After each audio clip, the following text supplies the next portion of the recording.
Gaslighting is when someone looks you dead in the eye, lies to your soul, and then calls you crazy for flinching at the smell of deception. They say you're dramatic. They say you're emotional. They say you're reading too deep into things. But weren't you the one who remembered the exact words they used? Weren't you the one who felt the shift in energy the moment they started hiding something? Wasn't it you who stayed up, replaying conversations that didn't sit right in your spirit? You weren't being sensitive. You were being targeted because you saw too much. You remembered too clearly. You felt too deeply, and they couldn't handle that. They needed you to doubt your own mind. They needed you to shrink, to second guess, to lose faith in what your spirit already knew. Why? Because the moment you believe yourself, they lose control. The moment you trust your gut, their lies fall apart. So they gaslight you. They twist your reality. They make you question what actually happened, like some kind of dark magician trying to erase your memory with a smile on their face. And here's what hurts the most. They act like they care. They wear the face of concern while stabbing your sanity behind your back. They play innocent while turning your truth into confusion. But today, no more. You're not here for peace treaties with people who go to war with your mind. You're not here to keep quiet just to keep them comfortable. You are not here to be lied to and then punished for noticing the lie. Before we go deeper, like this video and subscribe to help spread this message to more chosen ones just like you. When you do that, it tells YouTube this message matters, that you're not alone, that truth is rising, and that we are no longer staying silent while they try to burn down our minds with gaslight. Now listen, chosen one, you are not losing your mind, you are remembering it. The truth is, you always knew something was off. You always noticed the shift in tone, the way they dodged questions, the way their story changed depending on who was listening. You noticed the pause before they answered. You felt the guilt they tried to hide. You caught the contradictions. But every time you brought it up, what did they do? They flipped it on you. That never happened. You're remembering it wrong. You always make a big deal out of nothing. Didn't they say that? And they said it with such confidence, like they were trying to hypnotize you with their voice. But no, you're not crazy. You're not broken. You're just waking up in a room full of people who needed you asleep. And when the truth starts waking up inside of you, it shakes the whole house. They can't handle it. So they throw the word crazy at you like a weapon, hoping it sticks to your skin. But it won't. Not anymore. They didn't gaslight you because you were weak. They did it because you were strong. Because your spirit sees in the dark. Because your soul doesn't lie to itself. Because you carry a kind of wisdom that scares the hell out of people who've built their lives on pretending. They needed to break your confidence because your clarity made them feel exposed. That's why they worked so hard to make you question yourself. And it's always the same pattern. 1 minute you're having a normal conversation. The next minute you're apologizing for something they did. 1 second you're standing up for yourself. The next second you're second guessing if maybe you were too harsh, too emotional, too much. It's psychological warfare, chosen one, and you've been fighting it with no armor, no backup, and no map, until now. They don't want you to heal because your healing makes their manipulation obvious. They don't want you to get clear because your clarity reveals their chaos. They don't want you to trust yourself because once you do, you'll leave. And when you leave, they lose access to the energy they were stealing from you the whole time. Gaslighting is not confusion, it's control. It's not about miscommunication, it's about power. And if you feel like you've been drowning in your own mind, it's because someone has been pouring lies into it every time you tried to breathe. But I'm here to tell you, you were right the first time. Your memory isn't broken. Your intuition isn't broken. The only thing broken is the mask they're wearing. You are not here to carry their shame. You are not here to second-guess your soul. You are not here to be spun in circles every time you ask a real question. They gaslight you to keep you small, to keep you quiet, to keep you stuck. But every time you trust yourself again, you take your power back. Every time you say, "No, that did happen," you rip a hole through the illusion. Every time you stop explaining yourself, they feel the shift, and they panic. Because silence from a chosen one is louder than all their excuses combined. This is your moment, right here, right now. You are not lost. You are not confused. You're just surrounded by people who needed you blind, and you're finally opening your eyes. And listen carefully, chosen one. That was just the first strike. What's coming next? That's the full demolition, because we're about to break down this gaslighting game piece by piece, exposing how they move, why they target you, and how to tear down their illusions without lifting a finger. So if you're ready to never be manipulated again, drop the number 11 in the comments to let the enemy know. You see everything now. And if this message hit your spirit, you can support this truth with a super thanks. Every gift pushes this message further into the hands of more warriors waking up, just like you. And now, let's dive into it step by step. Because if you are a true chosen one, your soul already knows you're not just here to listen, you're here to wake up. Let's get into it. Number 1. Gaslighting is not a mistake, it's a game. Gaslighters don't argue to understand you, they argue to erase you, to burn your truth and bury the ashes beneath a smile. They didn't forget what they said, they didn't accidentally change the story, they didn't misunderstand your feelings. No, everything they did was calculated, measured, and timed. Gaslighting is not a slip of the tongue. It's a performance, a weapon, a strategy built to make you doubt your memory, your feelings, your truth, and even your own name if they could twist that too. This isn't clumsiness. This is warfare. And the sad part is, they thought you'd never wake up to it. But you did. They played nice when they needed access. They praised you when they wanted your energy, but the second you caught on to the lie, the mask slipped, didn't it? That fake sweetness turned cold. That "I love you" started sounding like a threat. That "you're too sensitive" started echoing like poison in your chest. They needed to break you quietly. They needed you to stay confused while they smiled in your face. And the second you started asking real questions, they didn't want answers. They wanted control, because they knew you were the chosen one in the room, the one who sees through things, the one who doesn't need proof to know something's wrong, the one whose energy exposes people before they even speak. You think it's random that they targeted you, that they spun you in circles while playing victim? No, it's a game, a dangerous one, and you were the biggest threat the moment you trusted your own instincts.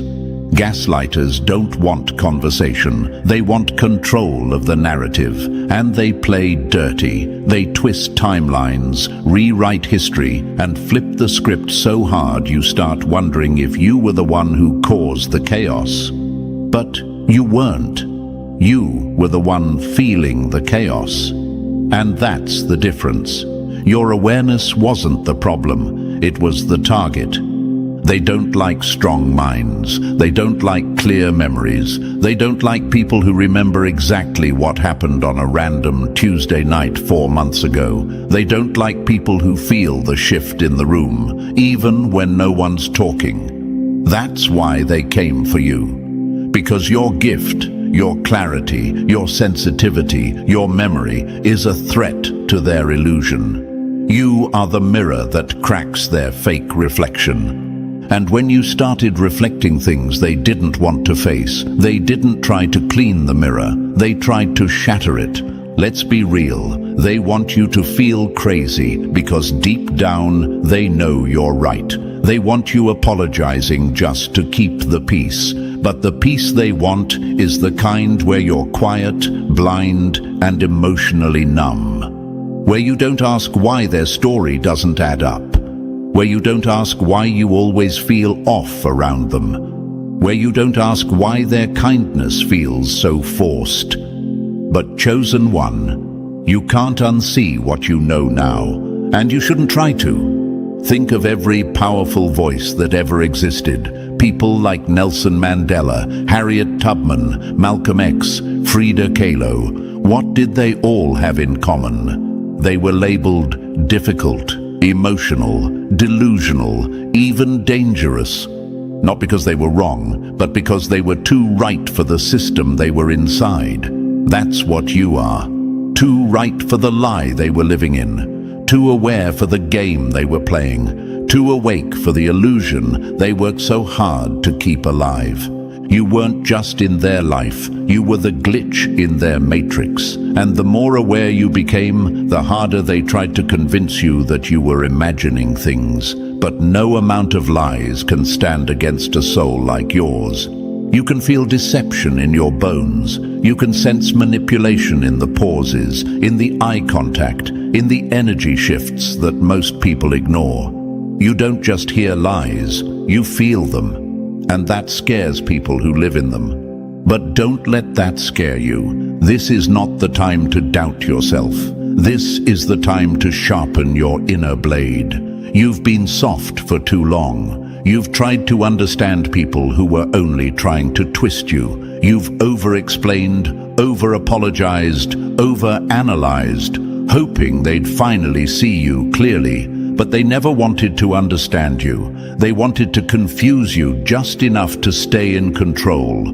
That's what gaslighting is. Not love, not concern, not confusion. It's control dressed in fake compassion. They say you're crazy because you're right would destroy the image they built. They say you're too sensitive because you're awake is too dangerous. They say that never happened because admitting it did would mean you were never the problem. And they can't have that. But here's the truth they can't touch. Chosen ones are not easy to fool. You might be quiet, but you're not blind. You might be kind, but you're not weak. And now that you see the game, you don't need to play by their rules. You become the rule. You become the silence they can't spin. You become the mirror they can't break. And when you stop reacting, when you stop defending, when you stop trying to prove what you already know, they lose. That's how you win. Not by explaining yourself into exhaustion, not by begging them to understand, but by letting your silence speak louder than their entire performance. You ever notice how the calmest people scare the loudest liars? That's you now. You don't even have to call them out. Your presence alone starts revealing the truth. Because gaslighters only survive in places where people doubt themselves. But you're not doubting anymore. You're watching. You're remembering, you're reclaiming every part of yourself they tried to twist. You are not broken, you are not lost. You were just inside someone else's game, but you've stepped off the board now. And the player who stops playing breaks the game entirely. So let them squirm, let them spin, let them say whatever they want. You already know the truth. And that truth, it's your power now. Let's keep going. It gets even louder from here. Number 2, they act calm, so you look crazy. Gaslighters don't stay calm because they have control. They stay calm because they're terrified you finally do. They don't raise their voice. They don't lose their cool. They sit there with that still, cold face while you shake with emotion, and then they use it against you. See, you're being irrational. You're always emotional. Look at how you're acting. But let's be honest, didn't they push you there? Didn't they lie? Didn't they flip the story again? Didn't they twist your words until you barely recognized yourself? They act calm while throwing grenades under the table, then call you unstable for reacting to the explosion. Their calm isn't peace. It's a performance, a mask, a trick to make the truth look like madness. They need to be the reasonable one, the level-headed one, the logical one, because if they can wear that mask long enough, it makes it easier to paint you as the villain, the one who's overreacting, the one who's imagining things, the one who's always starting drama. But chosen one, that calm isn't strength, that calm is cowardice, that calm is fear wrapped in control. It's the calm of a person who knows they've been caught. It's the calm of someone who's been preparing their defense while you were still trying to understand what just happened. It's the calm of a manipulator who wants you to explode so they can sit back and say, "See, this is what I deal with." That look on their face, the one with no emotion while you're breaking down, that's not peace, that's manipulation. They're playing chess while you're still thinking it's a conversation. They already planned your reaction. They already knew how to twist it, and every time you fall for it, they collect another piece of your power. But you're waking up now. You're starting to see the setup. You're starting to realize they need you emotional because that gives them the high ground. They need you to react because silence terrifies them. Your tears make them look sane. Your anger makes them look innocent. But your stillness, your control, your decision to not even flinch, that destroys them. Because when you don't react, they lose the script. When you stop explaining, they have nothing to twist. When you just stare back with the kind of clarity that says, "I see through you now," they panic. And they panic quietly because they're still trying to hold the mask in place. But you can feel it shaking. You think they're calm. Watch what happens when you stop talking. Watch what happens when you stop defending yourself. Watch what happens when you just let them talk and expose themselves. That's the power of the chosen one. You don't need to shout. Your awareness screams without a sound. You don't need to prove anything. The universe already knows what they did, and now, so do you. Remember this. They act calm because they fear exposure. They act calm because your awakening is cracking their whole performance. They act calm because you're no longer swallowing their lies like candy. Let them act calm. You act conscious. Because now you see the truth. And the truth doesn't need to raise its voice. It just needs to stand there and watch them fall apart from the inside out. Let's keep going. You're about to understand why your silence is the most dangerous sound in the room. Number 3. The truth scares them more than you think.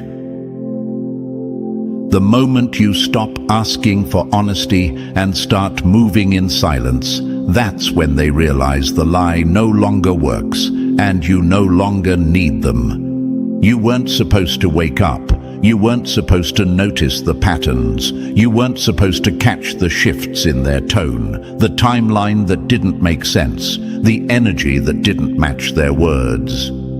But you did. And that's when everything changed. They weren't scared when you cried. They weren't scared when you begged. They weren't scared when you questioned them because they thought they could always talk their way around it. But when you stopped reacting, when you just stared back like, "I see you now," that's when the fear kicked in. Because your silence meant you weren't confused anymore. It meant you were collecting facts. It meant you were done giving them access to your heart. And that terrifies them. The truth, they've always known you had power. From the beginning. They just hoped you didn't.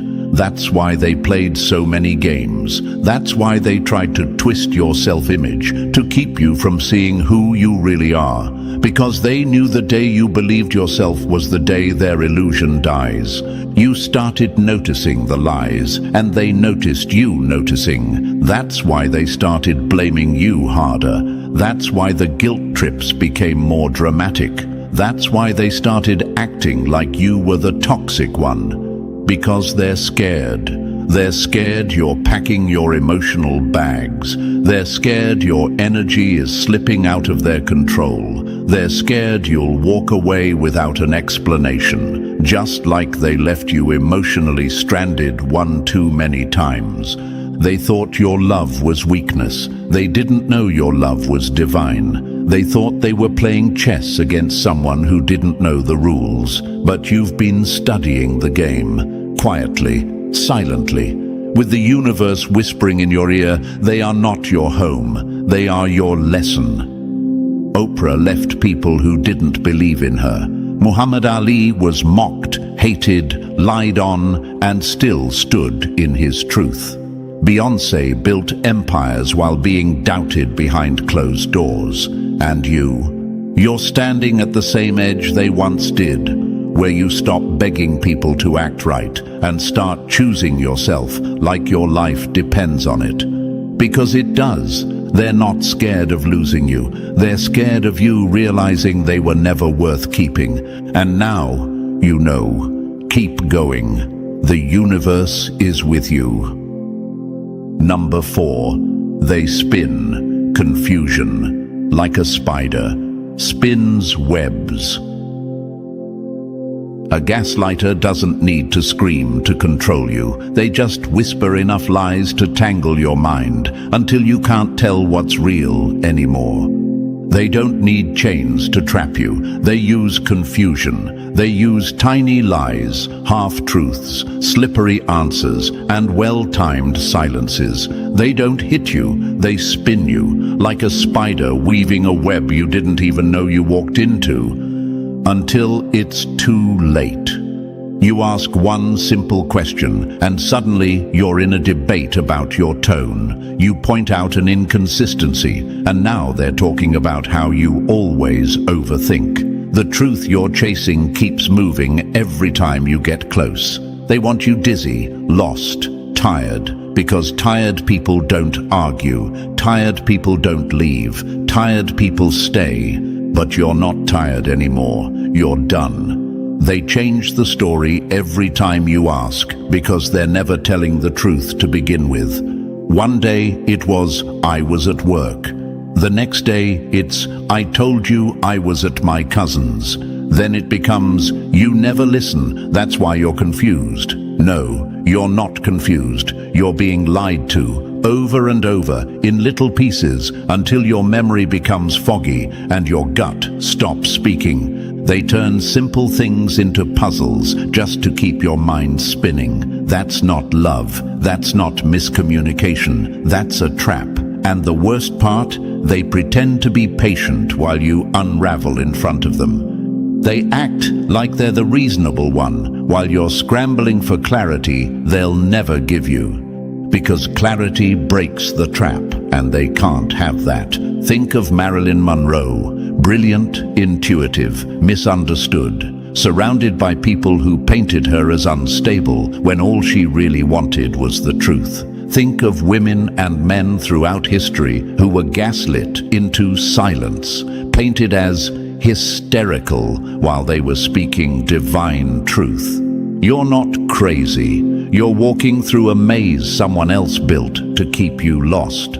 But guess what? You've seen the pattern now. You've seen how they spin it. And now that you've stepped back, the web is starting to look obvious, sticky, ugly, breakable. Don't let them wrap you up again. This was never love. This was control. And once you stop moving, stop explaining, stop reacting, the web stops spinning, and the spider gets scared. You are not stuck. You were caught in something beneath you. Now burn the web and walk free. Keep going. You're clearer than you've ever been. Number 5, your awareness is a mirror they can't stand. Your awareness is a mirror, and some people would rather break the mirror than face the monster in the reflection. They don't hate you because you're loud. They hate you because you're clear. You walk in the room, and without saying a word, you expose everything they've been trying to hide. Their insecurity, their lies, their double life. You don't need proof. You are the proof. Your presence is a mirror, and mirrors make liars uncomfortable. They don't want healing, they want hiding. And when you show up with that spiritual light, sharp, still, undeniable, they start to itch in their skin. That's why they gaslight you. That's why they downplay your intuition. That's why they say, "You're imagining things," or "You're being dramatic." Because if they can break the mirror, they don't have to look at themselves. You've probably asked yourself before, why do they keep doing this if they know it's hurting me? Here's the truth. It's not just about hurting you. It's about not having to face themselves, because every time you tell the truth, they hear the echo of everything they've buried. Every time you notice a lie, they remember they've been faking it for years. You don't trigger them because you're wrong. You trigger them because you're right. And that scares the hell out of someone living in denial. And it gets deeper. See, your awareness isn't just emotional, it's spiritual. You don't just catch the words they never said. You catch the shifts in their soul. You feel it in their silence. You read the parts they try to skip. That's a divine gift. And that's what makes you the chosen one. You don't need cameras. You don't need screenshots. You don't need proof. The universe shows you things, and that makes people who lie for a living terrified. Look at people like Lauryn Hill, Tupac, Maya Angelou, truth-tellers who didn't need to fight dirty. They saw through the world, and the world hated them for it. You're not alone. You're part of that same bloodline of visionaries who get rejected, shamed, and questioned, not because they're weak, but because they carry truth that burns illusions to the ground. That's why they wanted you to doubt yourself, because the moment you trust your vision, the whole game ends. So trust it. They never feared your love. They feared your clarity, because your eyes don't lie, and now they can't hide. Let's go deeper. You're just getting started. Number 6. They use doubt like a weapon. They didn't need to raise their hand to break you, just their voice, just their tone, just a few carefully chosen lies, and suddenly you were doubting the very ground beneath your feet. Doubt. That's their weapon of choice. Not fists, not shouting, not even open disrespect. Just soft, slow, soul-shaking doubt. The kind that slips in like a whisper and makes you question everything you know you felt. You tell them how something hurt you, and they say, that never happened. You bring up their lie, and they say, you're too sensitive. And at first you push back. You try to defend what you know. But they're calm, smooth, emotionless, until eventually you start second-guessing your own memory. That's the trap. They want you confused because confusion keeps you close. If you're unsure of what happened, you'll keep checking in with them. You'll keep seeking their version of the story. You'll keep apologizing for things they did. You'll become your own prisoner, and they won't even have to lift a finger.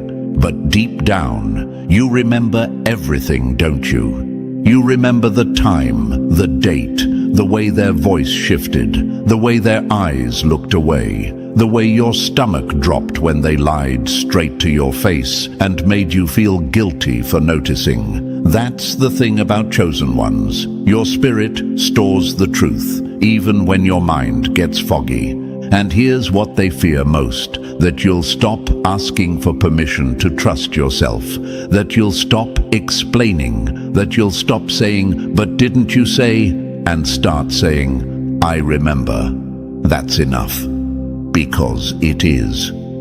You're not here to debate reality with someone who's building lies like Lego blocks. You're not here to defend your memory like it's on trial. They know what they did. They just need you to forget it so they don't have to face it. This is how manipulators operate. They chip at your clarity until you start defending their version of events. But you're too awake for that now. You see the pattern. You hear the trap in their words. You know the game. Think about people like Chadwick Boseman, moving in silence, carrying grace and truth while surrounded by noise and illusion. He didn't waste energy defending his choices. He just knew who he was.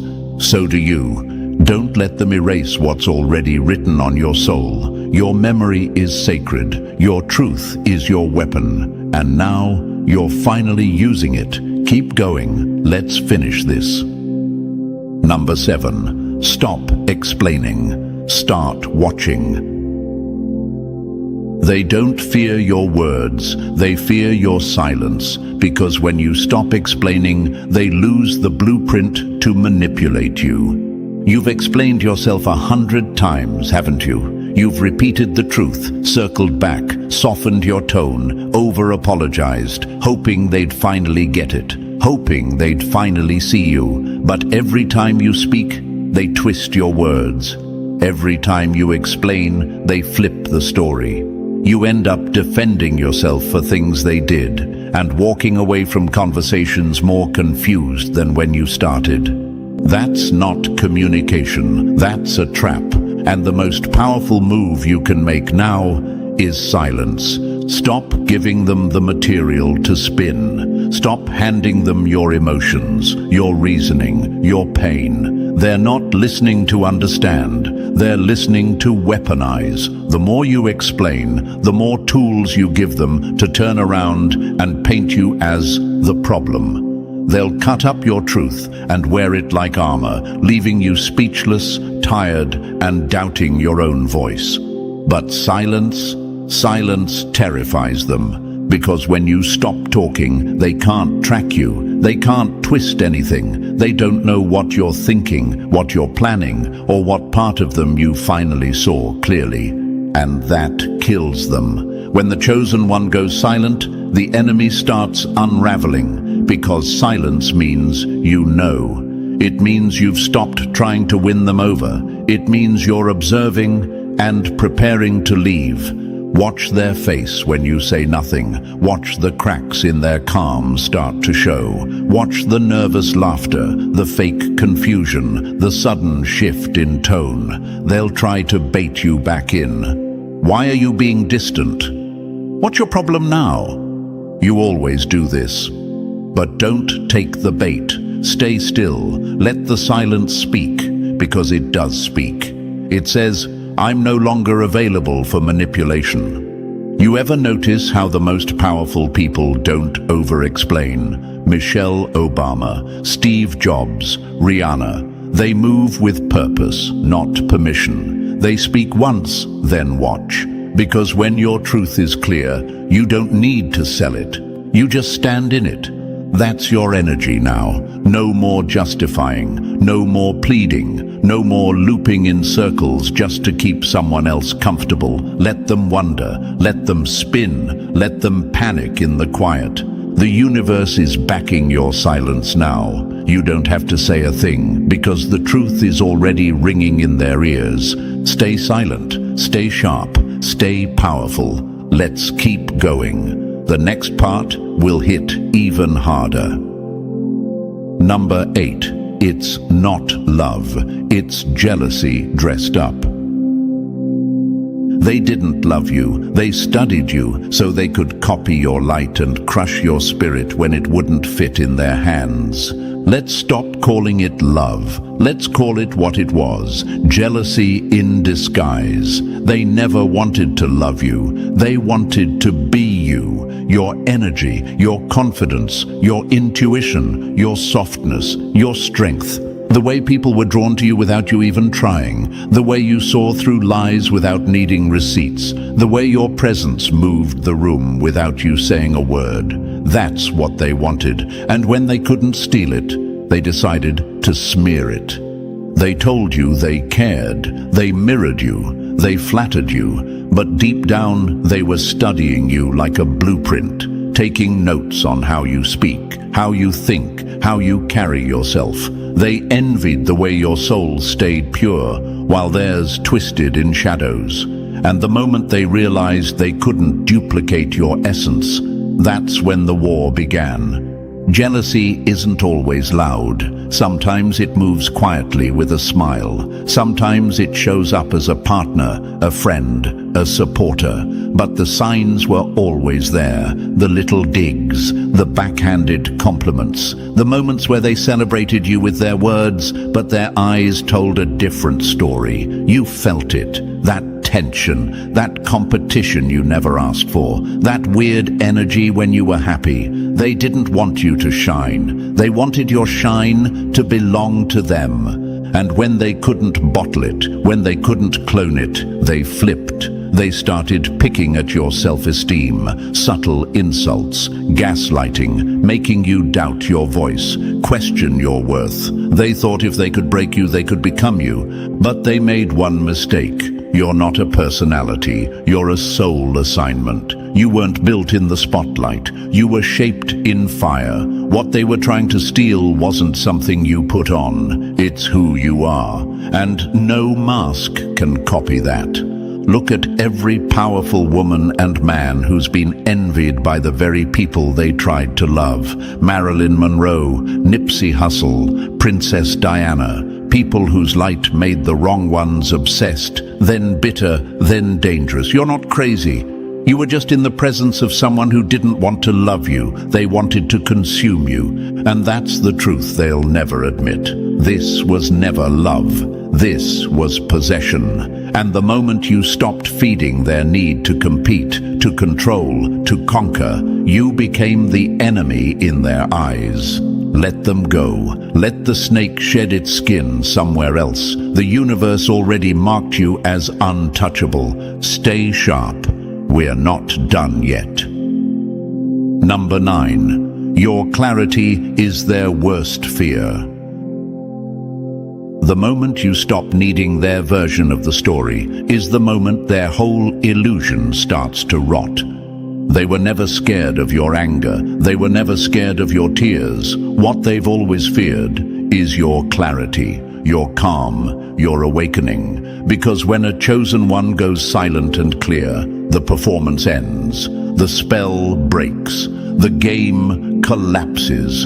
And they know it. See, their power was never real. It only worked when you didn't trust yourself, when you needed their approval, when you were still trying to make sense of the nonsense, when you were still giving them chances they hadn't earned. But clarity, that's a spiritual sword. And when you finally picked it up, they felt it slice through their whole act. You didn't need to yell. You didn't need to expose them on social media. You didn't need a dramatic exit. All it took was truth and distance. The truth that whispered, "You were never safe here." The truth that reminded you of every time you felt something was off, but stayed anyway. The truth that said, "This is not love. This is control, wrapped in attention." And the distance, that was the nail in the coffin, because when you pulled your energy back, their world shrank. When you stopped checking in, when you stopped arguing, when you stopped showing up for conversations that went nowhere, that's when their power truly died. Because what they fed on wasn't your love. It was your confusion. Don't underestimate the threat of your clarity. It's the reason they tried so hard to keep you spinning. Because when you see them for what they are, you become immune. You stop reacting. You stop explaining. You stop hoping. And once the illusion dies, so does their hold over you. Look at people like Maya Angelou, who said, "When someone shows you who they are, believe them the first time." Look at people like Malala Yousafzai, still standing in truth after attempts to silence her. Look at you, standing taller with every lie you untangle. They tried to confuse you, but you turned confusion into confirmation. Let them panic. Let them spiral. Let them drown in the silence they use to weaponize against you. You don't need revenge. You are the consequence. You see clearly now, and that's the one thing they can never unsee. Keep going. Your power is just beginning to return. Number 10. Set a boundary that makes them panic. Nothing shakes a manipulator more than the word no delivered without explanation, because it means you've stopped asking for their permission to protect your peace. They didn't think you'd ever walk away. They thought you'd keep explaining, keep forgiving, keep watering the dead plant, hoping it would bloom. But then one day, you just stopped. No fight, no announcement, no long message, just silence. And that silence, that was your first boundary. That was your first sword. And the second you drew that line, they felt the ground shift beneath them. Because fake people don't fear confrontation. They fear disconnection. They fear being locked out of the access they once abused. They fear losing control. And boundaries, real ones, they slam that door shut without warning. You see, you don't have to yell to set a boundary. You don't have to threaten. You don't have to post quotes online hoping they get the message. When you truly decide that you've had enough, it shows. In your eyes, in your tone, in your absence. You stop showing up to the chaos. You stop responding to the bait. You stop justifying why your soul is tired. And that's when they panic. They'll call you cold. They'll say you switched up. They'll try to flip the narrative to make you feel guilty for finally protecting yourself. But let them, because the truth is, your boundary didn't hurt them. It exposed them. It showed that their connection to you was never based on love. It was based on control, convenience, and access. A real boundary says, I'm not playing anymore. And when a chosen one says that with action, not just words, manipulators crumble. Look at icons like Rosa Parks, one quiet no, and the system shook. Look at Selena Gomez, who walked away from toxic circles and rebuilt her peace. Look at you, who once kept making excuses for them, and now doesn't even need to respond. Because sometimes the most powerful thing you can say is nothing. No closure, no last word, no final warning. Just vanish, just disconnect, just choose yourself with no apology. They weren't expecting that. And now that you've set the boundary, don't look back. The universe will fill the space you cleared with peace, truth, and people who don't flinch when you say no. Let's keep going. The version of you on the other side of this boundary, she's unstoppable. Number 11. You were given eyes that see in the dark. The universe gave you spiritual night vision because it knew you'd be walking through darkness other people wouldn't survive 5 minutes in. You weren't cursed with sensitivity. You were armed with it. You weren't made to fit in. You were made to see through. While others saw smiles, you felt hidden agendas. While others heard excuses, you caught the silence behind the words. While others got fooled by charm, you sensed the shift in energy before anything even happened. That's not paranoia. That's protection. Chosen one, not everyone has this gift. Not everyone can sit in the middle of someone's lie and feel the truth vibrating beneath it. Not everyone can hear the fake "I love you" and feel the cold behind it. But you can. And that's why you've been attacked, dismissed, gaslit, and misunderstood for so long. Because your ability to see in the dark exposes the monsters who thrive in it. You were never meant to blend in with the blind. You were meant to be the one who navigates the shadows, the one who senses what others overlook, the one who calls out the storm before the clouds even roll in. And yes, it's exhausting. You've probably wished you couldn't feel so much. You've probably wanted to unknow the things your spirit reveals. But the reason it's heavy is because you're carrying truth in a world built on illusion. You don't just survive in darkness, you decode it. That's why they fear you. That's why they try to make you doubt your gift. Because your eyes expose what their masks are trying to hide. Think about Nikola Tesla, called insane for seeing things others couldn't imagine. Think of Joan of Arc, labeled crazy for hearing guidance others couldn't hear. Think of all the visionaries, prophets, creators, and warriors who saw into darkness and walked through it while the world mocked them. You're one of them. You were chosen for this because the universe knew you'd listen to what can't be heard and see what can't be shown. That you'd survive the betrayals, the manipulation, the loneliness, and still come out glowing. You see what others can't because you were built to go where others won't. So when people try to shame you for seeing too much or being too deep, just smile. Let them keep walking in circles. You've already read the map in the dark. Keep walking. You're almost out of the tunnel. Number 12. They gaslit you because you're a threat. They couldn't match your power, so they tried to convince you it didn't exist. That's not love. That's fear, dressed like affection, dripping in envy. Chosen one. They didn't gaslight you because you were broken. They gaslit you because you were dangerous to their illusion. You were the one thing they couldn't control.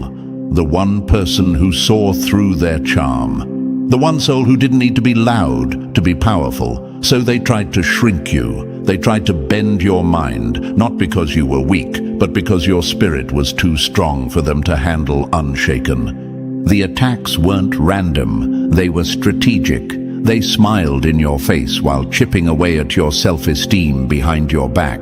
They praised you just enough to keep you close, then slowly poisoned your identity with doubt, guilt, and gaslight.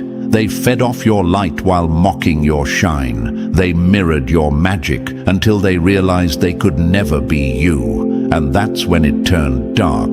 They weren't trying to love you. They were trying to disarm you because your energy exposes everything fake in the room. Your eyes make liars twitch. Your presence pulls masks right off people's faces. You don't need revenge. You don't need receipts. You are the consequence. And they felt that deeply. That's why they attacked your confidence. They knew your light couldn't be dimmed from the outside, so they aimed for the inside. They wanted you to second-guess your gifts. They wanted you to question your memory, your emotions, your worth. Because the second you stopped trusting yourself, they won. But you didn't stay down. You didn't stay blind. You remembered.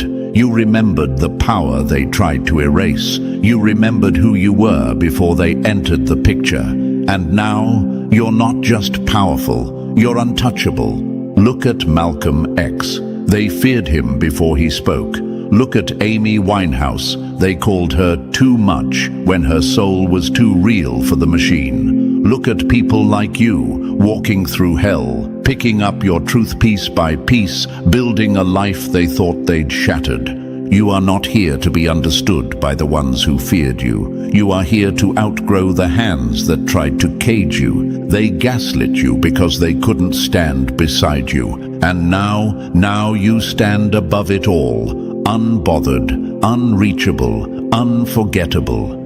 Let's close this. Your glow-up is divine retaliation. And now you see it clearly, don't you? None of it was random. Every twist, every doubt, every attack was because they saw your power before you did. But now that you're awake, you're untouchable. You've outgrown their games. And the universe is standing behind you with every step forward. If this message hit your soul, like the video, subscribe, and drop the number 77 in the comments to say, I see through it all now. Share this with another chosen one who needs to remember their light. Because your clarity isn't just for healing, it's for leading others out of the dark too. The worst mistake a fool can make is thinking the fire they set won't eventually burn their own house down. Yeah, read that again. Because your ex, they didn't just walk away. They set the match. They stood there and watched it burn. And now they're shocked the smoke followed them home. See, here's what they don't want to admit out loud. They helped commit a spiritual crime against someone the universe had marked. You weren't just another person. You were a walking miracle, wrapped in human skin. But they treated you like an option, then aligned with gossipers, traitors, and low-vibrational thieves, thinking the universe wouldn't notice. Let me say it louder for the ones in the back. You don't get to mishandle someone who came into your life as a blessing and walk away with blessings. That's not how the universe works. That's not how energy works. And now, they're waking up to the bill. Before we get deeper, do your part to keep this fire going. Don't forget to pay this message back by simply pressing the like and subscribe button. Help spread this message to more souls, because it's not just content, it's a warning. And it's our duty to spread the light before more damage is done. Now, let's talk facts. Your ex didn't just hurt you. They disrespected your spirit. They saw the glow. They felt the pull. But they still gambled with your heart like it was a cheap token at some spiritual casino. And now, the universe is collecting what it's owed. See, a breakup is one thing. People fall out of love every day. But what they did, that was spiritual warfare in disguise. They didn't just move on. They joined forces with your enemies, mocked your pain, laughed at your healing, tried to replace your light with chaos. And the wildest part? They thought karma was asleep. But karma doesn't forget. It learns your name. It takes notes. And it waits. Oh, how it waits. Now, they're restless, can't sleep, can't focus. Every wind turns sour. Every room feels cold. Why? Because they're haunted by the absence of your presence. Chosen one, this is why your energy is not ordinary. You weren't just a partner. You were a divine lifeline. But they cut the cord, and now they're choking on silence. Here's the part they'll never admit. They were never ready for someone like you. You showed up too real, too pure, too damn powerful, and that scared them. So instead of rising up to meet your level, they tried to pull you down to theirs. But when they failed, they blamed you and ran to the crowd, let others throw dirt on your name while they smiled, thinking they had won. But spiritual crimes don't come with applause. They come with echoes. They come with visions. They come with backlash. Now they hear your voice in their dreams, see your face in strangers, feel your energy in places you've never even been. They're searching for you in every smile and coming up empty. And here's the funny twist. They swore you were replaceable, but now even their new peace feels loud. Even their upgrade feels empty, because they didn't just lose a partner. They lost spiritual protection. They lost access to someone who prayed for them, believed in them, and tried to bring light into their darkest spaces. And that kind of loss doesn't just hurt, it echoes. So if you're sitting here doubting your worth, wondering if they ever cared, let this be your proof. They didn't just mess up. They committed a spiritual violation against someone who was sent to elevate them. They helped pull the trigger on their own downfall, and now they're living in the shadow of the crime. So if this message has already started hitting that nerve, don't just scroll. Drop the number 777 in the comments if you know they didn't just break your heart. They disturbed something cosmic. And if this truth is waking something up in you, help fuel the fire. A like, a share, a super thanks. It all matters. Whether it's $1 or just a second of your time, it helps this message reach more souls who've been spiritually violated and didn't even know it. This isn't just content. This is healing disguised as a warning, and your support keeps that mission alive. And now, let's break this down step by step. Stay with me, because if you're truly one of the chosen, your soul won't let you click away. You're gonna feel this in your bones. Let's get into it. Number 1. They didn't just lose a lover. They spit in the face of grace. The most dangerous kind of fool is the one who mistakes divine protection for ordinary affection and then throws it away like trash. Let that sink in. Because your ex, they didn't just break your heart. They violated something sacred. They didn't just walk away from a relationship. They walked out on a spiritual contract and acted like it was just a breakup. But when the universe assigns someone to your life, someone with power, protection, and purpose attached, and you betray that, oh, the consequences come wearing heavy boots. Chosen one, you weren't just a phase in their life. You were a portal, a shift, a divine upgrade wrapped in human skin. But instead of recognizing that, they treated you like a pit stop on their way to destruction. And now they're looking around, wondering why nothing's working, why peace won't stay, why every door they touch feels cursed. It's because they broke a covenant, not just a connection. You see, when you enter the life of a chosen one, you don't just date them, you enter a spiritual agreement. An agreement that says, I'm walking with a soul that's here on assignment. And with that agreement comes covering, elevation, protection, and yes, consequences if violated. Most people don't know this, but the reason your ex started winning in life the moment you showed up was because you carried spiritual authority. You had favor on your life. You were walking blessings into their home, into their business, into their mind. That peace they had, that was your energy. That structure in their chaos, that was your discipline. Those sudden opportunities, your light attracted that. But they didn't get it. They thought you were just too emotional, too intense, too serious. They thought they could play with you like you were one of those lost souls they were used to dealing with. They thought they could ghost you, lie to you, manipulate you, and align with people who secretly wanted your fall, and it wouldn't cost them anything. Now look at them, confused, exhausted, paranoid, spiritually bankrupt. Because when you betray someone with universal backing, you don't just lose the relationship, you lose the covering that came with it. You lose the silent blessings, the quiet protection, the unseen hand that was keeping your enemies out and your path clear. And now they're exposed. And maybe they're out there right now, putting on a smile for social media, trying to prove they leveled up. But behind that screen is a haunted mind, because deep down they know they lost something they'll never replace. You don't get a second version of a chosen one. There's no substitute. And the universe doesn't hand out souls like yours on every corner.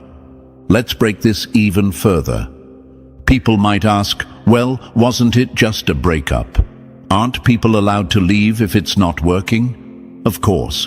We're not here to trap anyone, but let's get this straight. There's a difference between leaving with respect and committing a spiritual betrayal. There's a difference between choosing peace and choosing violence against someone's soul.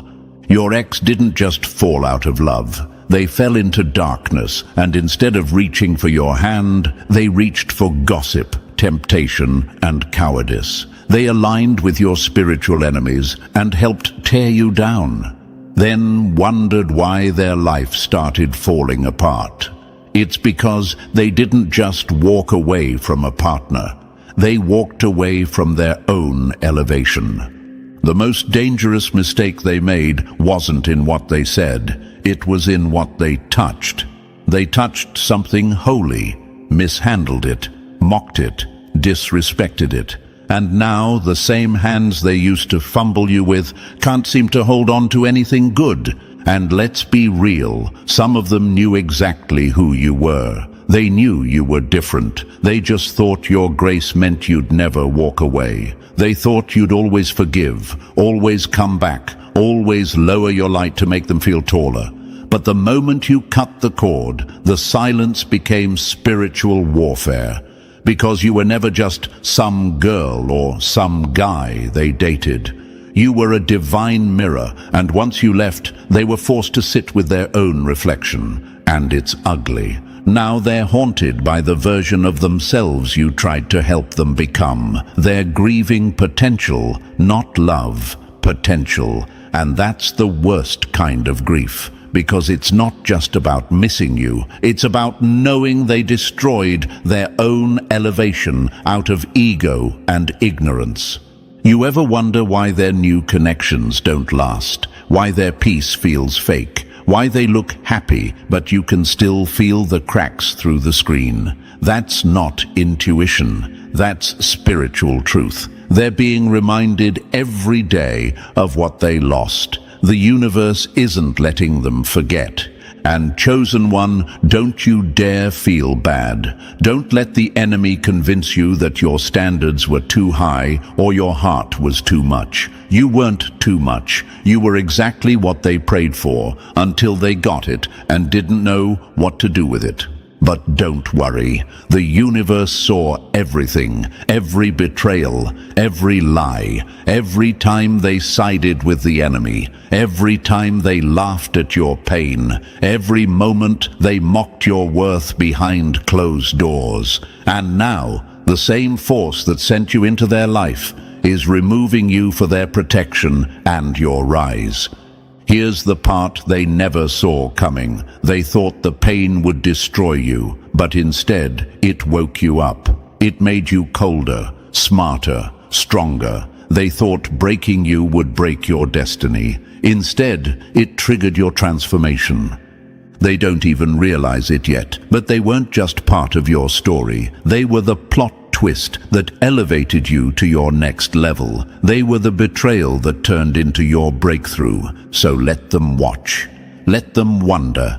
Let them scroll in silence, checking your page with regret in their chest and a lump in their throat. Because they didn't just lose a lover.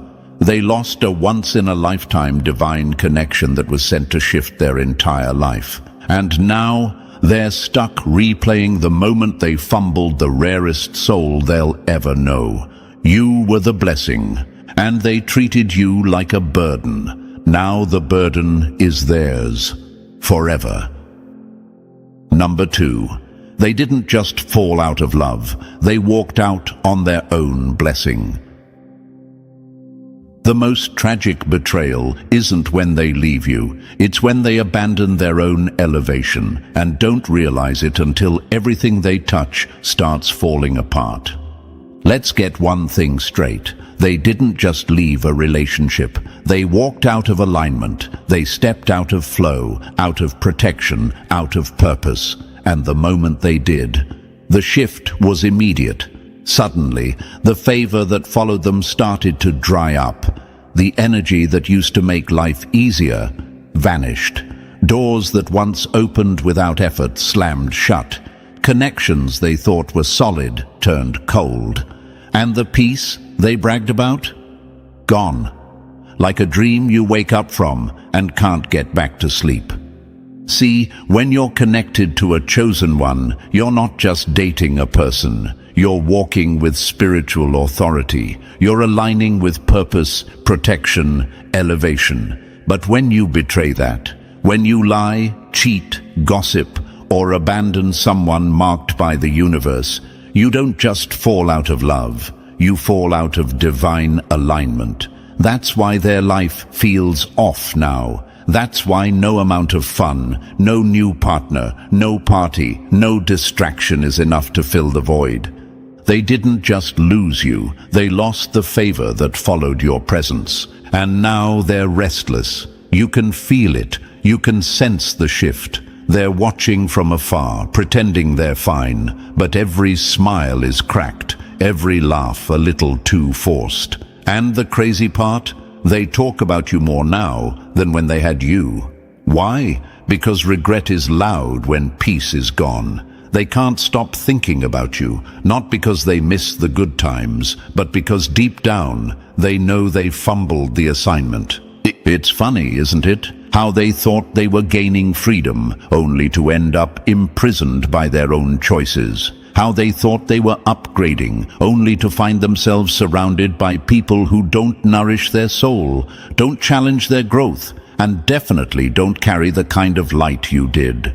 You weren't just love, you were medicine, and they traded that for ego, temptation, and shallow validation. Now everything around them feels empty. Even the things they once chased, money, attention, status, don't hit the same, because those things only shine in the presence of real peace. And peace? That left when you did.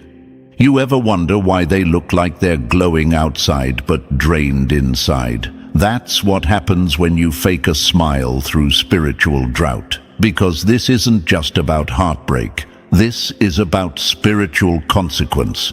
You don't betray someone sent to elevate you and expect your life to stay elevated. You were their covering, their favor, their divine mirror. You made them reflect. You held them accountable. You pushed them toward growth, healing, vision. And instead of rising with you, they ran from the light. They mocked it. They resented it, because it exposed the parts of themselves they weren't ready to face.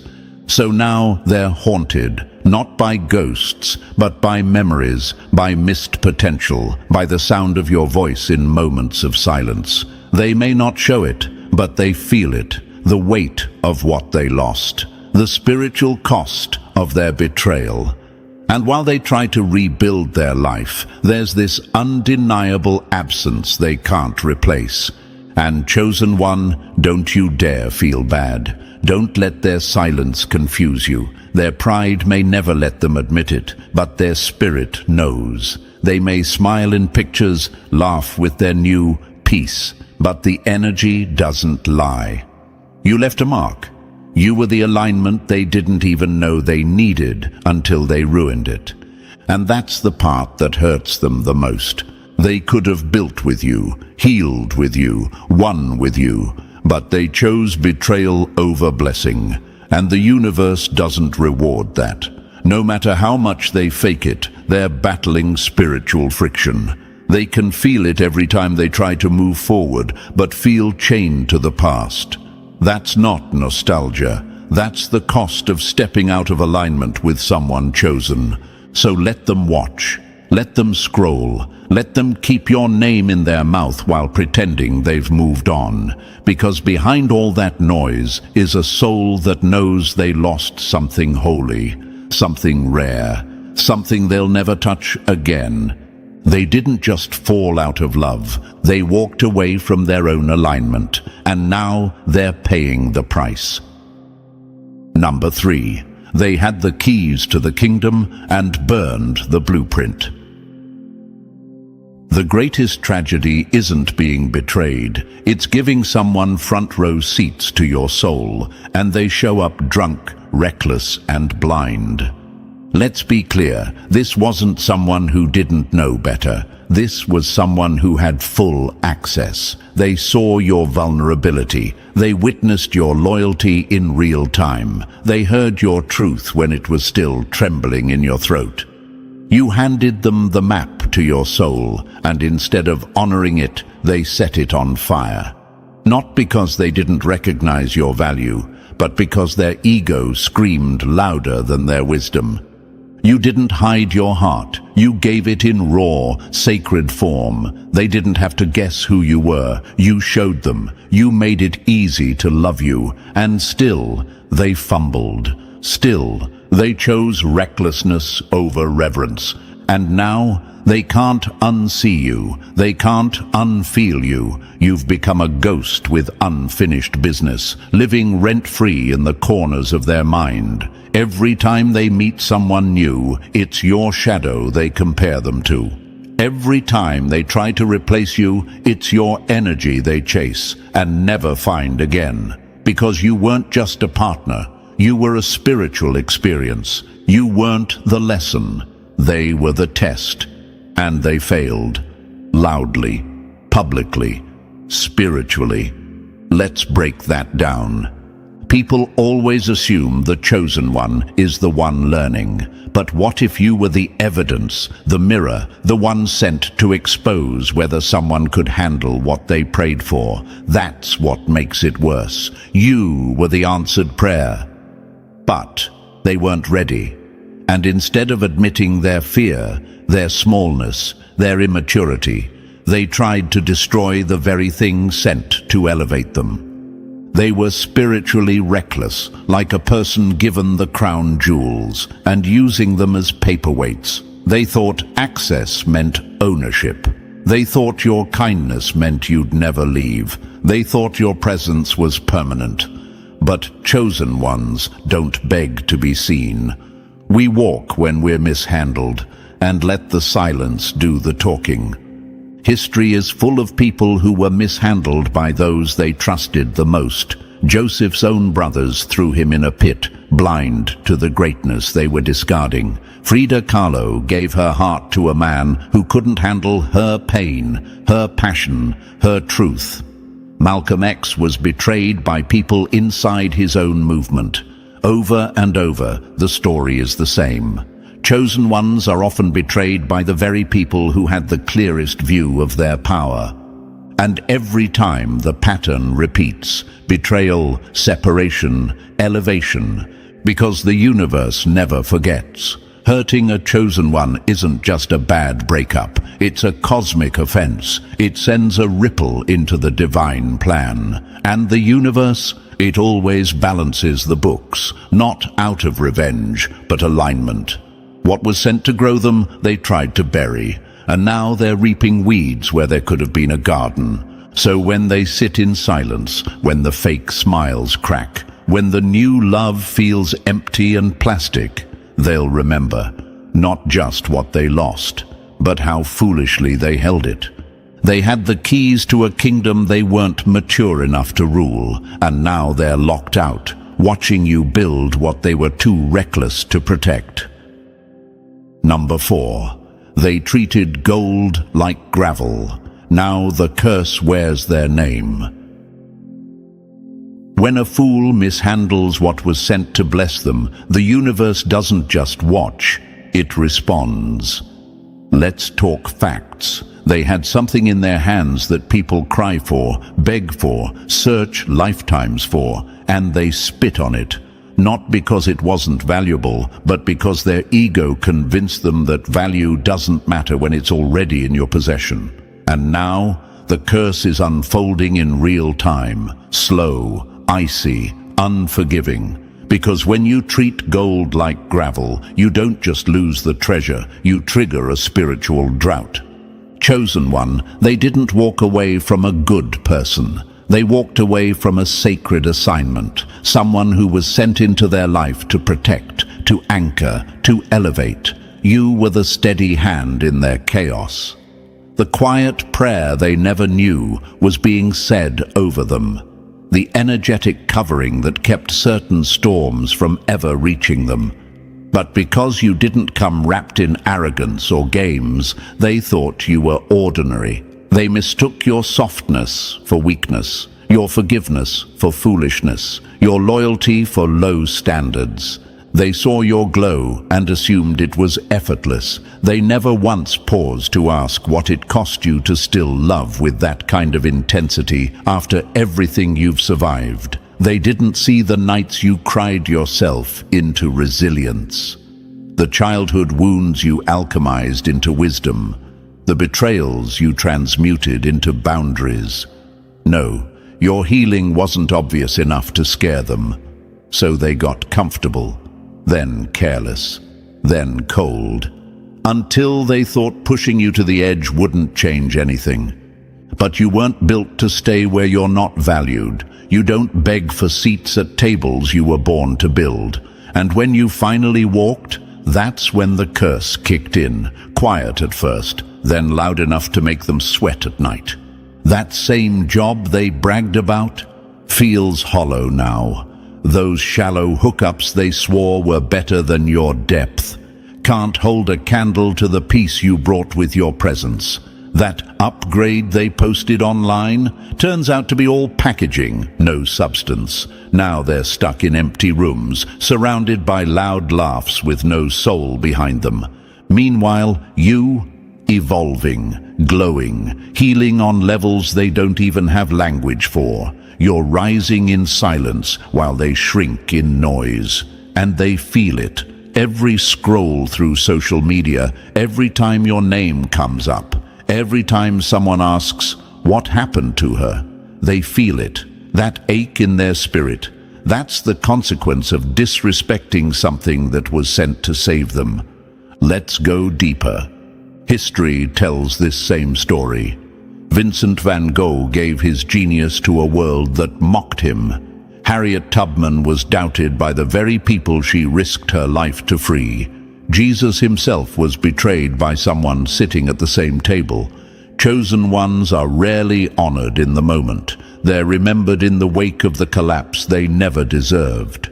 And when the collapse hits, it always looks the same. A once blessed person now wandering through consequences they can't pray their way out of. And the cruel irony, you never asked for worship, just honesty, respect, effort, a little consistency. But because they couldn't even bring that to the table, they cursed their own name. And now that curse has a face: regret.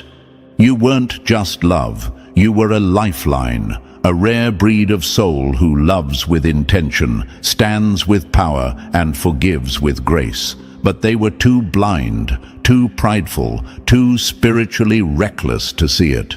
So now they're left fumbling their own downfall, and it's not bad luck, it's a universal correction. They didn't just lose you, they lost their access, their favor, their peace. And now they're learning the hard way. When you treat sacred things like trash, the universe doesn't just take it back. It leaves you with silence and shadow.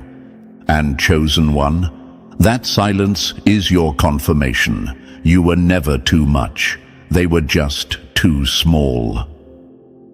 Number 5. When you treat a divine connection like disposable currency, don't be shocked when the universe closes your account. Spiritual currency isn't paper, it's presence. And when you spend it like pocket change, don't cry when you're left bankrupt in the soul. Let's call this what it really is: a spiritual crime scene.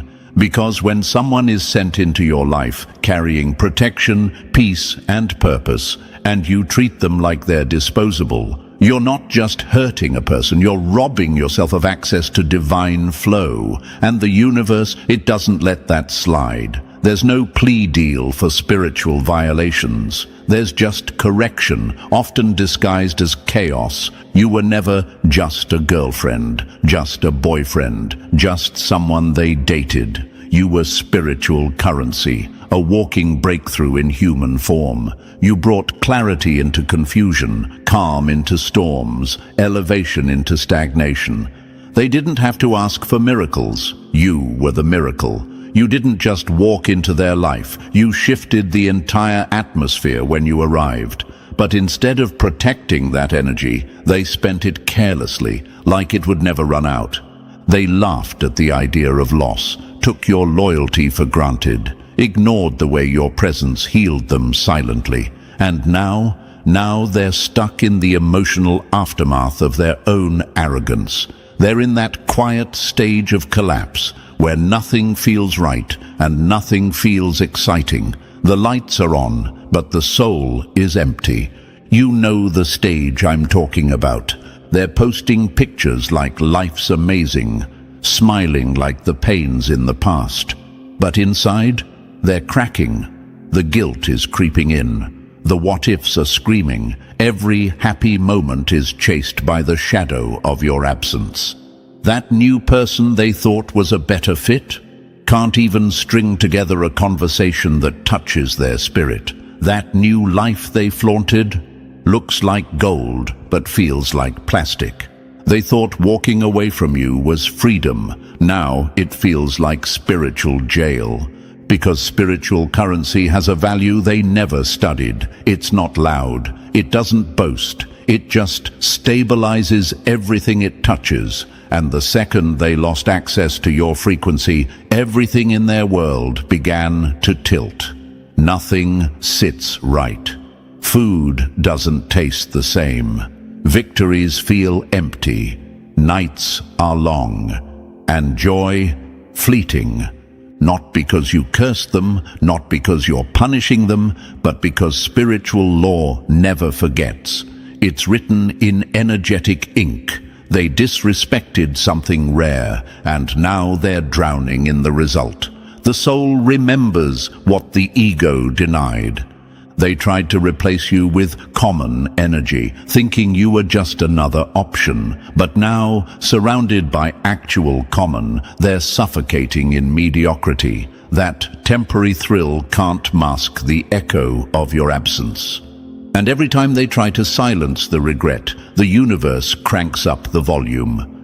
Too bad the realization came after the loss was permanent, because the moment they mishandled you, the universe closed their account. And now they're learning, when you treat a divine connection like pocket change, life gives you nothing but pennies in return. Number 6. They didn't ghost you. They tried to bury the evidence, but the guilt dug it back up. Silence isn't healing when it's built on guilt. It's just a graveyard where cowards bury their truth, and it always comes back haunted. Let's kill the illusion right now. That disappearing act, the sudden cold shoulder, the unread messages and hollow silence, that wasn't protecting peace. That wasn't needing space. That was spiritual damage control. A frantic attempt to bury the evidence of a betrayal they didn't have the courage to face. They didn't ghost you because they were done. They ghosted because they were guilty. They knew exactly what they did, and they knew exactly what they lost. But instead of standing up and owning the consequences like someone with integrity, they ran. Not because they were strong, not because they were healing, but because your light exposed their shadow, and that scared the hell out of them. You were too pure, too patient, too present, and in the presence of someone like you, they couldn't lie to themselves anymore. Looking you in the eye would have shattered the carefully constructed story they were telling themselves. That they were the victim, that they had a reason, that they outgrew the connection. But none of that held weight in your truth. Your energy was too real, your presence too powerful. So they vanished, not to find peace, but to avoid accountability.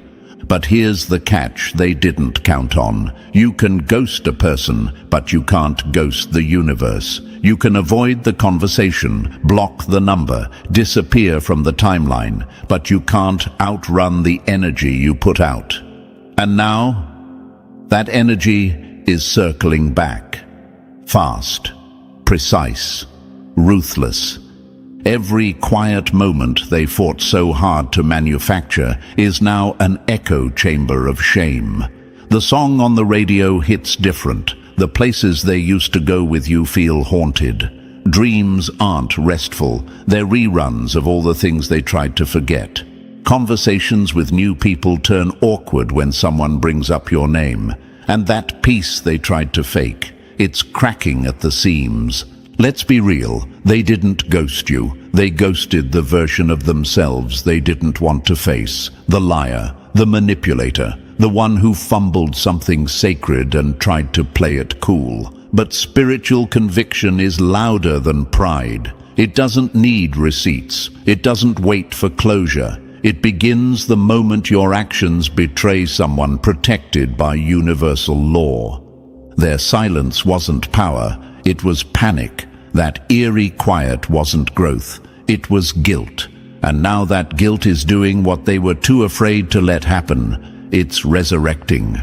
In memories, in missed chances, in the way they can't breathe fully anymore when your name comes up in a room. in the way your energy still lingers like a ghost at the back of their mind, reminding them that they could have had forever, but chose fear. They thought they could bury it, but what they didn't realize was this: truth doesn't stay buried, it rises, just like you did. And now, while you glow with grace and move forward with alignment, they're left standing in the same place they ran to for shelter. Except now it's a cage built out of silence, locked with guilt, and guarded by the very energy they thought they'd escaped. You didn't lose them. They abandoned the light. And now, they're haunted by what they tried to silence, because your presence always spoke louder than their lies. Number 7, they didn't just lie to you, they opened the gates to a spiritual ambush. Some betrayals aren't just emotional, they're orchestrated by energy that couldn't reach you head-on, so it crept in through someone you loved. Let's make this brutally clear. What you went through wasn't a messy breakup or romantic confusion. It was spiritual warfare dressed as intimacy. This wasn't just a lie. They handed your name to your enemies on a silver platter, smiled in your face, and then watched you bleed behind closed doors. While you loved from a place of purity, with a heart that wanted to heal and build, they were entertaining whispers from people who wanted you broken. These weren't harmless jokes or harmless chats. These were strategy sessions of envy and sabotage, and they showed up for them, smiling, nodding, participating. Every time your name came up in those circles, they didn't flinch, they leaned in. You thought you were safe. You thought love meant protection. But what you didn't know was that the one you were trying to build with was spiritually rented out. They let lower energies use their mouth, their body, their choices to try and break you. Not because they didn't see your light, but because your light intimidated the hell out of them. You were walking elevation, and they felt smaller next to you. Instead of rising, they aligned. With gossipers, with the bitter, with the jealous, with the ones who couldn't stand the way you were shining without effort. Instead of defending your name, they sat at tables where your glow was picked apart like a threat. They fed fires started by people too weak to face you head-on. That's not immaturity. That's spiritual treason. Let's call it what it is: infiltration. You weren't just betrayed, you were infiltrated. Someone got close enough to touch your core, to access your sacred softness, and chose to leak that energy to forces that wanted your light dimmed. You were busy pouring in, praying for them, holding space for their healing. Meanwhile, they were handing your blueprint to your enemies like it was nothing. That's not a mistake. That's strategy. That's a soul-level hit job. And you felt it. You saw the red flags, didn't you? The shift in tone, the new coldness, the subtle digs. But instead of leaving, you chose to love harder. You were on assignment, not just in love. You thought maybe your presence could shift the atmosphere. Maybe your prayers could cover their cracks. But by the time you realized they were leaking your light into the wrong hands, they'd already let the poison in. They tried everything: silence, ghosting, triangulation, emotional games, to wear you down, to make you question your worth. And when none of it worked, when you refused to crumble, they pulled away entirely, hoping that your own heart would destroy you from the inside. But here's the part they never saw coming. You weren't unprotected. You were watched over, guarded, divinely shielded. Every whisper recorded, every dagger counted, every table where your name was desecrated, now drenched in spiritual consequences. They thought your silence meant defeat, but it was actually the moment the universe stood up on your behalf. Now the backlash is real. The confusion they tried to leave you with, it's sitting heavy on their own chest. The chaos they fed, it's taking root in their own life. Nothing flows. Peace is gone. Joy is artificial. Because when you partner with darkness to try to destroy light, the darkness doesn't leave you unmarked. And here's the deeper tragedy. They didn't just lose you, they lost the last chance they had at real alignment. You were the lifeline, the reset, the spiritual mirror they didn't want to face. And now they're left with smoke, mirrors, and ghosts of a love they'll never get back. So no, they didn't just lie. They co-signed a spiritual assassination, and now the cost is echoing through every corner of their life. Because when you hand the sacred over to the bitter, the sacred doesn't burn, the betrayer does. Number 8. Your energy was their blessing, but they mocked the hand that held them.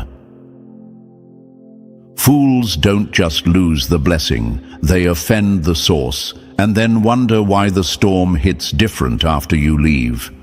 They thought you were just sweet, just patient, just kind. They mistook your warmth for weakness, your intuition for fantasy, your glow for lucky timing. But what they failed to realize is this: you were the shield between them and the chaos their choices kept inviting in. You weren't just a partner, you were divine favor wearing skin, and they mocked the very force that was holding their life together. They laughed at your prayers, shrugged off your wisdom, and rolled their eyes when you warned them about energy shifts and spiritual attacks. They joked when you said your spirit felt uneasy. They smirked when you said the universe had a way of correcting imbalance. What they didn't know? Those same crazy things were the only reason the storm hadn't swallowed them whole. You were never ordinary. Your presence in their life was strategic, not accidental. You were assigned to be there, to intercept spiritual consequences, to stabilize the atmosphere, to stand in the gap where their discipline, their accountability, their growth should have been. You were spiritually covering someone who never once paused to say thank you. And now they feel the shift. Everything's heavier now. There's a pressure in their chest they can't explain. Anxiety that doesn't go away. Confusion that lingers. Opportunities dry up before they land. Friendships feel off. Even sleep doesn't hit the same. It's not depression. It's not bad vibes. It's not Mercury in retrograde. It's the absence of your divine covering. You made life lighter for them. That wasn't coincidence. That was alignment. That was your energy moving behind the scenes, praying when they were out partying, meditating on their behalf when they couldn't focus, staying soft and anchored, even when they lashed out. You were the peace in the middle of their internal war. And now that you're gone, the battlefield has reclaimed its territory. They thought the calm was normal. They thought the wins were just their hard work. They thought the glow was theirs alone. But what they had was a borrowed blessing, one they mocked until it walked away. They didn't see it before because your love was so pure, it looked effortless. But you carried the weight for two. You filled spiritual gaps they didn't even know they had. They just thought they were doing better. No, they were being carried.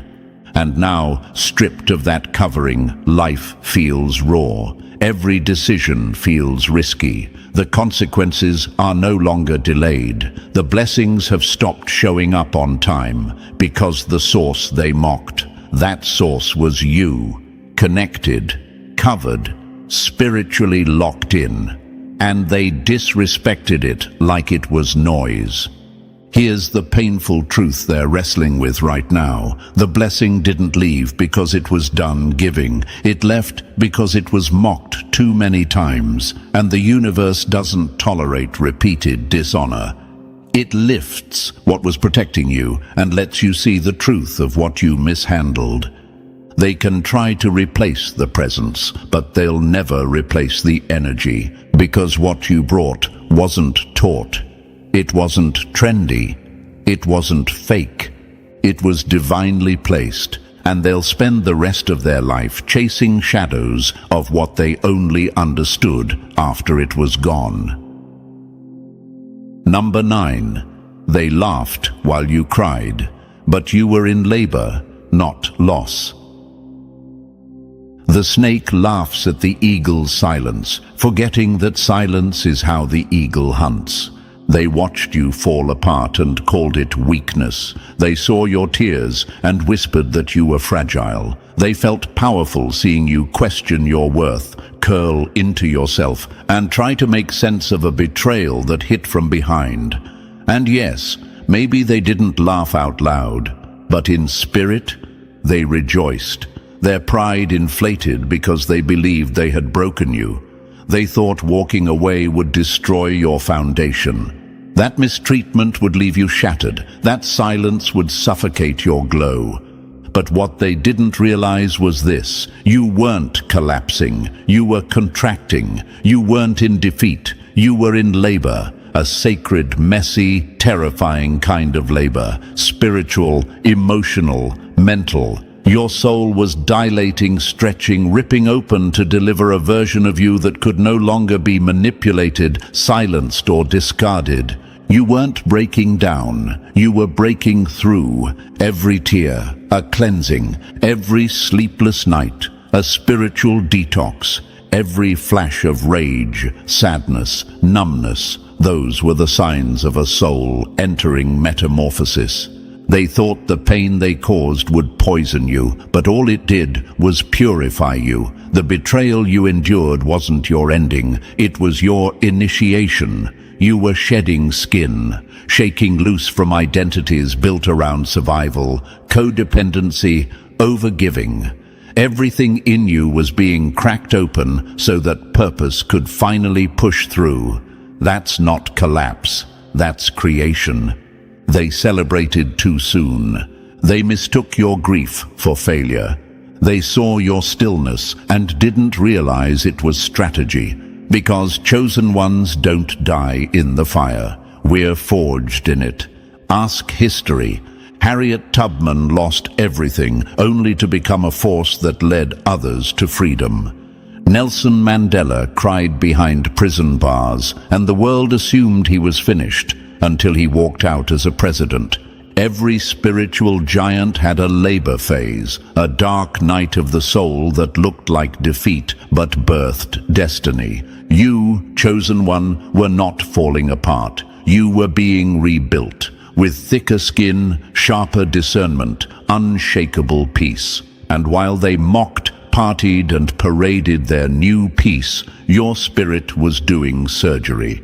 Your soul was clearing space, rewiring you for a level they were never designed to follow you into. That's why their joy was short-lived. That's why things started unraveling on their side once you disconnected. Because your presence had been sustaining them, but the moment you chose yourself, the scales rebalanced. They didn't destroy you, they exposed you. They exposed the parts of you that needed healing, the standards you had to raise, the power you forgot you had.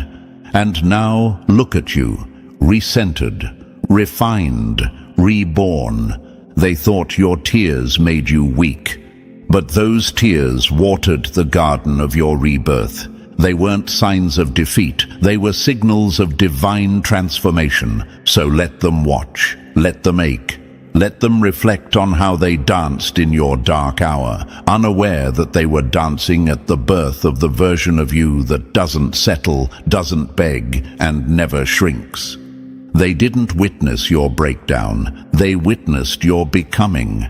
And now, it's too late to return to the place they abandoned, because the cocoon is gone, and in its place stands a force they were never built to stand beside. You weren't defeated, you were being delivered. Number 10. They fell for a clone and lost the blueprint. A fool doesn't know the value of gold until they trade it for glitter, and find out too late that shine without substance is just dust in disguise. In their arrogance, they thought you were replaceable. They believed they could walk away from something rare and stumble into something equal. But what they failed to understand is that you weren't just a partner, you were the prototype, the original, the blueprint. And when you walk away from the original, all that's left to chase is cheap imitations with no soul. They didn't fall for love. They fell for a clone, a reflection that mimicked your light, borrowed your words, maybe even copied your softness. But imitation is not embodiment. They thought they could trade in divine connection for surface-level compatibility and still come out on top. But now the illusion is fading. The mask is slipping. The energy they thought felt familiar is falling flat. You see, your power was never in what you said. It was in what you carried. That deep, calming presence. That ability to love from a place of healing, not trauma. That patience that wasn't rooted in desperation, but spiritual discipline. The clone they ran to? She can't replicate that. She can mirror the aesthetic, but not the frequency. She can act emotionally intelligent, but it's a performance, not a path. She knows how to be liked, not how to love. And that's the trap they walked into. At first, it probably felt exciting. New face, new vibe, new attention. But now the high has worn off, and they're starting to feel the weight of their decision. It's not just that they miss you, they miss the clarity you brought. The depth, the grounding. Because this new person, she requires nothing of them. No growth, no accountability, no transformation. Just attention, just ego stroking, just surface. They thought you were difficult when all you did was challenge their stagnancy. You wanted them to confront their demons, to evolve, to match your emotional depth with effort and healing. That scared them, so they ran to someone who wouldn't require that. But now that safety feels like a trap, not a home, and what they once called peace now feels like emptiness in disguise. They aren't being loved, they're being mirrored. And the worst part? They know it. Deep down, they can feel the hollowness, the fake support, the shallow connection. They feel unseen, even in company, because what they traded for comfort can't hold the weight of real love. It was never built for it. Meanwhile, you've outgrown that entire cycle. You've moved on, not just physically, but spiritually. You no longer try to make yourself palatable for people who fear real intimacy. You no longer explain your worth to someone who chose fantasy over truth. You've shed the version of you that begged to be understood. You now stand as someone who demands to be received in full or not at all.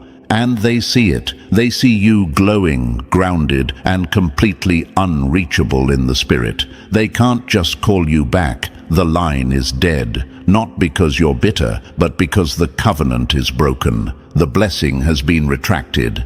And what they're left with? A pretty echo. A hollow substitute. A partner who looks the part but carries no spiritual weight.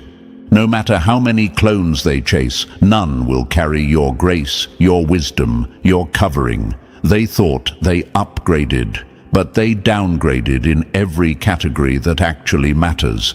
Because divine love doesn't just walk, it ascends. And you were the blueprint. What they're left with now is a shadow. A cheap echo of what they were too blind, too prideful, and too broken to keep. And so, let this be the final truth they can't escape. They didn't just lose you, they lost alignment, protection, and a love that carried weight. You were the original, the spiritual shield, the rare soul they weren't equipped to honor. Let them chase clones while you continue to rise. If this message spoke to your soul, make sure to like, subscribe, and drop the number 77 in the comments to claim your rebirth. And don't keep this healing to yourself. Share it with someone else who needs to remember their power. We rise louder, stronger, and wiser. Always. They never cared about you until someone powerful did. That one line will make your enemies choke on their own envy. because the same people who used to laugh behind your back are now watching someone with real power get hooked on your energy, and they can't handle it. They thought you were invisible, forgettable, but now someone high up, someone with real clout, is watching you like you're the last mystery on earth worth solving. And the irony, you never even asked to be seen. You were just being real in a world where everyone's fake.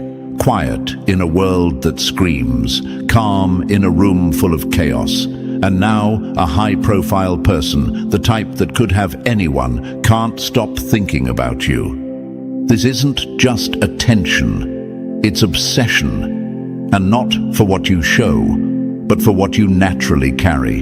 Two rare qualities that the world barely even recognizes anymore. But this powerful person does, and it's driving them mad. Don't forget to pay this message back by simply pressing the like and subscribe to help spread this message to more souls. It's the responsibility of all of us to spread the light. One message can change a life. Now listen closely. You were never loud. You were never trying to compete. And yet you keep showing up in places you never chased. That's not luck. That's alignment. That's power without noise. You didn't dress it up. You didn't advertise it, and still, someone influential, someone who's used to being the one, is feeling pulled by a force they can't explain. This person is used to controlling rooms. They're used to people shrinking in their presence. But when it comes to you, their confidence turns clumsy, their words stumble, they're intimidated, and they hate that they love it.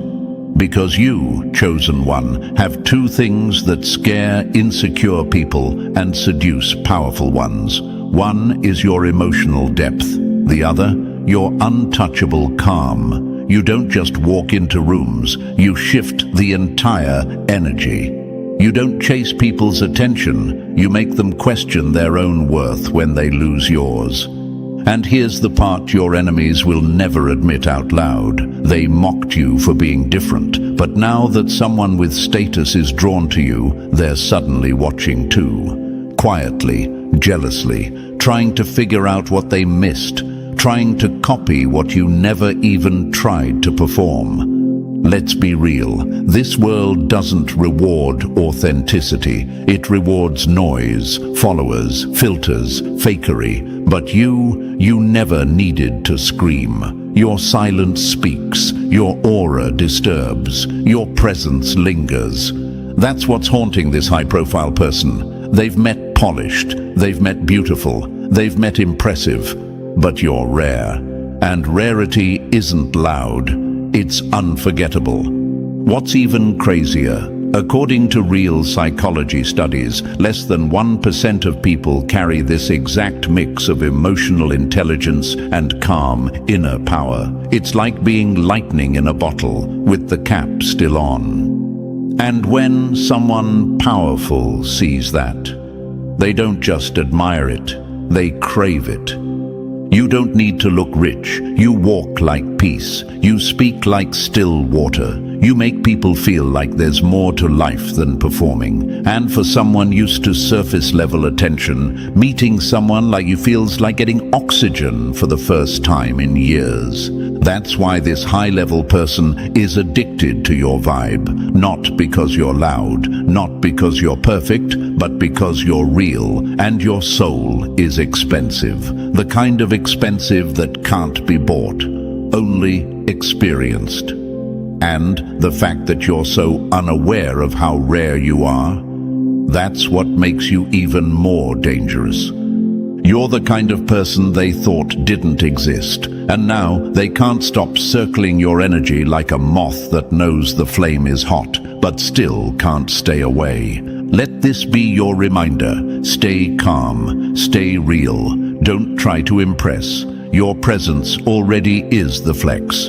And to the ones who doubted you, to the ones who only valued you when someone else did, let them watch, let them whisper, let them squirm in their own regret. Because this high-profile obsession, it's not random, it's not coincidence.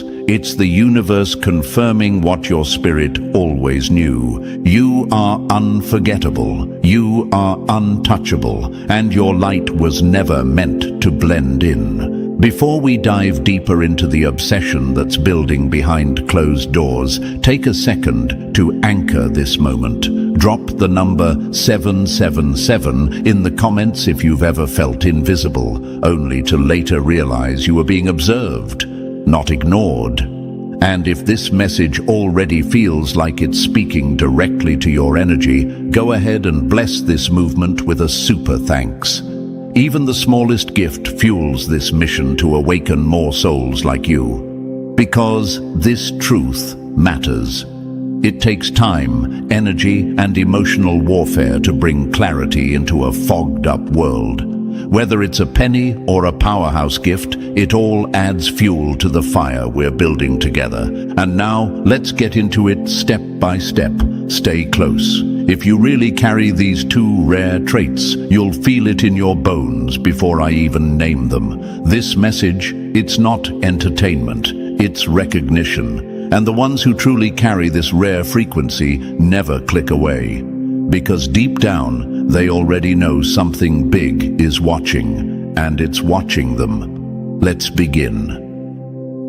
Number 1, they tried to play you, but you read the whole game before they even spoke. They hate you, not because you're wrong, but because you were right too soon. Let that slap settle in their throat, because they mocked your silence, your stillness, your refusal to play along. But the truth is, they knew you saw them, and nothing terrifies a manipulator more than someone who can't be manipulated, someone who can't be seduced by the mask, the charm, the high status, or the illusion. You're not just another pretty face floating in the crowd. You're the eyes in the dark, the ones that don't blink, the ones that see what isn't being said and feel what others are too numb to notice. And now, that same high-profile person who once thought they ran the show, they're looking over their shoulder every time they step into a room you've been in. Why? Because they know. You see them. You don't just hear words, you decode energy. And in a world that's drunk on filters, followers, and flattery, that makes you dangerous. While everyone else is buying into sweet talk and rehearsed charm, you catch the flicker in their eye, the glitch in their tone, the micro-expression that betrays the truth. You notice when their spirit flinches. You notice when the smile doesn't match the soul. And you don't need proof. You are the proof. That's what scares them. Because people like you, chosen ones, aren't supposed to exist anymore. They thought your type went extinct. They thought the world had drowned you in distractions and trained you to ignore your own intuition. But no, you survived. You sharpened your vision in silence. And now you walk through the world like a mirror they can't lie to. That's what this high-profile person can't stop thinking about. Not your looks, not your lifestyle, your discernment, the rare ability to see behind the curtain without lifting a finger. You never call it out. You don't need to. Your silence feels like exposure, and they've never been more drawn to someone and more unsettled by someone at the same time. You're not paranoid. You're not dramatic. You're not bitter. Your clarity doesn't come from trauma. It comes from tuning in while everyone else was tuning out. You don't guess. You know. And even when they lie with a straight face, your spirit picks it up like static on a radio. They're used to controlling rooms. Their charm usually has people eating out of their hands. But you didn't flinch. You didn't try to impress them. You didn't even lean in. You just watched. And that's what hit them the hardest, because they felt it, the feeling of being seen, not for who they want to be, but for who they really are underneath the title, the followers, the show. It's not just that you're honest, it's that you're clean. You've done the inner work. You've faced your own demons. So now, when you walk into a space, their shadows get loud. Their masks feel heavy. their secrets start itching, and suddenly your quiet feels louder than their biggest speech. They've met thousands of people, but you're the only one who made them feel watched without being judged. They don't know whether to run or stay close. That's the power of spiritual discernment. It exposes, but it also heals. You see the sickness, but you don't shame them. You just don't let it infect your peace. And your enemies? Oh, they hate this part of you the most. Because they can't lie to you, they can't manipulate you, they can't figure out why you're so calm when you should be triggered, or why you always seem to know what's coming before it hits. They whisper that you're too sensitive, but deep down, they know you're not emotional, you're accurate. You knew who they were before they even revealed it, and you're still standing. That's why this high-profile person is drawn to you like gravity. They're used to admiration, attention, fake intimacy. But you didn't flinch. You didn't flatter. You didn't care about their title. You didn't fall for the act. And yet, you saw something in them no one else did. Their emptiness. And that shook them. You picked up on the tension in their handshake. You felt the performance in their laugh. You noticed how they avoid eye contact when their ego's under pressure. And still, you didn't exploit it. You didn't call it out. You just let the truth hang in the air like smoke from a fire they didn't want you to find. But you found it anyway, because you're not reacting to what's loud, you're listening to what's quiet, and that's what makes you lethal in a world addicted to illusion. You walk into rooms and instantly pick up on who's jealous, who's pretending to be happy, who's secretly in competition with you, and who's faking humility for likes. You don't need to investigate, you just feel it. And every time you're proven right, your power gets sharper.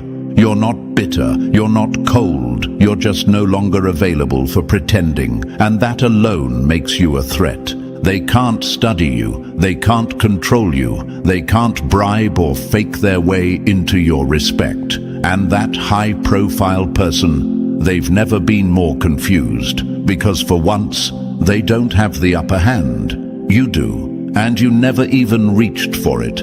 That's why they keep thinking about you. You're rare, you're precise, you're a human lie detector wrapped in calm energy. You don't talk much, but when you do, it's surgical. You don't correct people, you just let them bury themselves in the space your silence gives them. That's a power no status can buy.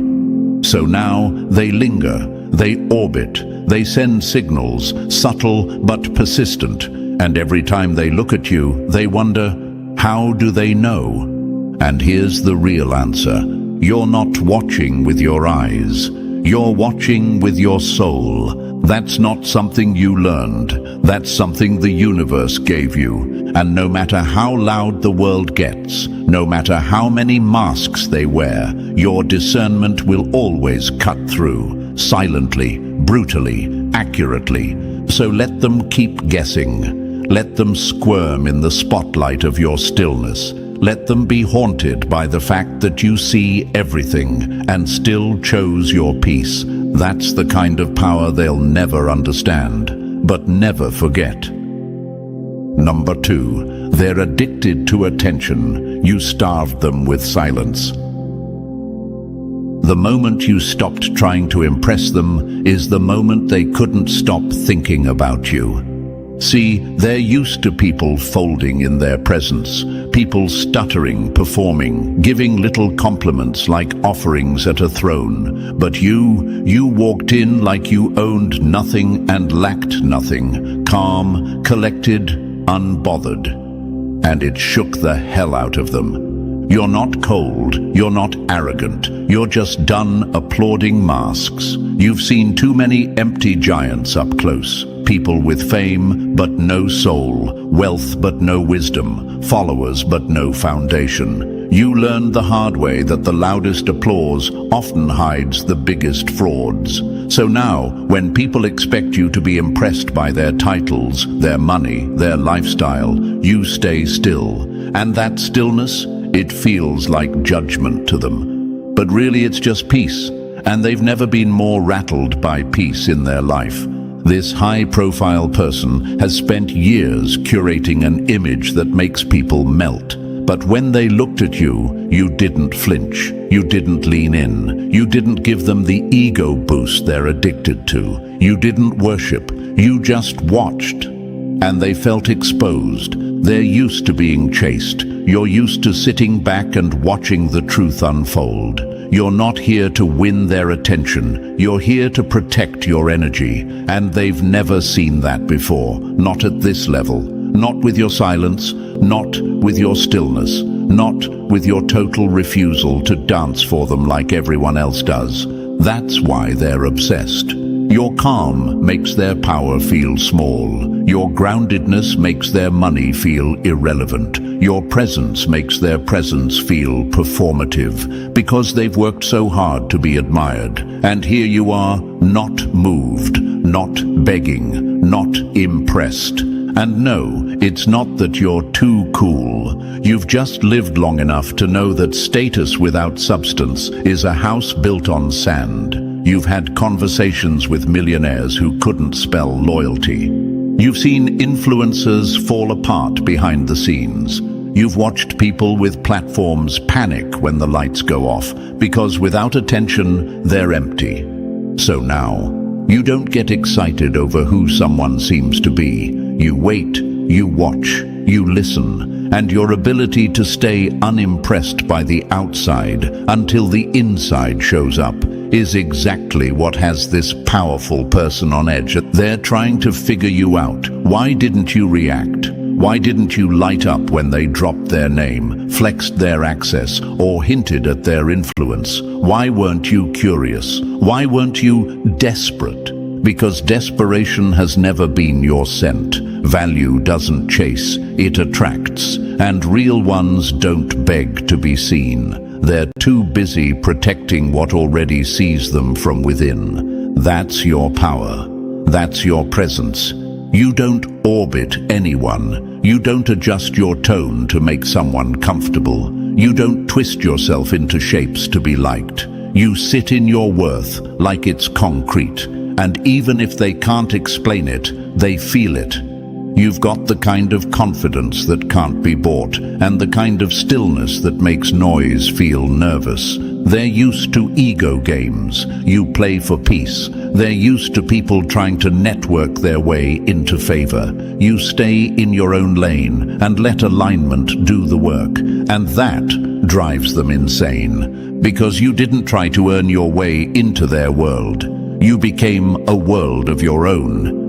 Your refusal to be impressed isn't about being superior, it's about being seasoned. You've danced with snakes in suits. You've listened to sweet talk that turned sour. You've seen charm weaponized as distraction. So now, when someone throws glitter in your face, you don't blink. You ask, but where's the gold? They feel that. They feel that your attention is expensive, that your presence is not a given. It's a choice, and that kind of energy, it humbles people who aren't used to being humbled. They're used to people fawning over them, but with you, the rules don't apply. They feel like they have to earn something they usually get for free, and that's when they start losing control. That's when obsession creeps in. Because when power meets someone it can't impress, it gets curious, then confused, then completely addicted.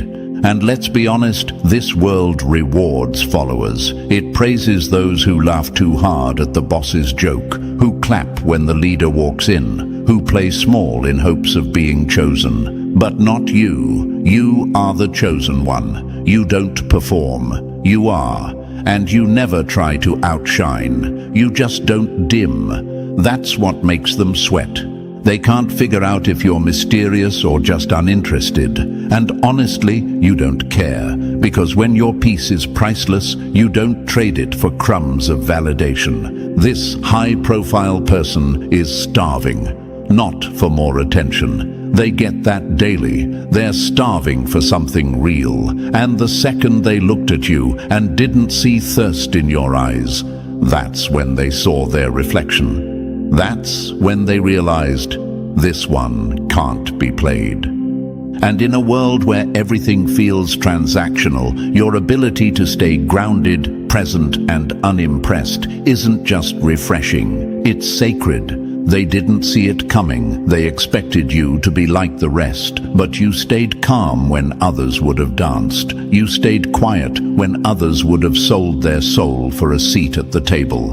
And that's why they're obsessed, because you're the first person they've met who doesn't want anything from them. You're just watching, waiting, not to judge, but to see if their character is worth your time. And in a world where everyone wants a piece, your ability to withhold is the most powerful thing of all. So no, you're not impressed, because you've seen what power without peace looks like. You've seen what clout without compassion feels like, and you've already chosen your side. Let them chase attention, let them beg to be adored. You'll keep walking with your head high, your energy clean, and your soul untouched.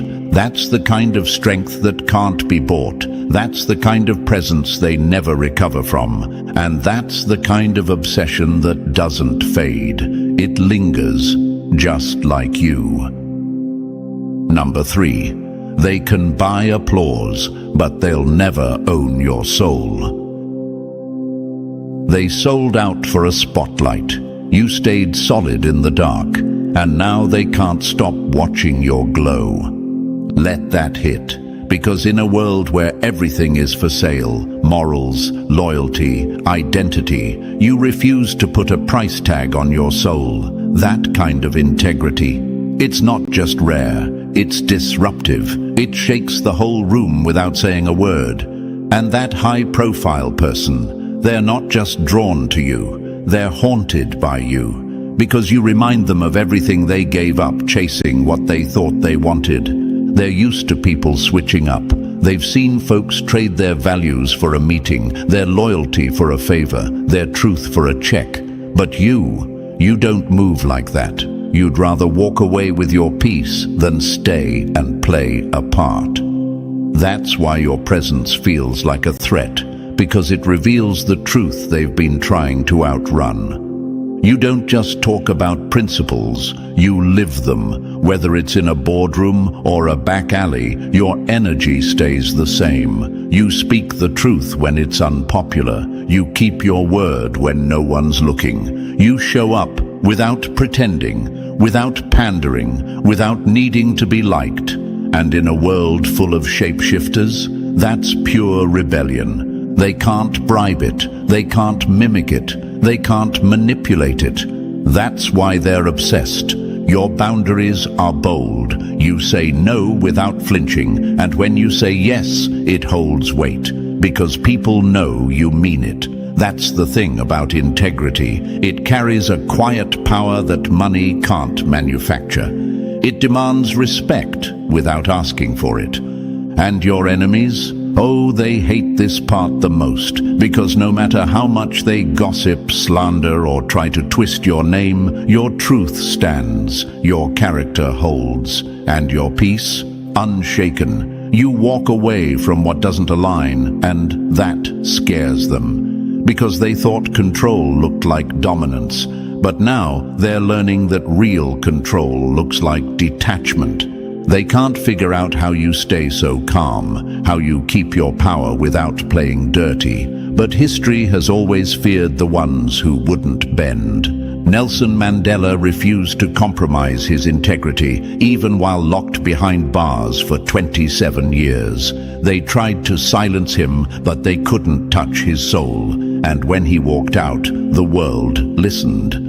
Rosa Parks said one word, no, and shook an entire system, not with noise, not with violence, with silent defiance and a backbone made of steel. Frida Kahlo painted her pain with raw honesty, while others painted what would sell. She didn't dilute herself for society's approval, and now she's remembered forever, while most of her critics' names have turned to dust. That's what you remind them of.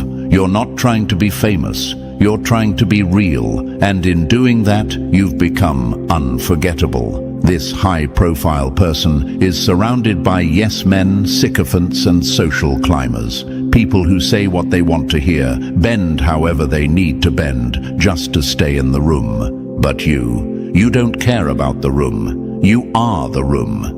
Your refusal to play small for status confuses them. Your ability to lose opportunities without losing yourself, that's what's making them spiral. They've never seen someone like you up close. Someone who holds their ground without getting loud. Someone who speaks truth without needing a platform. You don't try to impress, you just are. And your consistency cuts through their performance like a blade. That's why they keep circling your energy, because you carry something they abandoned a long time ago, and now they're starving for it. Not fame, not beauty, not money, but integrity. Because deep down, they're tired of their own act. They're exhausted from living a lie, and every time they look at you, it's a mirror they can't escape. Not because you're judging them, but because you don't need them. And in a world where everyone else seems to be waiting for their approval, you're just not. They don't know what to do with that. That's why you haunt them, because your code doesn't crack. And your silence, it screams louder than their best performance. You're not perfect, you've made mistakes, but what makes you different is how you handle them. You own your missteps, you grow out loud, you take accountability in a world that's allergic to it. That's not weakness, that's mastery.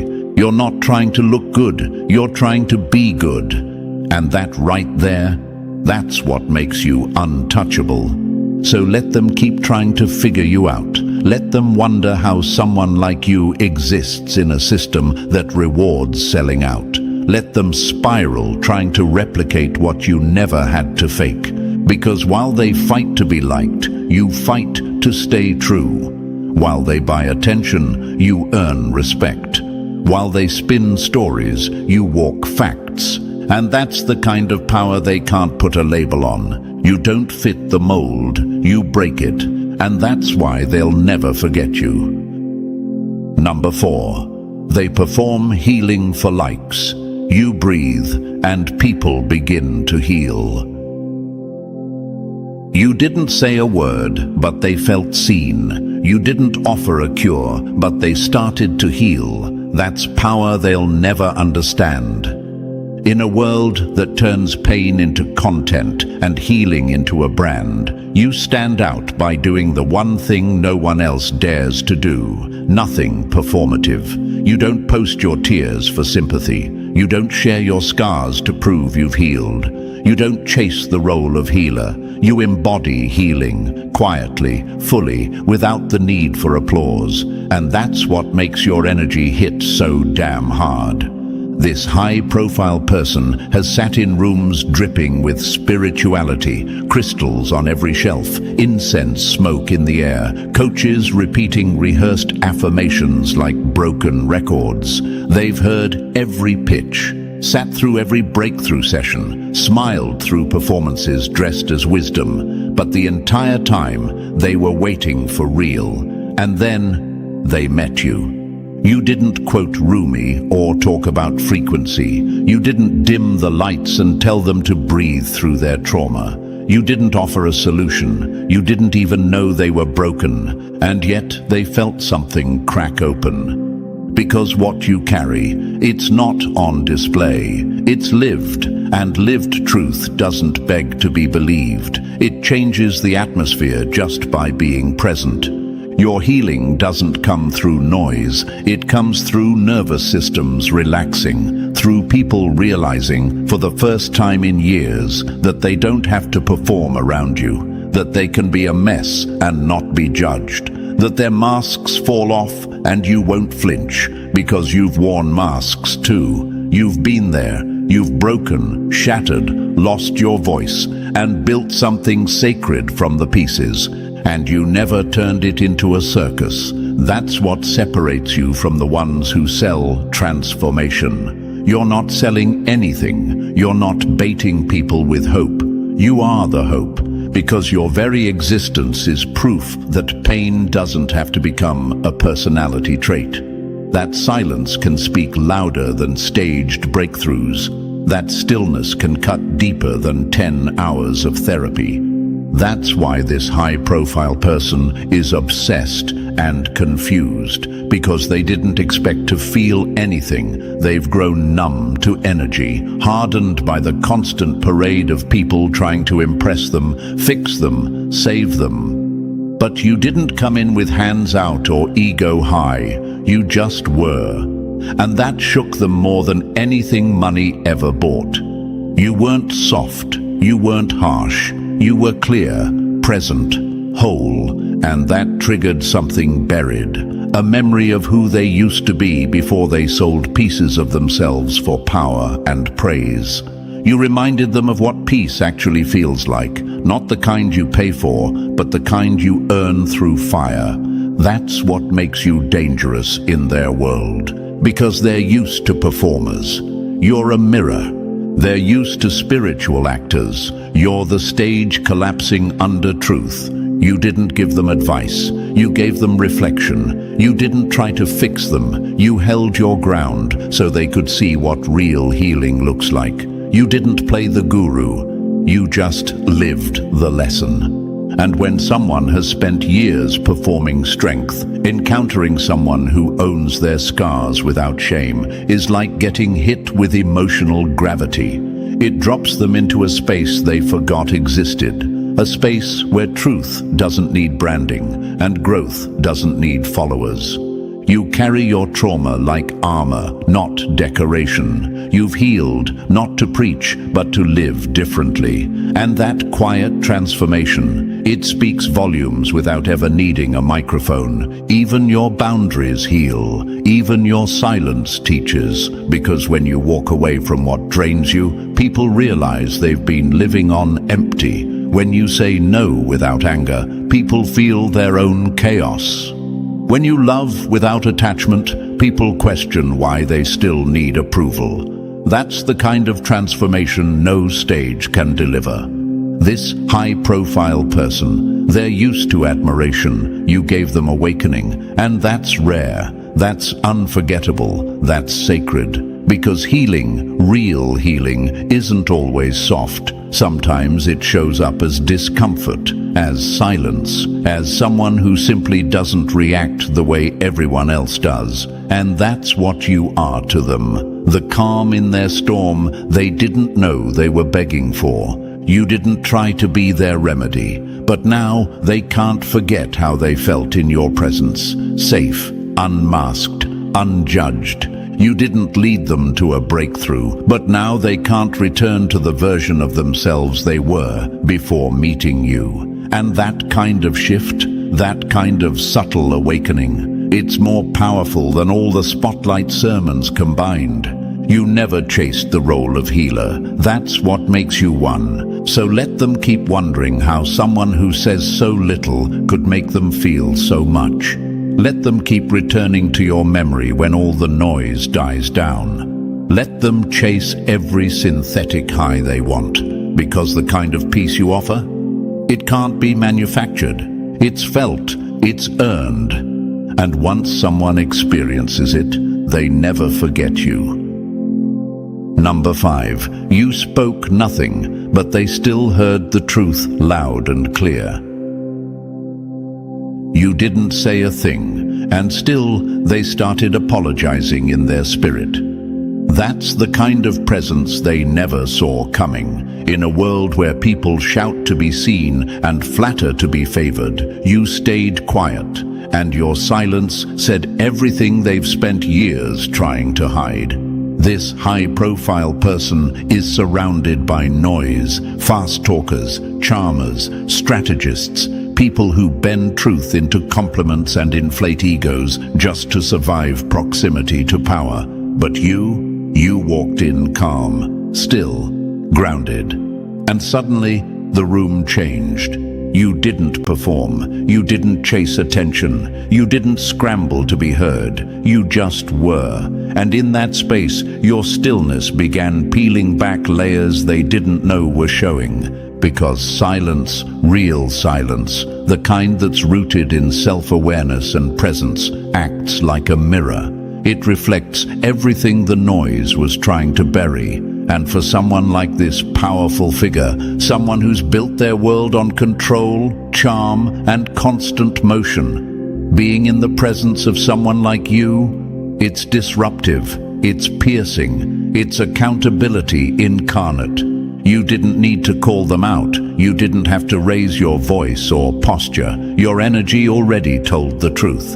And that truth, it doesn't need punctuation. It lingers. They've had people beg for validation. You didn't even blink. They've seen people bend their personalities to match their mood. You stayed still in yours. They've watched people inflate their confidence with noise. You carried yours in silence. And that contradiction, it made them reflect in ways they weren't ready for. They started asking themselves silent questions. Why do I care what this person thinks? Why do I feel like I'm being seen? Why do I suddenly feel unworthy in the presence of someone who's saying nothing at all? Because silence is not absence, it's pressure. It's space that forces people to fill it with honesty or get swallowed by their own performance. And your silence? It didn't give them room to hide. You're not cold, you're not rude, you're just present. You don't use silence as a weapon, but it still exposes what words can't protect. Your refusal to play into their ego games stripped the mask right off their face. That's why they're obsessed. You didn't feed their persona. You didn't fall for the curated image. You didn't meet their noise with more noise. You met it with nothing, and it echoed. Because people aren't used to silence that holds them accountable. They're used to silence that shrinks, that hides, that submits. But your silence doesn't submit. It confronts. And it doesn't come from insecurity. It comes from control. You speak when necessary. You observe before reacting. You choose your words like currency, careful, valuable, intentional. That's what unsettles them. Not that you're quiet, but that you mean it. They've lived years avoiding their own reflection. Then you walked in and showed them who they've been becoming, just by existing in your stillness. You don't correct people. You don't argue with liars. You don't interrupt performances. You just let the room perform for itself. And when the masks fall, you're still there, calm as ever, watching them realize it. That's power. Real power doesn't always talk. Sometimes it just stands there and makes everyone else wonder what they're hiding. And let's be honest, you've been misunderstood for this. They've called you distant, cold, maybe even antisocial. But deep down, the ones who are uncomfortable around your silence, they're not reacting to you. They're reacting to what's exposed when you say nothing. This high-profile person. They can't unfeel that now. They keep replaying that one conversation where you didn't flatter them. That moment when you looked them in the eye without blinking, without needing anything from them. And for the first time in a long time, they questioned who they really were. That kind of shift doesn't come from speeches. It comes from energy. It comes from the quiet ones who don't clap for ego and don't fake approval. You didn't demand respect. You commanded it with your posture, with your pause, with your refusal to dance for attention. They're not used to that. They're used to people trying to climb, trying to impress, trying to belong. But you don't orbit their world. You make them question it. You didn't stay silent. You used silence. And now you're the one voice they can't shake, even though you barely said a word. Because when someone finally meets a soul that doesn't bend, doesn't flatter, doesn't entertain illusions, it either forces them to run or rise. And this person, they're still deciding. But one thing is certain, your silence, they'll never forget how loud it was. Number 6. You took the blade that cut you and forged a crown. They thought the pain would break you, it built you, and now they can't stop staring at what they tried to bury. You didn't survive just one storm, you became the storm. The difference? You didn't come to destroy, you came to cleanse. And the reason this high-profile person can't shake you is because you carry a power that doesn't beg to be seen. It radiates, quietly, heavily, like thunder that walks on 2 feet. They've seen pain before, but they've never seen anyone wear it the way you do. Not like a badge, not like a crutch, but like a scar that doesn't ask for pity, only respect. You've buried versions of yourself no one ever saw, grieved in silence while the world kept spinning. You've screamed into pillows, dried your own tears, and stitched your soul back together with trembling hands. And then showed up, again, stronger, clearer, still soft. Because you never let pain harden you, you let it hone you. They're used to people weaponizing their wounds, milking their suffering for attention, wearing trauma like fashion to gain sympathy and influence. But you kept your battles private and came out refined. And that's what haunts them. They don't know your story, but your energy tells the truth. There's something in the way you carry yourself, steady, raw, honest. You don't sugarcoat reality, but you don't let it rule you either. You've mastered the art of holding heartbreak in one hand and hope in the other, and walking forward without dropping either. That kind of emotional alchemy, it's not common, it's earned. You don't lead with your scars, but when you speak, there's a quiet gravity in your tone that lets them know you've been to the bottom, and you didn't just crawl out, you rose. That's the kind of strength that can't be taught in coaching seminars or bought through retreats. That's soul-earned resilience. That's real grit. And this person, this powerful, high-status figure, feels small in your presence. Not because you make them feel less, but because your very existence forces them to reflect on everything they've avoided. They see how much pain you've been through, and yet you're not begging for love, not manipulating for care, not acting like the world owes you anything. That kind of humility and strength, it rewrites people. They know people who have cracked under half the weight you've carried, people who became bitter, toxic, manipulative, all in the name of pain. But you built emotional architecture around your wounds. You turned grief into wisdom. You turned abandonment into independence. And instead of screaming, "Look what they did to me," you whisper, "Look what I built with it." And that whisper, it's louder than their best speech. They crave your peace, but they don't know the war it cost. They envy your glow, but they'd never survive the fire you had to walk through to earn it.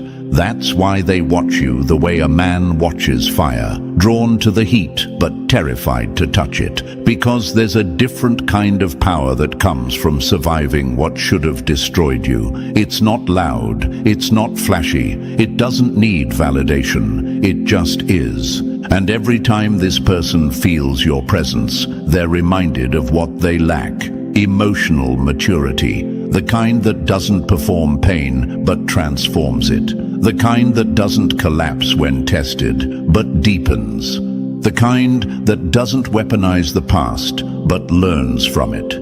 You're living proof that resilience isn't about hiding the wound, it's about making peace with the scar. That's why your story is so magnetic, even when untold, because what they sense in you isn't just healing, it's transcendence. You are open but not weak. You are soft but not naive. You are vulnerable but guarded with wisdom, not fear. And they want that. Because in their world of optics and ego, of shiny surfaces and empty rooms, you walk in depth. You don't need to dominate the room. You become the depth of it. You don't need to remind people of what you've survived.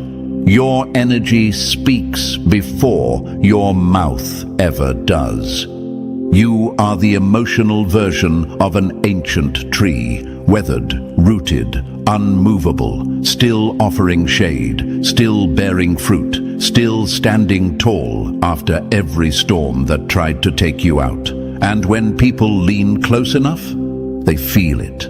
The stillness, the survival, the strength that no follower count can buy. That's what this high-profile person didn't expect. To be moved by someone who wasn't even trying, to feel seen by someone who never asked for their gaze, to feel called higher, not by a coach, not by a therapist, but by someone who simply exists in their truth. And that truth, it's this: you've suffered, but you're not suffering. You've been hurt, but you're not hateful. You've been abandoned, but you are never empty. You've been broken, but you chose not to break others in return. And that level of integrity, that soul-earned balance, that still-standing softness in a brutal world, that's the kind of thing that keeps people up at night, wondering how did they survive all that and still stay pure. It's because you didn't let pain define you. You let it refine you. And now you walk like quiet thunder, never asking to be heard, yet impossible to ignore. Number 7. You don't beg to be noticed. You shift the atmosphere just by entering the room. While they fight to be seen, you radiate so loudly in silence that the room forgets who they were watching. That's what happens when alignment replaces ambition. That's what happens when you stop chasing energy and start becoming it. You didn't come into the room to compete. You didn't come to perform. You came as yourself. And the whole damn room rearranged around your presence. This high-profile person noticed it immediately, and not because you were loud, not because you were dressed to impress, but because you didn't need anything. And that right there, that's the kind of power that stops people in their tracks. They're used to curated confidence, practiced charm, people entering their space with scripted smiles and motives wrapped in praise. But you didn't come to take. You didn't come to beg for a spot. You became the spotlight and didn't even know it. Your frequency isn't something you advertise. It precedes you. It speaks before you open your mouth. It interrupts shallow conversations and shifts the atmosphere without effort. And that's what has this person obsessed, because they can't manipulate it. They can't fake it, and they sure as hell can't ignore it. You've mastered what most people never will, being undeniable without being available. They're used to attention being transactional, people trying to get in their orbit for clout, connection, or access. But you didn't orbit. You stood still, and the entire room gravitated toward you like planets to a sun they didn't even know they needed. Your peace was louder than their platform. Your detachment spoke clearer than their press release. Your calm confidence silenced their ego, and that's the exact moment they realized you weren't like the rest. See, you've done the internal work most people avoid. You've faced your insecurities, stripped away the need to prove, and detached from external validation. That kind of self-possession can't be faked. It can't be copied, and it damn sure can't be controlled. That's why they felt the shift when you walked in. You weren't matching the room, you were lifting it, and while others were trying to fit in, your energy made the room expand. You didn't speak loudly, you didn't brag, but somehow conversations paused, eyes followed. Not because you demanded attention, but because your frequency disrupted the background noise of inauthenticity they've grown used to. They can't explain it logically, but their spirit felt it. That's what happens when you walk in alignment. You don't market yourself, your energy markets truth. Your presence holds weight, not because it's curated, but because it's clear, rooted, rare, You're not trying to impress anyone, and ironically, that is what impresses the most. Because in a world starving for attention, you became a magnet without saying a word. You stopped chasing and started choosing. And that's what people crave but don't understand. You don't ask to be chosen because you've already chosen yourself. That's why they're watching you. Because for the first time, they're seeing someone move through a room without needing the room.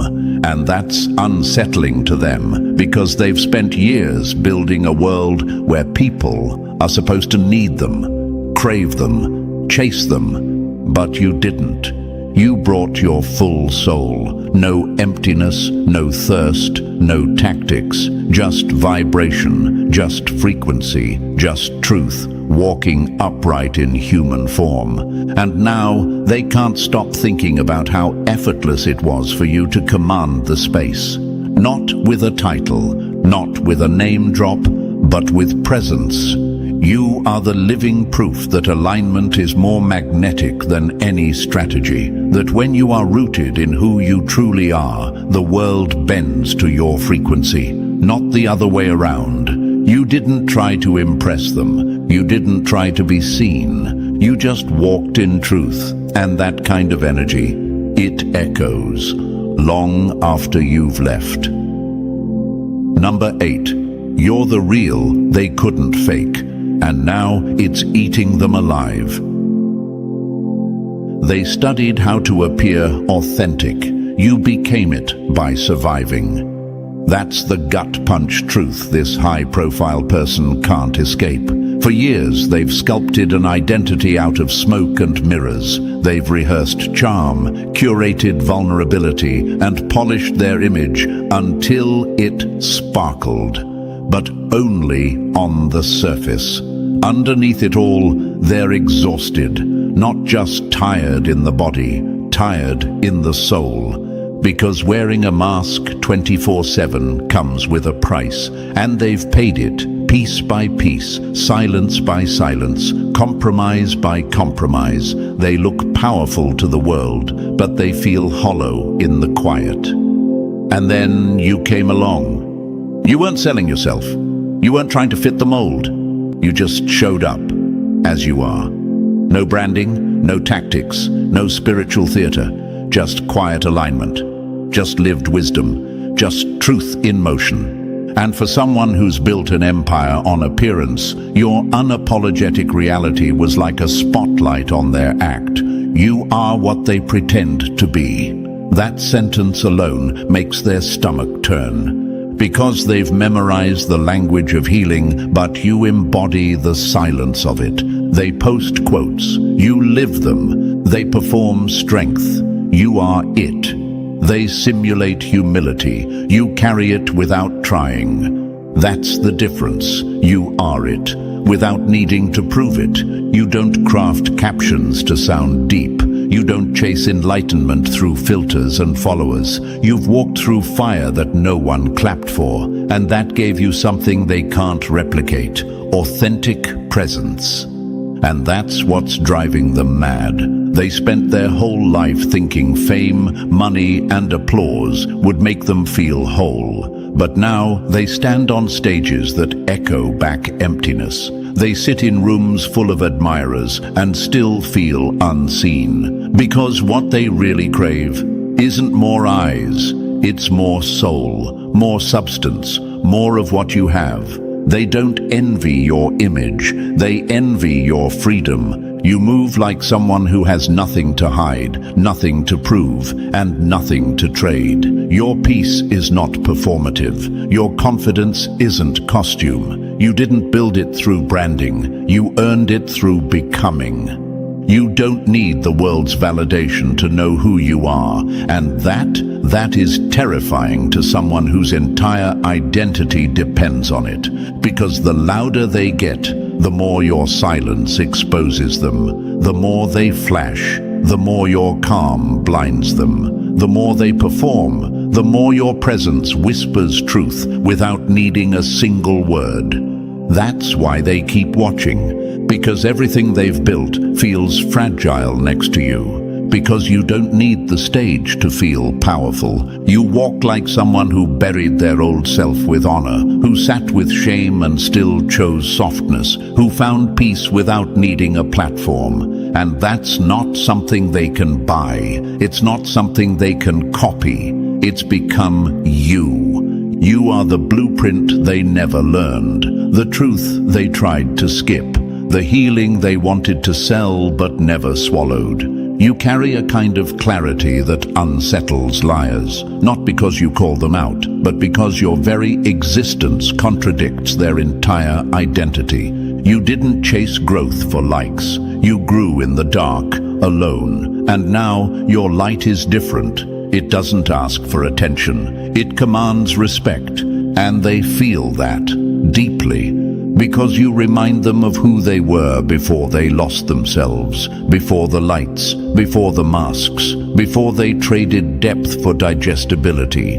They want what you have, not your life, your truth, not your followers, your freedom, not your voice, your inner peace. And maybe they'll never say it out loud, but they study you, every move, every silence, every subtle, grounded thing about you that screams, "This is who I am," even when no one's watching. Because that kind of energy, that kind of raw, unfiltered alignment, it doesn't just attract, it awakens. They broke you like it was a game. Now they're the ones choking on the same rules they wrote. Let that hit. They thought you'd never get back up. They thought you'd stay quiet. They thought they could treat your heart like a toy, play you, lie to you, cheat you, and walk away like nothing ever happened. But now, the player who wronged you is losing grip, losing sleep, losing control. Because here's the truth they never saw coming. When you mess with someone who's connected to the universe like you are, you don't walk away clean. You walk away marked. Not by hate, not by revenge, but by a shift in energy that starts collapsing everything fake in your life.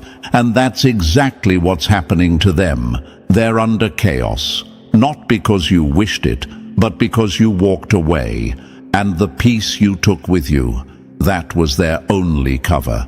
Don't forget to show love back. Tap like, hit subscribe, and drop a 77 in the comments if you've felt this shift.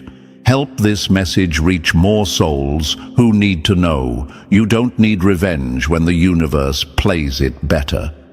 Let's spread this truth like wildfire. Now, let's break this down. See, the mistake they made was thinking your silence was weakness. They read your calm like it was confusion. They took your love for granted because they were used to dealing with people who beg, who chase, who crack under pressure. But you're built different. You were never their toy. You were their lesson. And the moment they lost access to your energy, their fake empire started shaking. At first, it was small, a missed opportunity, a friend turning distant, a project falling through. But now, it's chaos. Their relationships are crumbling, their reputation is leaking, their confidence is cracked. The charm that used to get them out of everything, it's not working anymore. Because when a chosen one walks away, the lies lose their light. You were the stage. Now the mask is falling, and there's no one left to clap. They were used to being in control, pulling strings, making people doubt themselves. They studied your mind like it was a blueprint. Press this button, get this reaction. But one day, you stopped reacting. You stopped playing. That's when they started losing it. Because the worst thing you can do to a manipulator isn't yelling or fighting or proving your side. It's walking away in silence and letting the truth handle them. And that's what you did. You took back your power without a speech, without a war. You just stood up, and they lost their grip on the game. Now they're in the middle of a storm they created. And here's the twist. They thought they were the puppet master. But now they realize they were the puppet of their own ego all along. The energy is flipping. The same tactics they used on you, now they're being used against them by people they trusted, by systems they once controlled. Everything they dished out is circling back, louder, sharper, more chaotic. And here's what burns the most. You're not watching bitter. You're watching better. You're healing, glowing, moving in silence while the player drowns in the same game they built to destroy you. They can't stand it. They're obsessing, checking your pages, asking mutual friends, watching your silence louder than your words ever were. They're wondering how you're so calm, how you're untouched, how the one they thought was weak is now winning without needing to fight. But that's what happens when you stop begging the universe to fix it and let it balance itself. What they thought was a small betrayal has turned into a full-blown storm. Because you weren't just a nice person, they hurt. You were a trigger for their own downfall. And now they're under chaos, confused, bitter, paranoid, because they can't undo what they did. They can't unsay what they said. And they can't unsee the way everything is falling apart the moment you walked away. You flipped the script. Without revenge, without war, without lifting a single finger. Because when the universe marks someone who's been wronged with clarity and healing, the ones who played them don't just lose access, they lose the game entirely. The tables turned, the power flipped. And now the one who caused the damage is standing in the wreckage of their own actions, alone, exposed, and finally realizing they never had control. They just had your silence. And now that it's gone, they're spiraling. So now that the truth is hitting, let's go deeper. Because if you've ever been played, betrayed, or underestimated, and still found the strength to rise, this message was meant for you. Drop the number 777 in the comments if you know the tables have turned and the one who wronged you is finally facing the chaos they created. And if this message is speaking to your soul, show some love with a like, subscribe, or even a super thanks. Every bit of support helps push this truth further into the light. This isn't just content, it's closure. It's confirmation. It's a shift. And now, let's unpack this step by step. If you're really the chosen one, you'll feel it in your bones. Let's get started. Number 1. They thought they let you go, but they pulled the plug on their own power grid. They didn't just lose you. They lost the only thing keeping their storm from turning into a flood. Let's make this clear. You weren't just part of their life. You were the glue holding their chaos together, the light that made their mess look less ugly, the reason they were even able to function while pretending they had it all figured out. They didn't know it, but they were feeding off your peace like parasites feed off a living body, pulling calm from your energy, stealing safety from your spirit, drinking from your presence like it was endless. And you gave, and gave, and gave, because that's who you are, solid, loyal, loving, even when it hurts. But they thought your energy was free. They mistook your softness for simplicity. They convinced themselves you were just convenient, something they could reach for when it suited them, then push aside when their ego needed room to play. They thought you were replaceable. Now they know better. Because the second you walked away, everything started to fall apart.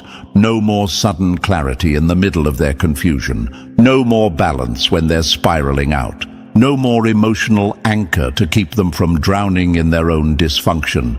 You weren't just a person. You were a covering. A spiritual firewall, a hidden force that kept consequences delayed, doors open, people patient.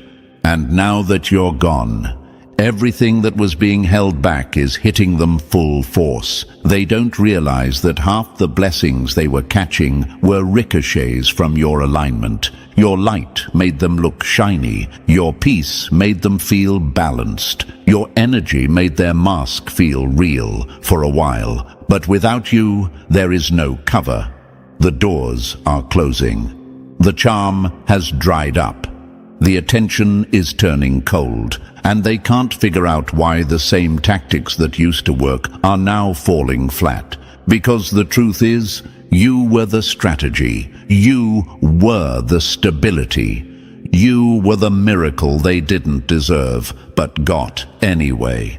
They're out here confused, scrambling for control, trying to replicate what they had around you with new people, new distractions, new stories. But it's not working, because you can't recreate the frequency of a chosen one. You can't download the impact of someone who was sent into your life to protect you from the very damage you caused. You were the calm in their storm, and they turned on you. You were the light in their darkness, and they mocked you for not shining 24/7. You were the peace in their chaos, and they called you boring because you didn't bring drama.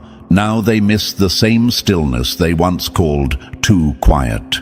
Now they crave the same loyalty they once overlooked. Now they're haunted by the absence of what they never even took the time to value.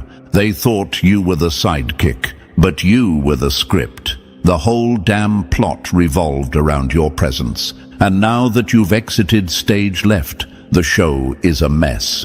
No audience, no applause, no direction, just them. Standing alone in a scene they no longer know how to act out.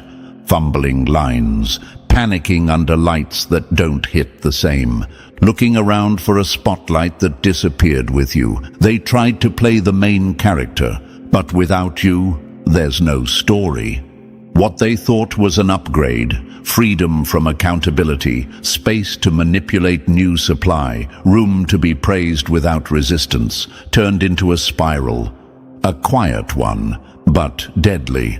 They're not posting about it, not talking about it, but they're feeling it, the anxiety, the restlessness, the confusion, and worst of all, the energy drain, because they didn't just lose a person, they lost the entire source of their stability. They lost the voice that soothed them, the presence that calmed them, the love that held them together when everything else was falling apart.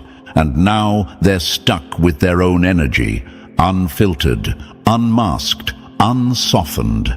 Now they know what they really were. A storm hiding behind someone else's sunshine. They didn't lose love. They lost access to peace. And that kind of loss, you can't post about it. You can't rebound from it. You can't replace it with a quick thrill or a cheap copy. It hits when they're alone, when their phone is dry, when the noise fades, and all they're left with is themselves and the echo of the one they pushed away. So let them sit in it.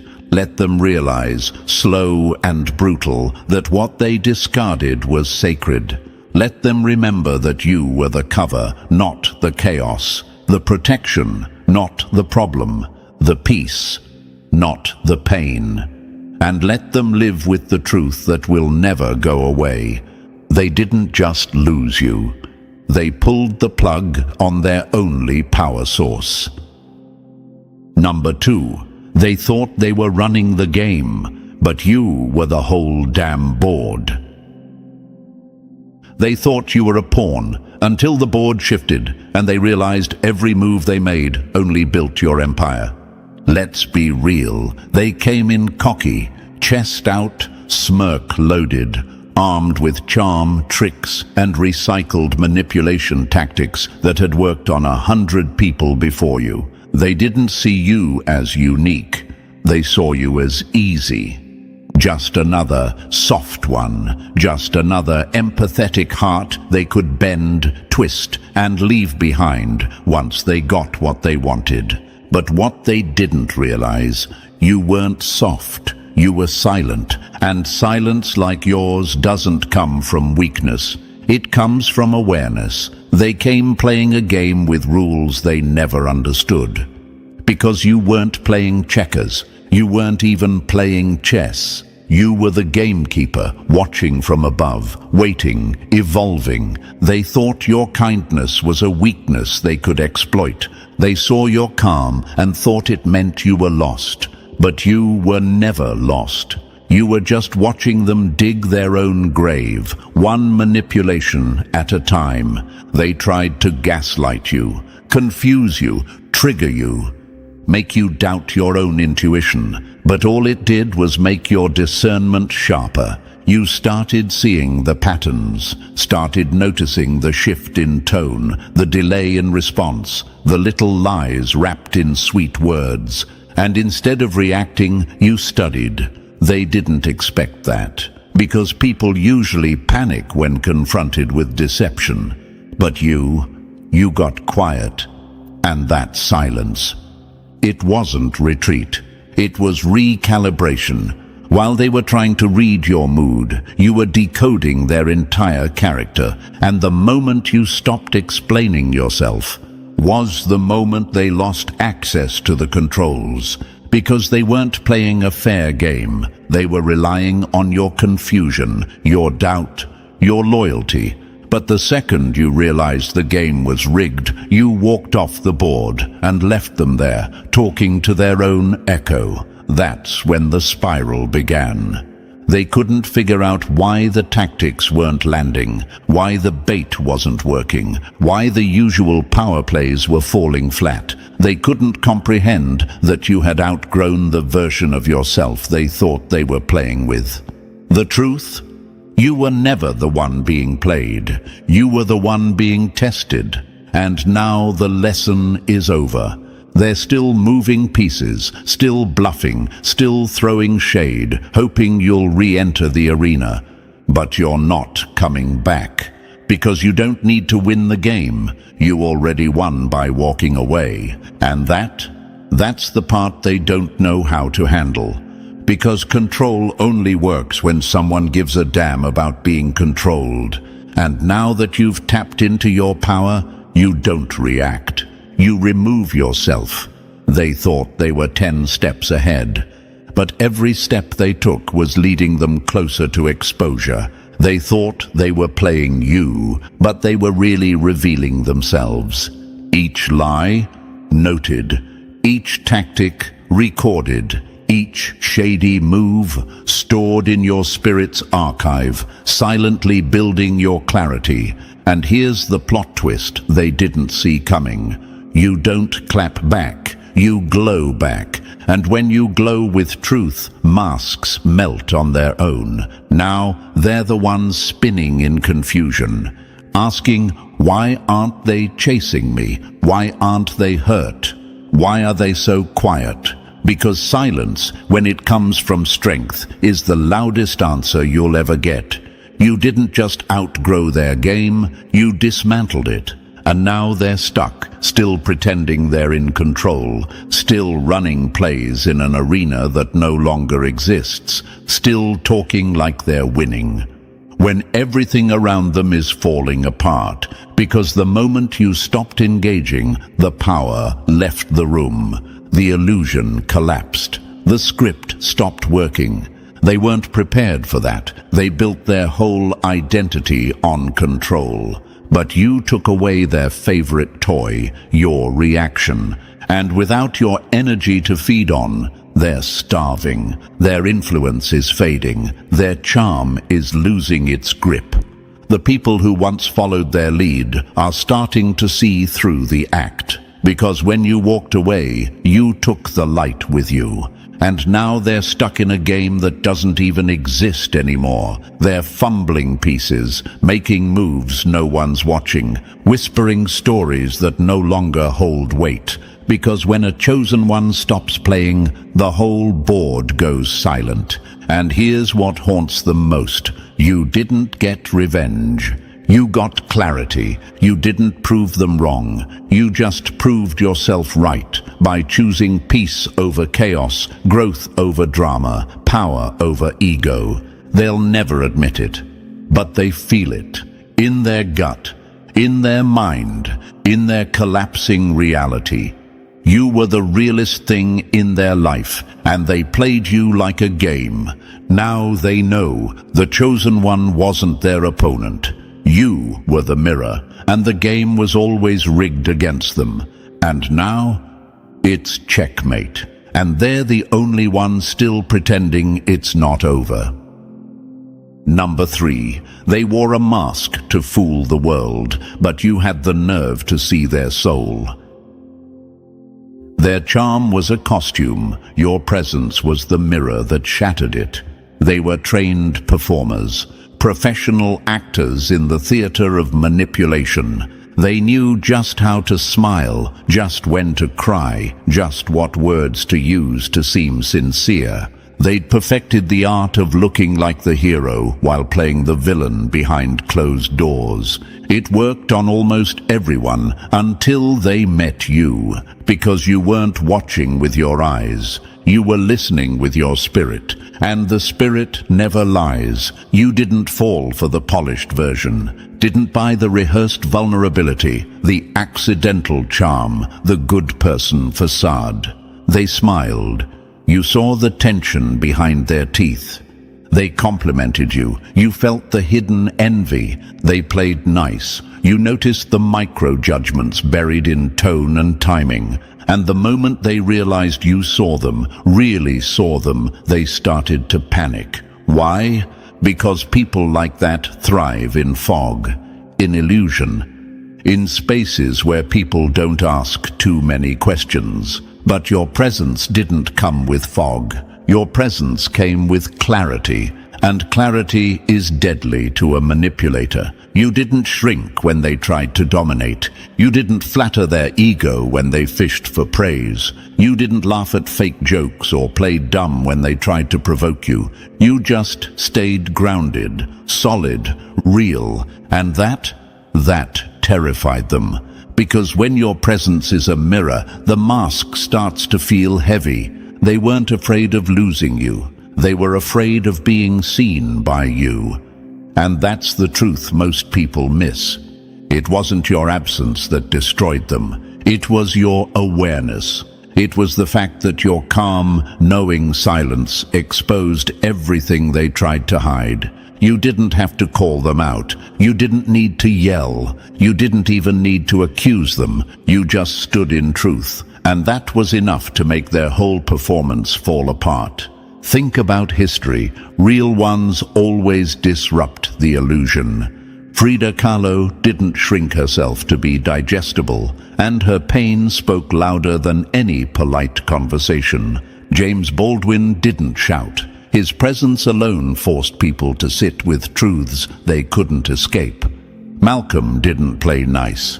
He saw the system and spoke with the sharpness of someone who could not be seduced by half-truths. And you carry the same essence. You don't match people's masks. You reflect what's underneath. That's why they tried to flip it, to spin a story, to paint you as the problem. Because when manipulation doesn't work, the next move is always reputation assassination. But what they didn't realize is your power was never in the image. It was in the reality behind it. They're out here crumbling, trying to patch up a persona that no longer holds weight, while you walk away, not confused, not bitter, but clear. You didn't just survive. You left with truth. You left with receipts burned into your intuition.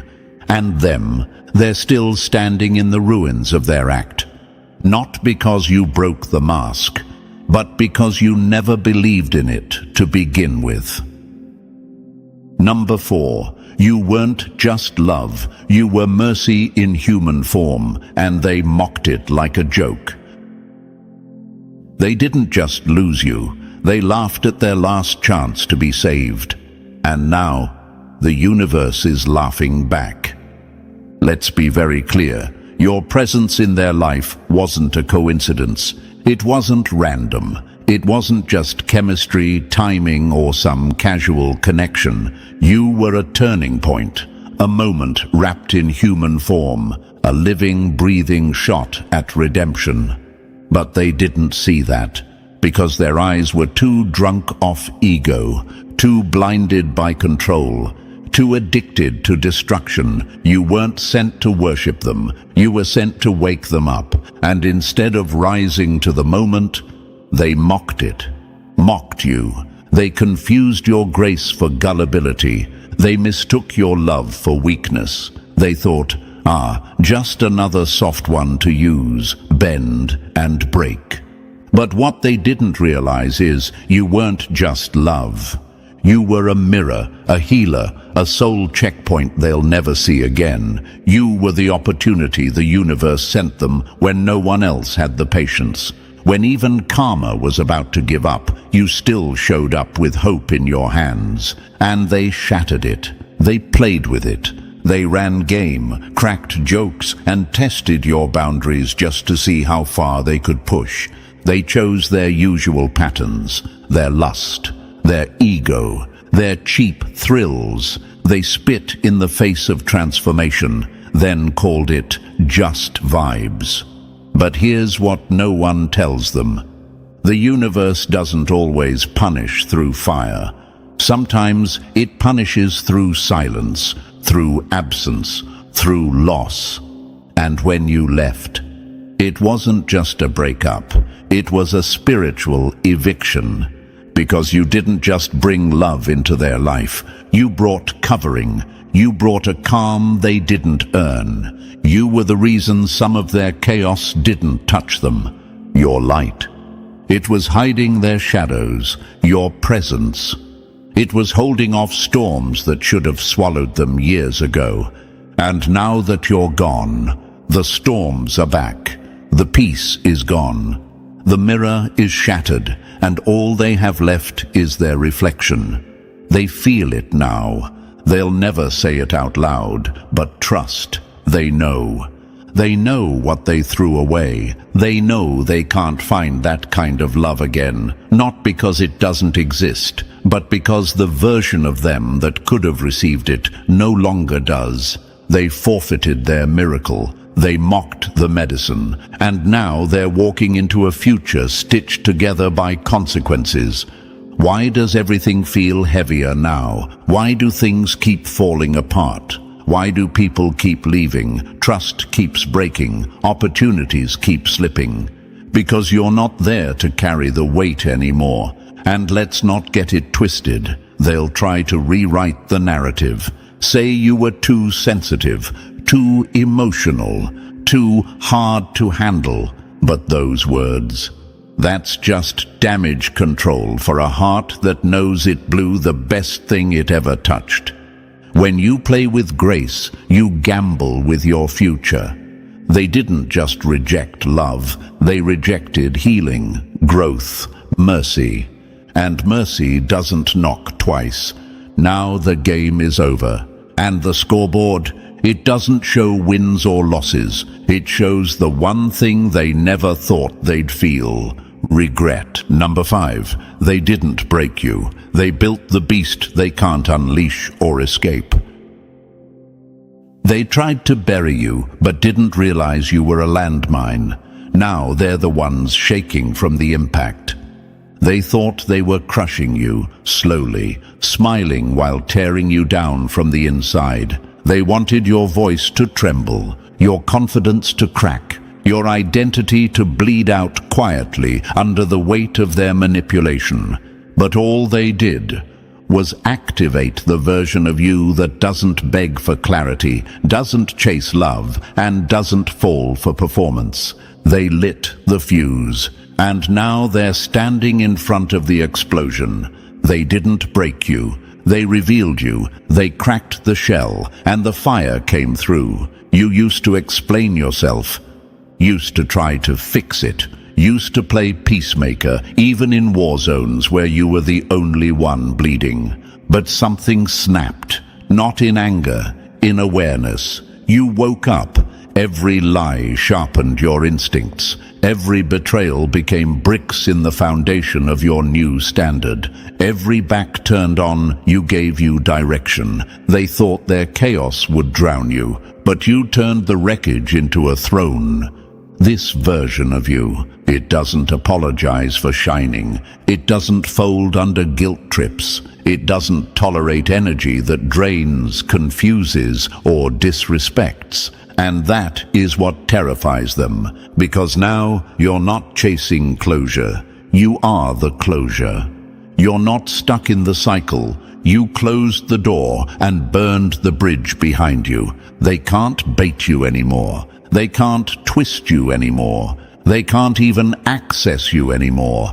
And that silence, that peace you're walking in now, it's louder than any revenge could ever be. They underestimated what kind of power lives inside someone who has nothing left to prove. Someone who found peace in the wreckage. Someone who took the ashes and said, "Watch me build."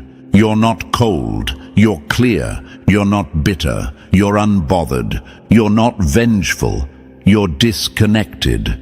They're still trying to figure out where it went wrong, still replaying the last moment they had control, still confused about why their usual tricks don't work anymore. But you know why.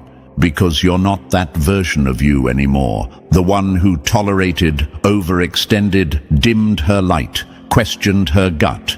She's gone. And in her place stands someone who knows, who sees, who doesn't need to prove, chase, or defend. You don't just survive now, you transform.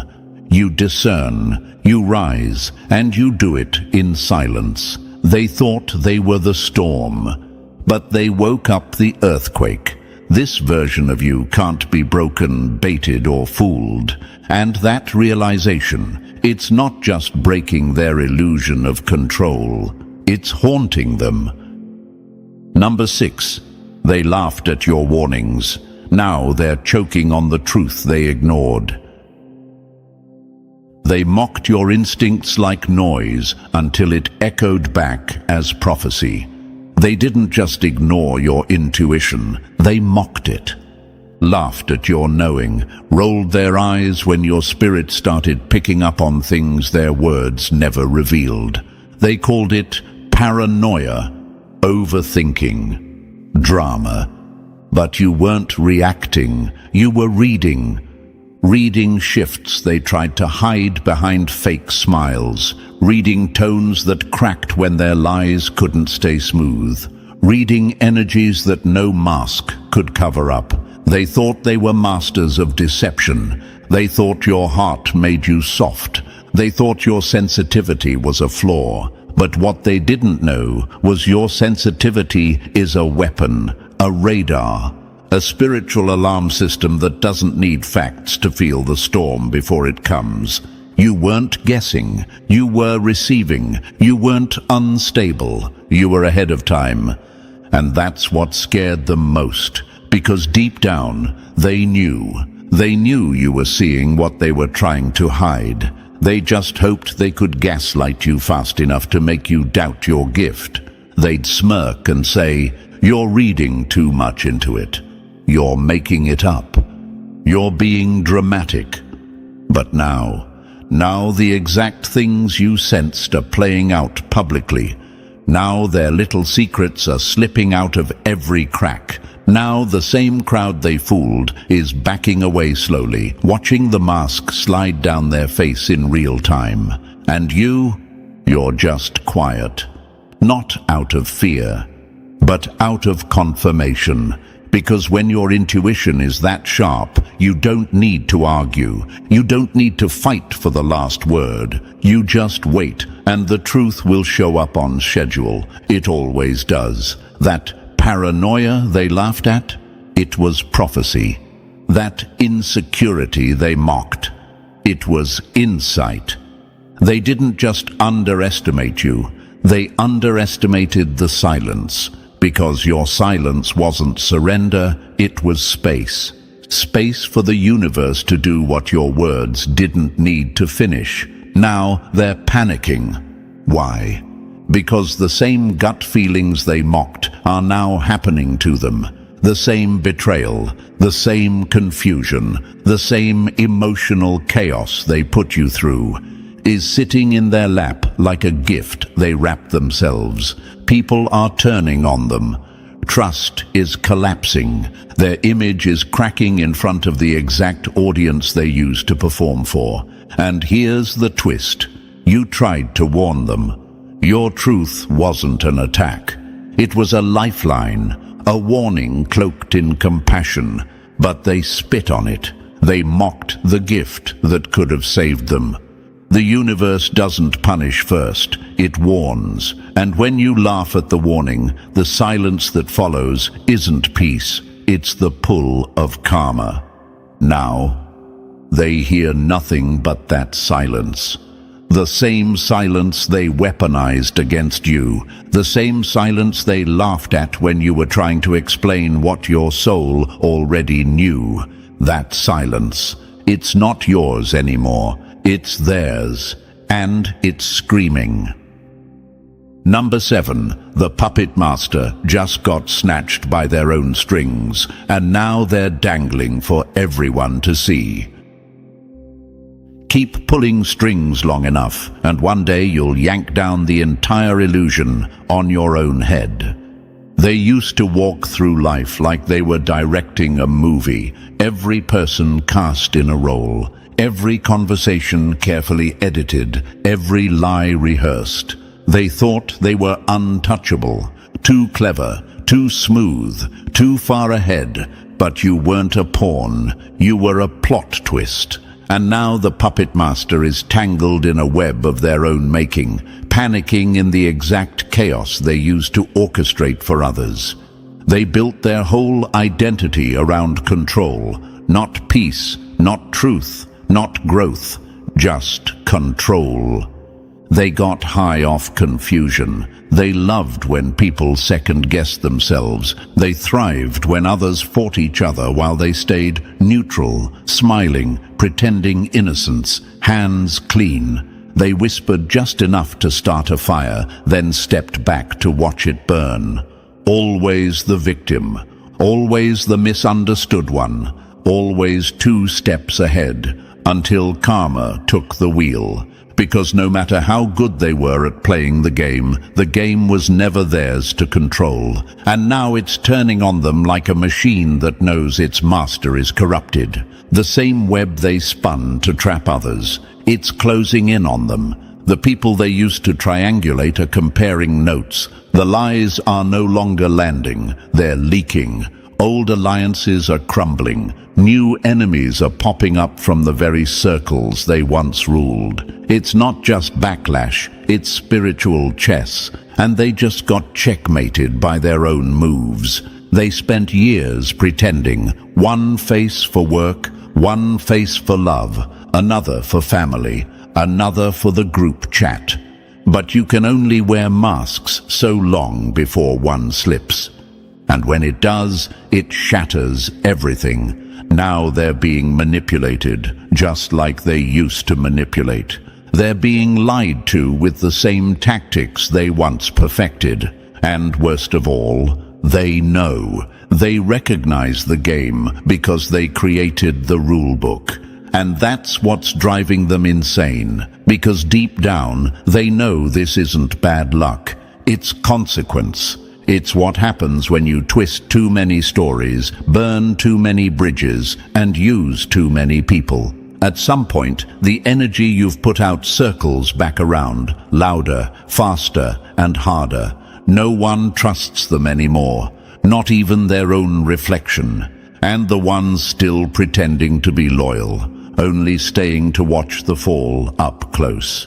They're paranoid now, jumping at shadows, overthinking every conversation, worried about secrets coming out, worried someone's plotting behind their back, just like they always did. That's not fear.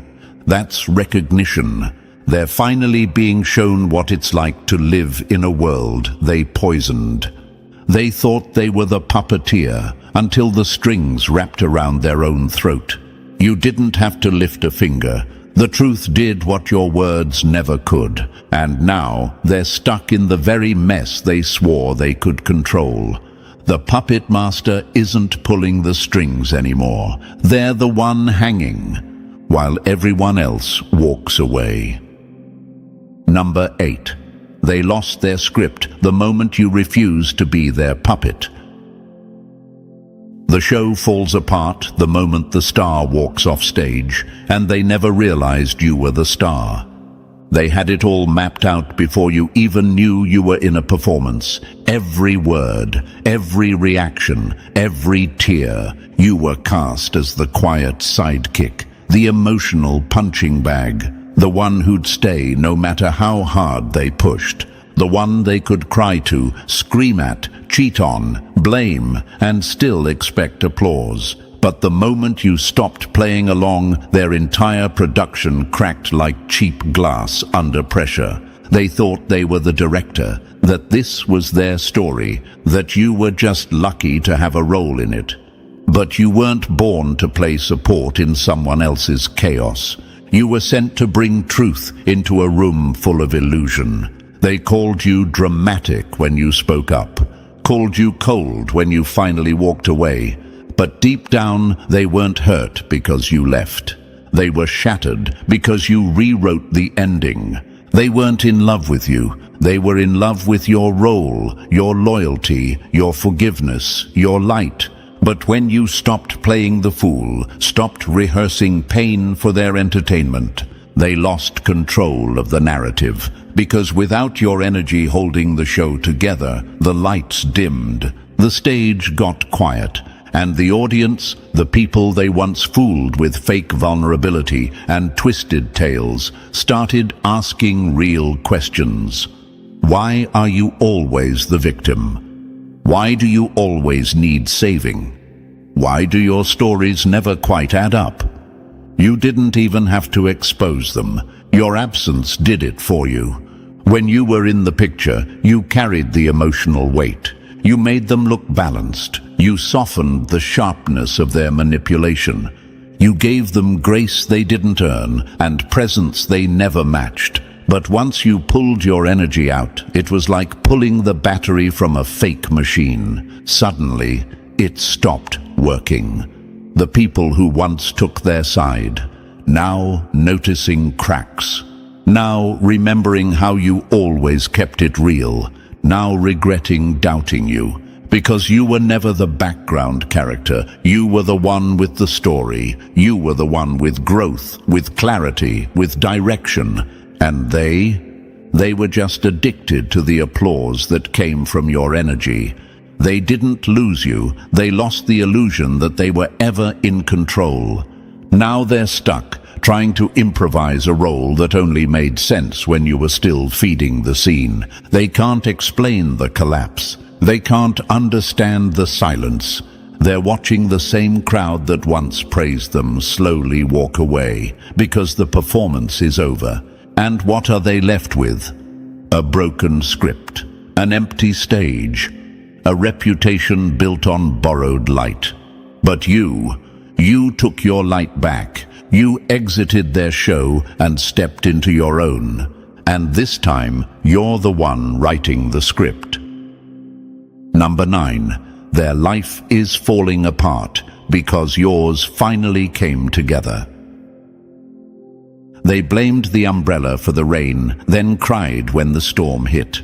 They tried to make you believe you were the chaos, that your emotions were the issue, that your standards were unreasonable. They called you intense, dramatic, too sensitive, because the truth you carried threatened the lies they lived in. But now they're choking on their own narrative, because the moment you got clear on who you were and walked away, the lie unraveled. They didn't understand it then, but everything that made their life feel stable was you. Your presence was the anchor, your silence, your peace, your patience. That was the gravity holding their scattered world together. While they were out acting reckless, careless, heartless, you were the spiritual filter, absorbing chaos they never took responsibility for. You weren't just in the way, you were in the gap, the one standing between them and their own self-destruction. You were praying over them when they didn't know it, protecting them from storms you never caused, quietly redirecting the energy in rooms where they disrespected your name. But they mistook the blessing as background noise. They thought they could mistreat the source and still drink the water. They disrespected the root, then acted surprised when the fruit stopped growing. What's wild is you never wished for their downfall. You just stopped absorbing the consequences they were too cowardly to face. You stopped playing savior to someone who never saw you as sacred. And the moment you stepped back, the cracks in their world got loud. The relationships they idolized, crumbling. The friendships they weaponized, turning sour. The fake confidence, evaporating. The image they held onto so tightly, glitching in real time. Because it wasn't their strength keeping things together. It was your alignment. Your vibration kept the wolves from their door. Your light kept the shadows from overtaking their house. And now that you've reclaimed your power, the energy is shifting violently, but not toward you, away from you. They're spiraling, but you're stable. They're loud, but you're centered. Because you finally saw what they never wanted you to see, that you were never the problem. You were the piece they weren't ready for. They didn't lose a person. They lost the protection that came with you. And when you walked out, that grace walked with you. So now, when they wonder why everything is falling apart, why the phone doesn't ring, why the room feels cold, why doors are slamming that once swung open with ease, the answer is simple. They lost access to the calm because they disrespected the keeper of the storm. You're not bitter, you're not angry, you're just unavailable to chaos. And without you there to hold the house up, it's collapsing in silence, brick by brick. Number 10. What they called control was always desperation in disguise. It wasn't dominance, it was fear dressed up in a fitted mask. They weren't powerful, they were panicking.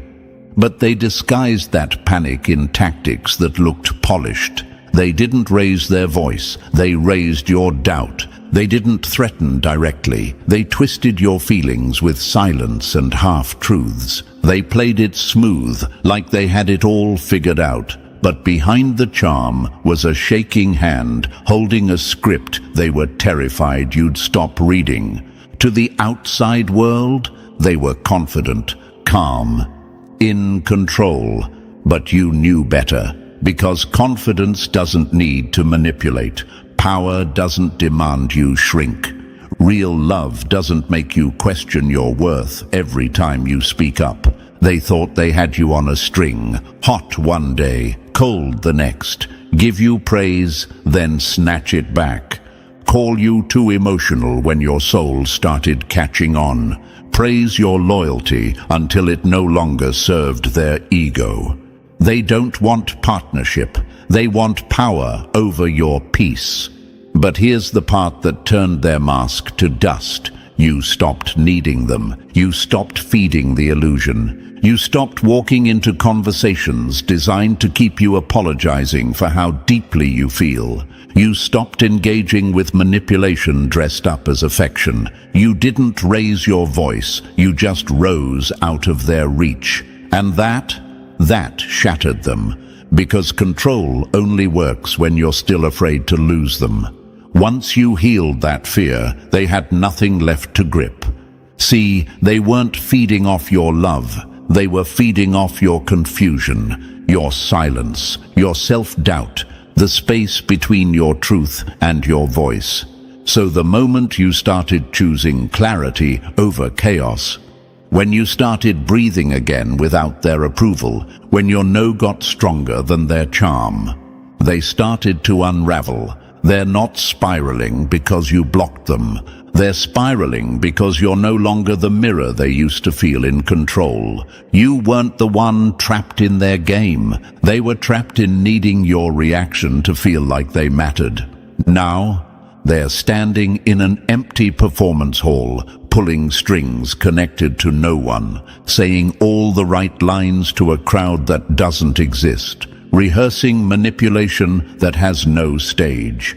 They didn't lose power, they lost their illusion of it the moment you stopped flinching. And here's the truth they're finally facing. All that control, all that mind play, it was never strength. It was a survival strategy for someone who never felt whole to begin with. You didn't just walk away. You exposed the truth by no longer participating in the lie. And now that they're alone with their own silence, they're not angry you left. They're terrified you'll never come back. Because without someone to control, they have to meet the one person they've been avoiding, themselves. Number 11. Your revenge was your resurrection. You didn't burn bridges. You became the fire they can't walk through. They thought the pain would break you. They hoped the betrayal would paralyze you.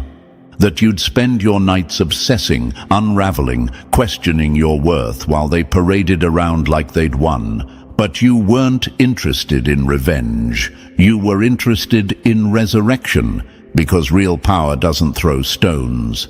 It builds thrones from the rubble. And that's exactly what you did. You didn't chase closure, you became closure. You didn't drag their name through the mud. You rose so high their name couldn't even reach the altitude you breathe at now. Let's be real, they were betting on your destruction, that your glow would dim, that you'd shrink from the shame they tried to plant in your spirit. They thought they'd destroy you quietly, then ride off into a world where the version of you they broke never healed. But instead of bending, you broke free. You didn't post cryptic messages. You didn't go on a revenge tour. You got quiet. You got sharp. You got focused. And that silence, that discipline, that glow they can't explain, it's haunting them. Because nothing hits harder than watching the person you tried to break rise without a word. They came to bury you. They didn't know you were a seed.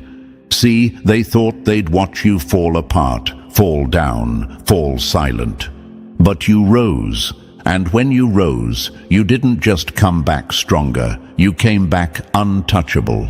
That's the kind of comeback you don't have to announce. It walks into the room and shifts the air. It makes their chest tighten when they see you, unbothered, aligned, alive. They called it ego when you set boundaries, called it bitterness when you pulled back, laughed when you started over, mocked when you began healing. But now the tables have turned so hard they've shattered. They're stuck watching you eat at the table they once thought you'd never reach. And no, you're not inviting them back, because you finally learned. Some people weren't meant to come with you. They were meant to reveal to you what not to carry into your next chapter. You didn't just grow, you grew out of them. Now your glow is a mirror. And when they look in, they don't see the version of themselves they tried to project onto you. They see the emptiness you once filled, the grace they mishandled, the loyalty they lost. You didn't even have to speak on it, because your peace says everything. Your silence became the loudest sermon they ever heard. And here's what stings them the most. You were their chance, their opportunity to level up, not through money or clout, but through alignment. You were a spiritual gift disguised in human form, a walking reminder of what integrity, depth, and love actually look like. And they treated it like a game, like something common. Now they're stuck realizing they were in the presence of rare energy and didn't know how to honor it. And when rare leaves, it doesn't come back. You didn't lose them. They lost access to you. Now they're haunted, not by what you said, but by what they know deep down. You're never coming back, not because you hate them, but because you finally love you. So let them sit in the shadow of your elevation. Let them feel the weight of the space you once filled with light. Because sometimes the greatest revenge isn't destruction, it's creation. You created a new life, a healed soul. A version of yourself so whole that they no longer recognize you. And that's the punishment. They have to watch you become what they never believed you could be, and they have to watch it from the outside. So now you see it. What they meant for destruction only fueled your elevation. The same pain they used to weaken you became the foundation you rebuilt your power on. You didn't just survive what they did. You became something they can't even name. And that's the real ending to this story. You rose, and they fell into the silence they created. If this message hit your soul like truth, show love by pressing like, subscribing, and dropping the number 777 in the comments to claim your glow up. Share this with someone who needs to hear it. We rise together, and the light spreads further. When the truth walks in, the lies get loud. Remember that, because you, yes, you, have become a walking contradiction to their comfort zones. Some call you their greatest blessing, others their biggest threat. Same heartbeat, same face, same soul, but two wildly different stories. That's not a coincidence. That's power, that's pressure, that's presence. See, the moment you stopped shrinking to fit the room started to split. Some clapped, some crumbled, some stared too long and started to choke on their own jealousy. Why? Because your existence pulled the masks off everybody else's. Let's get this straight, you didn't switch up. You just stayed real long enough for the fake to expose themselves, and now the whispers are getting loud. One side calls you a miracle. The other calls you madness. But guess what? They're both watching. They're both obsessed. They both see something in you they can't unsee. Don't forget to pay this message back by simply pressing the like and subscribe button to help spread this message to more souls. It's the responsibility of all of us to spread the light. If this message speaks to you, don't keep it to yourself. Pass it on. Now, let's get into it.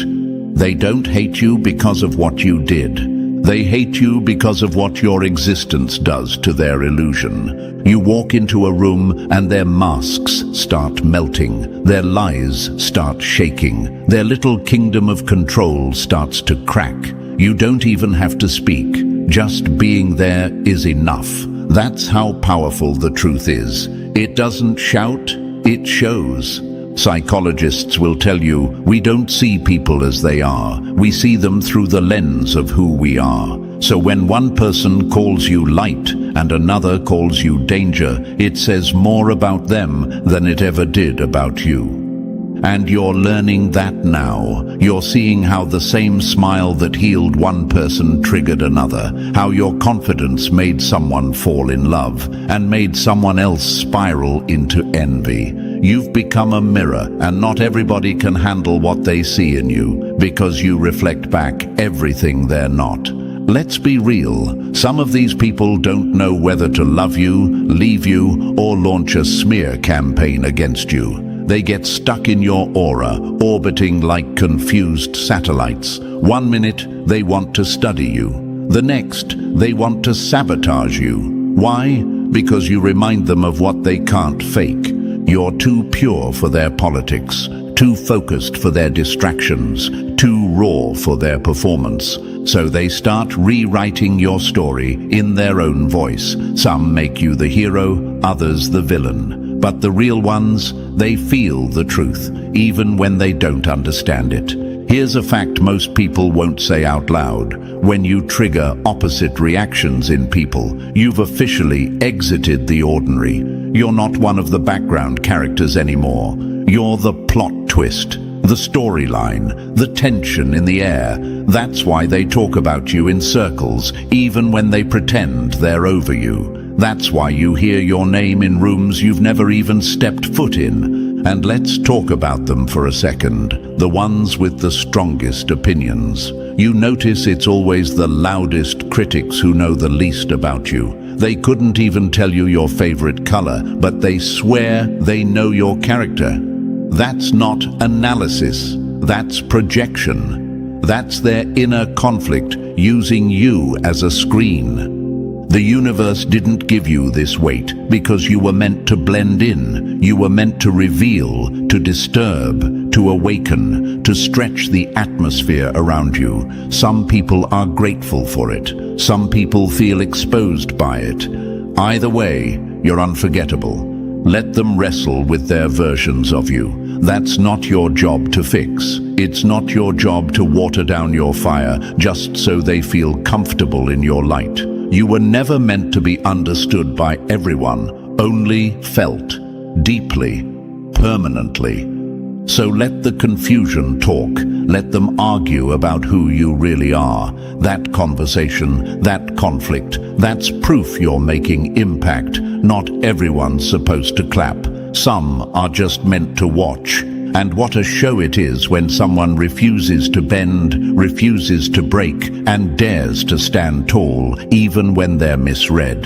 This is your reminder. You don't need to correct the lies. You don't need to chase their approval. Your consistency will expose the truth. Your evolution will make the noise for you. And the universe, it sees everything. It's not blind to the way you've been misjudged, underestimated, talked about like a myth. But the truth, it always outlasts the noise. And you were built to outlast everything. So before we go any further, drop a comment with the number 777 if you've ever felt like people were watching you through broken mirrors. If you've ever had to carry the weight of being misunderstood, misjudged, or mistaken for something you're not, this message is for you. And if this truth hits home, show love to the ones who helped bring it to life. Every like, every share, every super thanks fuels this mission. Whether it's a penny or a prayer, your energy keeps this fire burning and helps this truth reach the ones who need it most. And now, let's really get into it. Step by step, piece by piece. If you're a true chosen one, you'll feel it. You won't be able to look away. Because deep down, you know, they're not just talking about you. They're wrestling with their reflection in your name. Stay locked in. This is where it all starts. Number 1, they're not talking about you. They're just scared of what you show them. Truth doesn't burn the liar, it scorches the mask. Let that settle in. Because right now, someone out there is throwing dirt on your name like it'll bury your glow. Someone is whispering behind closed doors like their words can unmake your presence, but they're not reacting to you. They're reacting to what you expose in them. See, you didn't walk in waving some banner saying, "Here I am, deal with it." You just showed up real, and that was the problem. Because the moment the real walks in, the fakes start fidgeting, the masks start slipping, the lies get nervous. You didn't confront anyone, but your energy did. You didn't expose anybody, but your presence did. And now, they're mad. Not because you hurt them, but because you made it impossible for them to keep pretending. They say, you changed. Nah, you just stopped shrinking. You stopped bending to be liked. You stopped softening your truth so their illusions could breathe. And that's when the war started. That's when you noticed people shifting, friends turning cold, strangers forming opinions like they've lived your story. You probably asked yourself, why do they act like they know me when they've never even sat across from me? Here's your answer. They're not seeing you. They're seeing themselves. More specifically, they're seeing the parts of themselves they've tried to bury. The shame, the insecurity, the jealousy, the lies they've sold to everyone else and maybe even to themselves. You walked in with a light that revealed their shadows, a mirror they didn't ask for. And the truth? Mirrors don't lie. They reflect, they reveal, they show everything, unfiltered, uncensored, unedited. So when you enter the room, they're not evaluating you. They're confronting their own reflection, and not everyone has the guts for that. Some people have been wearing their masks so long, they've forgotten what their real face looks like. And then here you come, undiluted, unbothered, unmasked, and suddenly they feel exposed. To the healed, you are a reminder. To the broken, you are a threat. To the fake, you are chaos. To the insecure, you are a storm they can't survive. Some will adore you for it. Some will curse you for it. And all you did was exist. You ever wonder why people build stories around you? Why they exaggerate your confidence and call it arrogance? Why they twist your silence into arrogance or your boundaries into betrayal? It's because they need a story that makes them feel comfortable about why they can't handle you. They'll call you intense, fake, full of yourself, too quiet, too loud, too ambitious, too emotional. Why? Because the truth is, you make them feel small, and instead of growing, they try to shrink you. They'll say, you think you're better than everyone. But that's not what you think. That's just what they fear. Because somewhere deep inside, they've already decided that you are. Your discipline reminds them of their laziness. Your healing reminds them of their wounds. Your self-respect reminds them of how much they've settled. They're not mad at you, they're mad they can't pretend around you. You don't play their games, you don't bow to their ego, you don't ask for validation. And when you walk in like that, oh, you scare the hell out of people who only know how to love what they can control. That's why some people talk about you like you're a saint, others like you're a villain. Same energy, same spirit, two completely opposite translations. But here's the secret. None of those versions are real. You're not their fantasy. You're not their nightmare. You're just you. But they only meet the version of you that their soul is ready for. You are not responsible for how they see you. You are not here to fix their perception. You are not here to apologize for the mirror you carry. You didn't ask to be a mirror, but the universe made you one. And now you're witnessing the side effects of walking in truth. Isolation, misinterpretation, obsession, projection. You become the villain in stories you weren't even part of. You become the reason for someone's breakdown, someone's breakthrough, or someone's betrayal of themselves. Here's the brutal truth. Most people don't want the real you. They want the version of you that fits their comfort. The version that won't make them face their own emptiness. But the chosen never fit. You weren't sent to blend in. You were sent to reveal. And every time you speak with clarity, move with purpose, live with intention, you shine light on everything others are running from. So let them talk, let them twist, let them build their stories. Because at the end of the day, truth doesn't argue, it outlasts. And the people who can't handle your truth, they were never strong enough to face their own reflection. They can't cancel you. They can't control you. They can't clone you. So they do the next best thing. They distort you. But distortion is temporary. Truth is forever. Keep holding the mirror. Let it burn if it has to. Let them run if they must. But never dim your shine to make others comfortable in the dark. Number 2, they wanted your light until it lit up their darkness. You didn't break them, you just showed them the cracks they were hiding. Read that again, because somewhere along the line, your existence became the earthquake in someone else's comfort zone. You weren't trying to be anybody's hero or their villain. You were just trying to breathe, trying to stand after everything that tried to break you. But survival comes with a cost. And your survival, your truth, it made people flinch. You didn't come into their life with an agenda. You weren't trying to teach them a lesson. But the moment your energy touched theirs, something shifted. You accidentally became the mirror, the medicine, and the migraine all at once. And let's be brutally clear, they didn't hate you at first. They studied you. They admired how you walked through hell and didn't lose your softness. They watched you rise out of chaos, and in that moment, they saw what was possible. But admiration is easy until your strength starts convicting their weakness. That's when the shift happens. Suddenly, you're too much. You're intimidating. You're fake. You're doing too much. Why?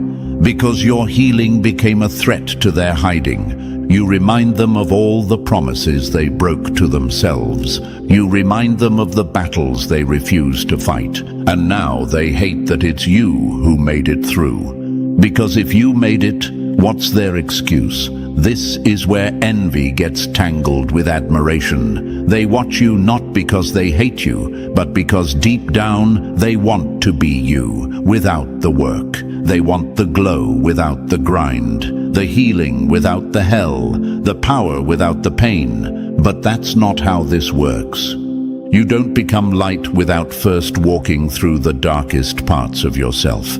You don't gain peace by pretending. You earn it by bleeding for it, crying for it, dying and resurrecting parts of yourself no one else saw. So when you walk into a room with that quiet power, that grounded calm, that unshakable energy, they feel it. They feel the weight of what you didn't die from. They feel the cost of your peace, and suddenly they're uncomfortable, not because you've done anything wrong, but because you're living proof that healing is possible, and they haven't done it yet. That's why they can't decide if they want to hug you or hurt you. That's why they say they love you, but move like they fear you. That's why they copy your language, your vibe, your essence, while still secretly hoping you fail. Because you are the trigger and the cure. You awaken something in them they've been trying to numb for years. You call out to the version of them that's buried under all the lies, the masks, the I'm fines.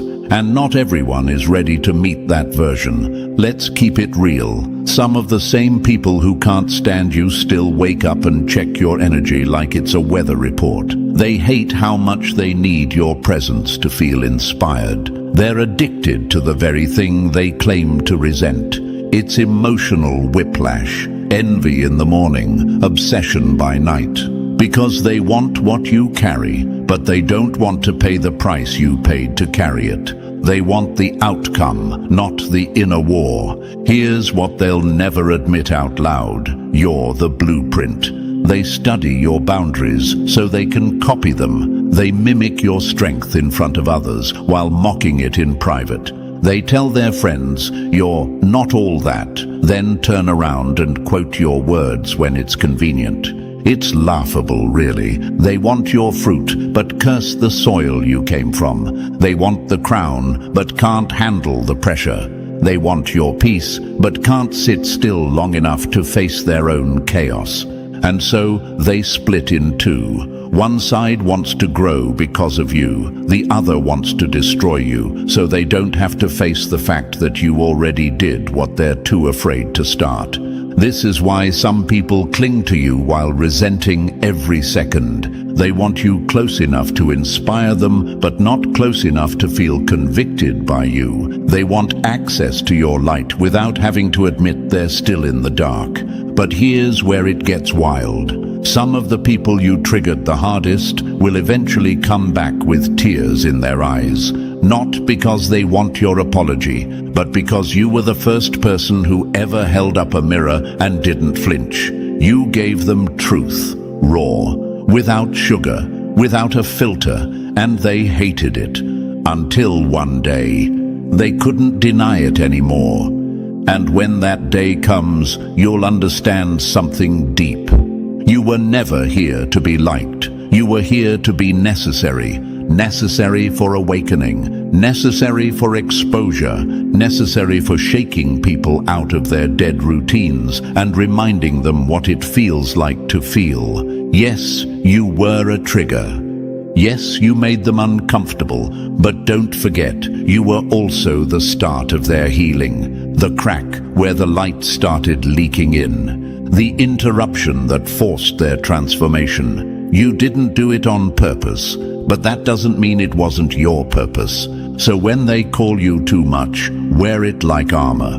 When they say you changed, thank them, because you were never meant to stay stuck in a version that made others feel safe. When they throw your past in your face, remind them it's what built you. Because here's the truth, you survived things that would have buried them. And now your peace is a revolution. Your smile is rebellion. Your healing is a threat. So let them choke on their confusion. Let them argue over what you are. Let them keep asking themselves if you're dangerous or divine. You are both. Because transformation always is. And the wildest part, you're just getting started. Number 3, your rise was their ruin, and they're still scrambling to rebuild the throne you burned. Some people weren't protecting you, they were protecting their position in your weakness. Let that slap you awake. Because there are people who didn't just underestimate you, they invested in your smallness, they banked on your silence, they thrived off the version of you that didn't know how powerful you really were. You were never supposed to evolve. You were supposed to stay broken, confused, soft-spoken, and easy to manage. That's how they built their identity, on your hesitation, on your doubt, on your dependence. And then something changed. You stopped asking for permission. You started healing. You started remembering. You started owning who the hell you are. And in doing so, you shattered the script they'd been using to feel relevant. The second you stepped into your voice, they lost theirs. You didn't attack them. You didn't humiliate them. You didn't even raise your voice. You just stopped playing dumb, and that alone was enough to bring their empire of control to its knees. Let's be real, some of these people called themselves helpers. They wore masks of concern. They gave advice dressed as wisdom, but it was really manipulation wrapped in care. They weren't mentoring you, they were managing you, keeping you stuck in roles that made them feel like gods. As long as you were confused, they looked like the expert. As long as you were falling apart, they were saving you. But when you got up on your own, when you started making decisions without them, when you set a boundary and didn't flinch, panic, not confusion, not sadness, pure panic. Because your awakening meant they had to face a brutal truth. Their power only worked when you were powerless. Your freedom exposed their fraud. Your clarity cut through their control. And suddenly, they didn't know who they were without your submission. Sound familiar? It should. This has happened to giants before you. Ask Harriet Tubman, who led slaves to freedom while slave owners painted her as a criminal. Ask Joan of Arc, burned for refusing to submit to the holy power structure. Ask Malcolm X, once used by systems that only loved him as long as he stayed in the cage they built for him. Ask Frida Kahlo, whose pain was romanticized, but whose power was feared. History repeats itself, but the script doesn't change. When the oppressed start thinking for themselves, the oppressors call it rebellion. But it's not rebellion, it's return. A return to who you've always been underneath the fear. They didn't lose you. They lost their grip on the false identity they built by sitting on your back. You rising wasn't personal, it was necessary. You walking away wasn't betrayal, it was survival. You choosing peace wasn't arrogance, it was a declaration. I am no longer your puppet. That's why they're acting brand new now. One day they're checking on you, the next day they're cold. Then suddenly they're the victim in a story where you were the one who had to crawl out of the wreckage. It's not confusion, it's ego collapse. You didn't even need to call them out. Your elevation called them up, and they weren't ready to meet themselves at that level. Here's what they'll never admit. They liked you better broken, because broken people are easier to manipulate. Broken people are easier to dominate. Broken people don't ask for boundaries or question power. But you woke up, and your awakening shook the whole house.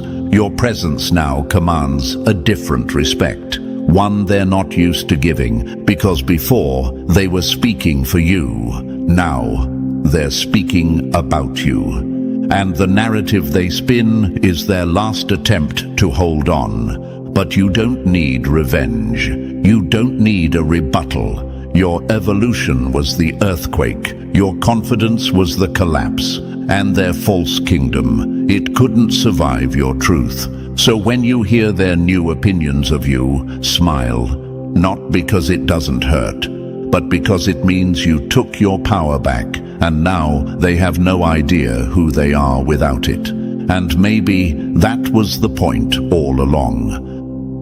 Number 4. You're not heaven or hell. You're the mirror that makes them face both. Some will call you the light of their life, others the storm that wrecked theirs. Same you, different truth. You walk into a room and something shifts. No big entrance, no announcement, just presence. And somehow that's enough to make the whole energy change. Some people sit up straighter, breathe deeper, feel seen in ways they didn't know they were starving for. To them, you feel like a prayer finally answered, a light they didn't know they needed. Like maybe, for the first time, someone understands the fire they've walked through without needing them to explain it.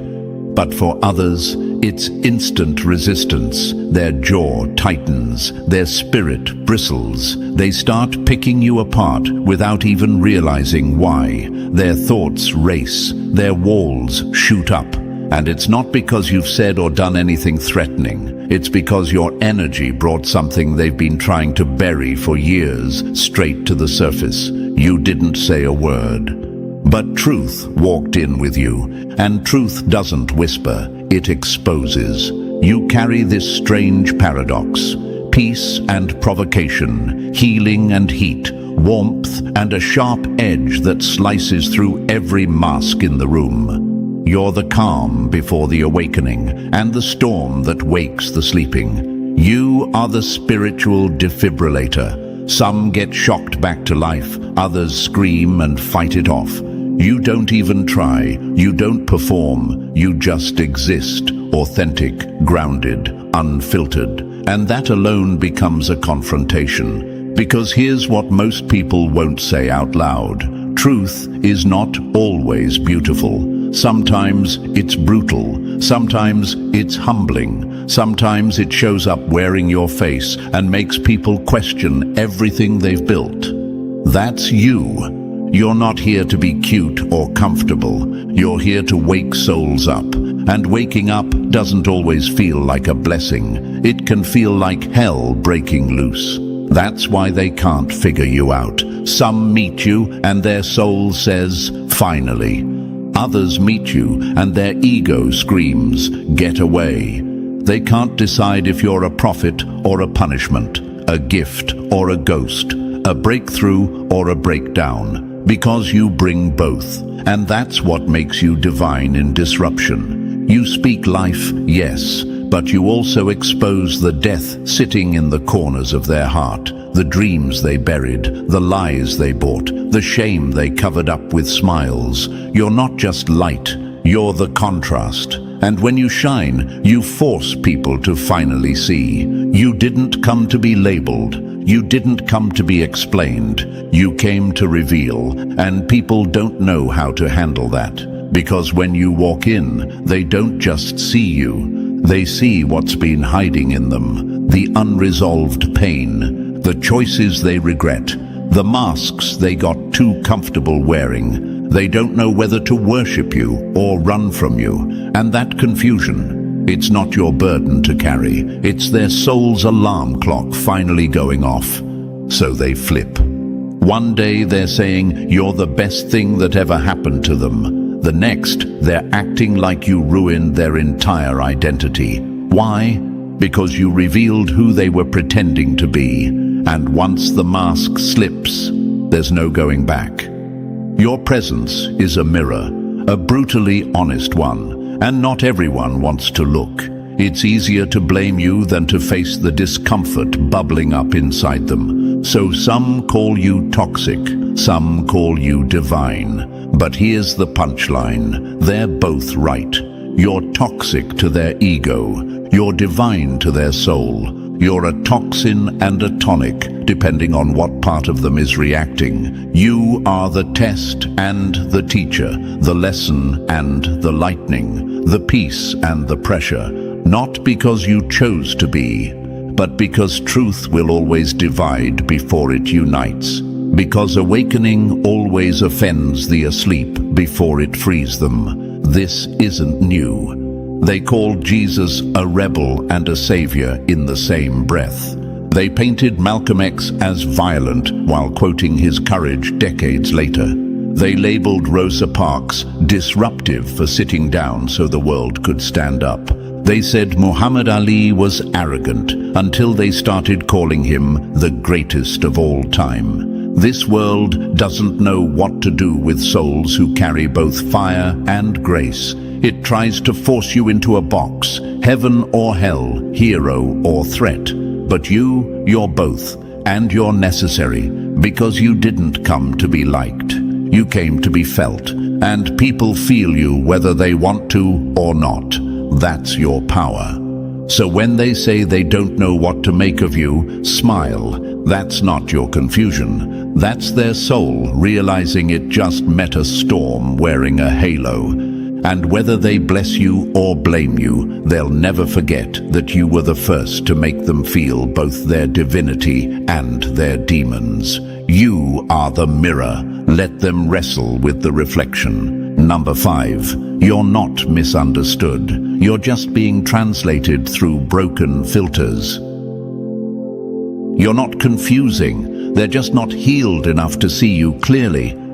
Let's set the record straight right now. You are not misunderstood. That's too soft, too vague, too convenient of an excuse for people who can't handle your truth. The real issue? You're being decoded through trauma, projected on like a blank screen for their pain, interpreted like a foreign language their soul refuses to learn, because it would mean facing what they've been running from their entire life. You're not the mystery. They are. You're not hard to read. You're just being read through lenses cracked by betrayal, abandonment, and half-finished healing journeys. People don't react to your energy. They react to what your energy awakens in them. That's why you can say the same sentence, in the same tone, with the same smile, and one person lights up with gratitude while the other flinches like you pulled a trigger.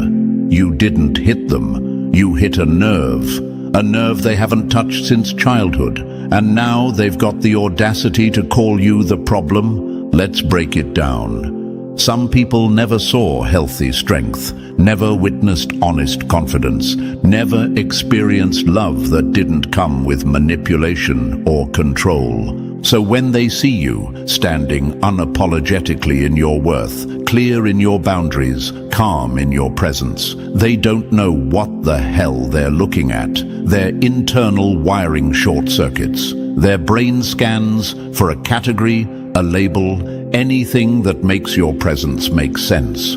but they've only seen confidence used as a weapon. So when you walk in with the real thing, they call it arrogance. They call it fake. They say you're too much. Not because it's true, but because their emotional vocabulary doesn't have a word for you yet. You are too new for their old pain. And then there's your silence, your peace, your refusal to argue, chase, or explain. To someone healed, it feels holy, like boundaries, like self-respect. But to someone broken, it feels like punishment. It reminds them of being ignored, abandoned, dismissed. They don't realize you're just protecting your energy, so they take it personal, because their wounds are louder than your truth. You're not distant. You're just done dancing for attention you didn't ask for in the first place. But they grew up thinking silence means rejection, so now your stillness triggers abandonment. They grew up seeing love laced with control, so now your freedom makes them feel unsafe. They grew up watching people fake power, so now your real power scares them. You are not confusing. You are clarity in a world addicted to illusion. What they're reacting to isn't your tone, your words, or your vibe. It's their lack of healing, their unprocessed memories, their fractured perception. You are being filtered through pain that doesn't belong to you, and that's why they mislabel you. They'll say you're harsh, when really you're just honest. They'll say you're distant, when you're simply no longer playing therapist to chaos. They'll call you intimidating, when all you've done is refuse to shrink. And the wildest part, some of them know they're wrong about you. They feel the inconsistency. They see the proof. But admitting that you're not who their wounds say you are, that would mean confronting why they see you that way. And that's too much for their ego, too much for their fear, too much for the identity they built around avoiding themselves. So instead, they keep the lie. They hold on to the false version of you. They defend their distorted view because it's easier than healing their lens. This is not new. They called Cassius Clay arrogant until he became Muhammad Ali, the greatest of all time. They said Maya Angelou was too intense until her words became survival guides for generations. They labeled Prince weird and too much until they realized he was light years ahead of their understanding. So let them mislabel you, let them misquote you, let them call your calm a storm, because what they see has nothing to do with who you are. You are the signal, and they're still trapped in static. You are the truth, and they're decoding you through lies they inherited, but never challenged. It's not your job to make sense to unhealed people. It's not your job to fix their lens. You didn't come here to be easily explained. You came to be felt. And when your energy hits a wound, it's going to sting. That's not on you. So no, you're not misunderstood. You're just being filtered through fear. You're being seen through shame. You're being translated by people who never learned how to read truth without flinching. And when they're ready to face themselves, they'll finally see you. Until then, stay real, stay clear, stay unapologetic, because the only thing worse than being misread is shrinking into someone they can understand. Number 6. Some want you crowned, others want you crushed. Neither want the real you, they want control. They don't want the truth of you. They want the version of you that keeps them comfortable in their lie. There are people out there who made up their minds about you before you ever spoke a word, before you even breathed in the same room. They didn't want to see you. They wanted to assign you, to file you into a category that made their world easier to live in. For some, you had to be the hero, the strong one, the miracle, the wise, grounded soul who gives them hope just by existing. For others, you had to be the warning sign, the lost cause, the rebellious mess they use to feel better about their own stuckness. It was never about who you are. It was always about who they needed you to be. Because your truth, the raw, unfiltered, untamed version of you, is too disruptive, too inconvenient, too revealing. Some people will lift you up on a pedestal, not out of reverence, but out of self-service. They don't actually love you. They love what your strength makes them feel about themselves. If I'm close to someone powerful, maybe I am too. But let you fall off that pedestal, or worse, refuse to stand on it, and watch how quickly admiration turns into resentment. And then there's the other group, the reducers, the ones who cannot stand the weight of your presence, not because you've wronged them, not because you're loud or arrogant, but because your existence exposes their stagnation. You're the proof that evolution is possible, that transformation is real, and that terrifies them. Because if your growth is real, then their excuses are not.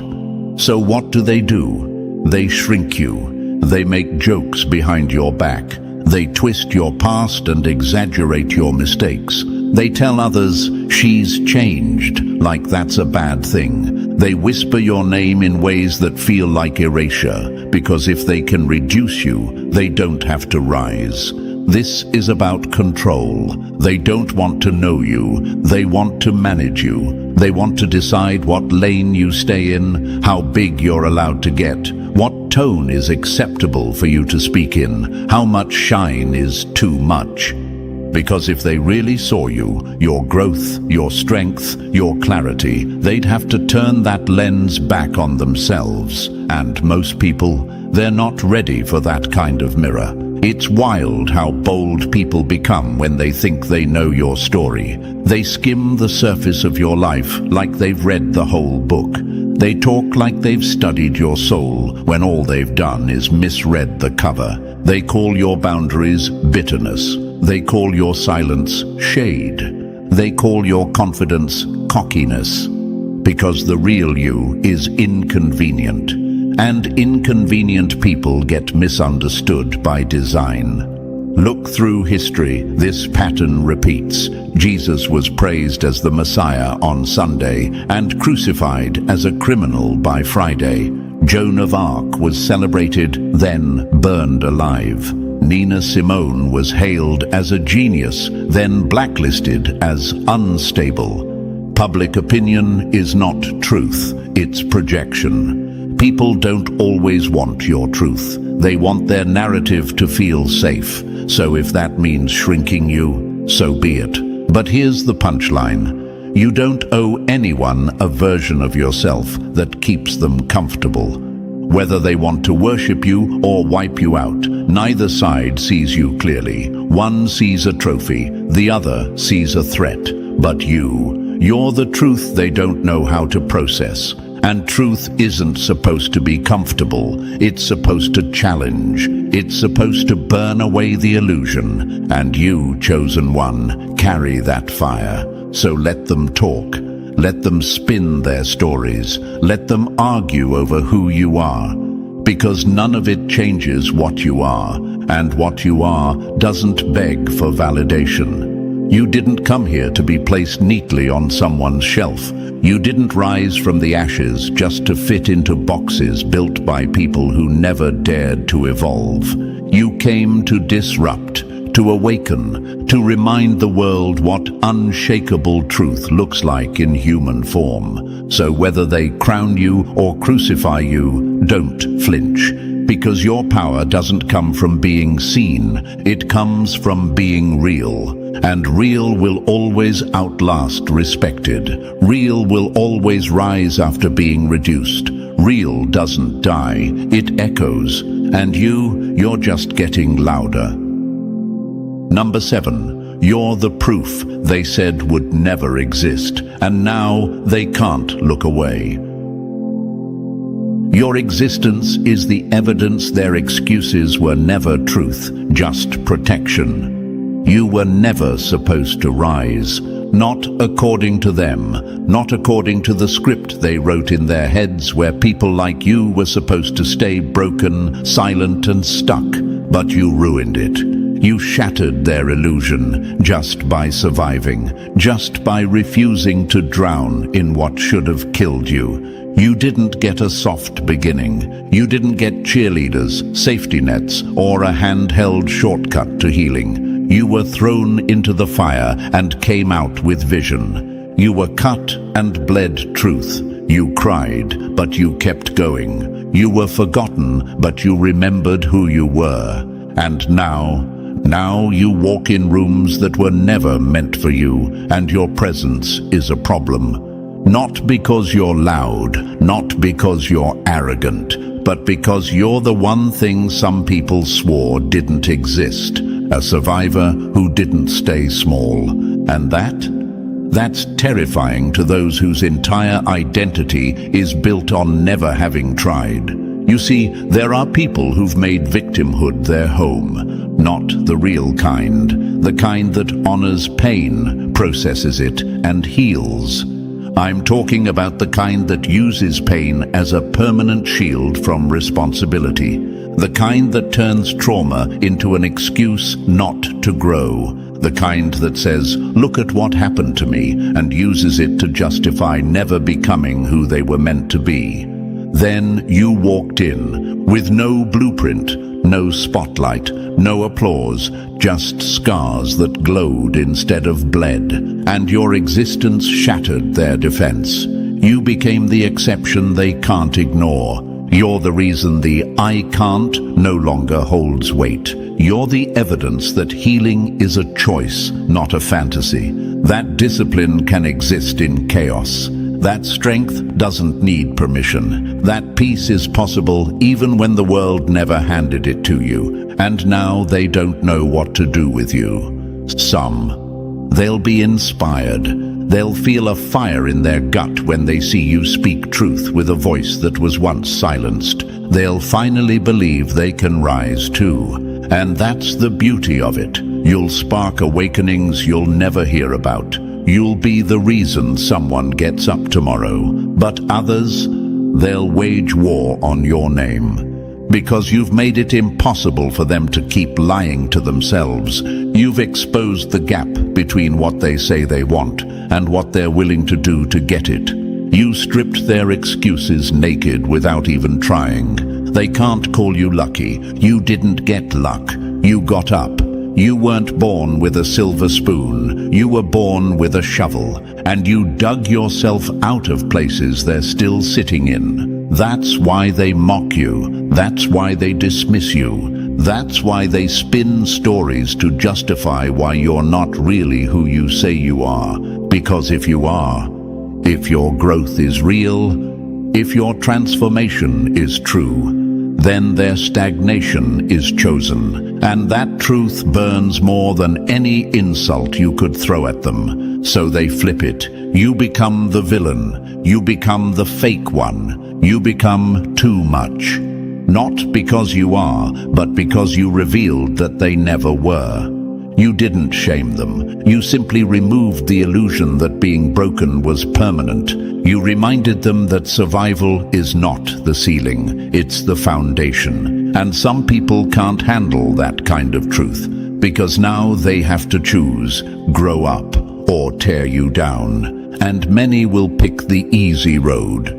The road of gossip, shade, mockery, and distance. Because it's easier to paint you as the problem than to admit that they never started the healing journey. But here's the part they can't erase.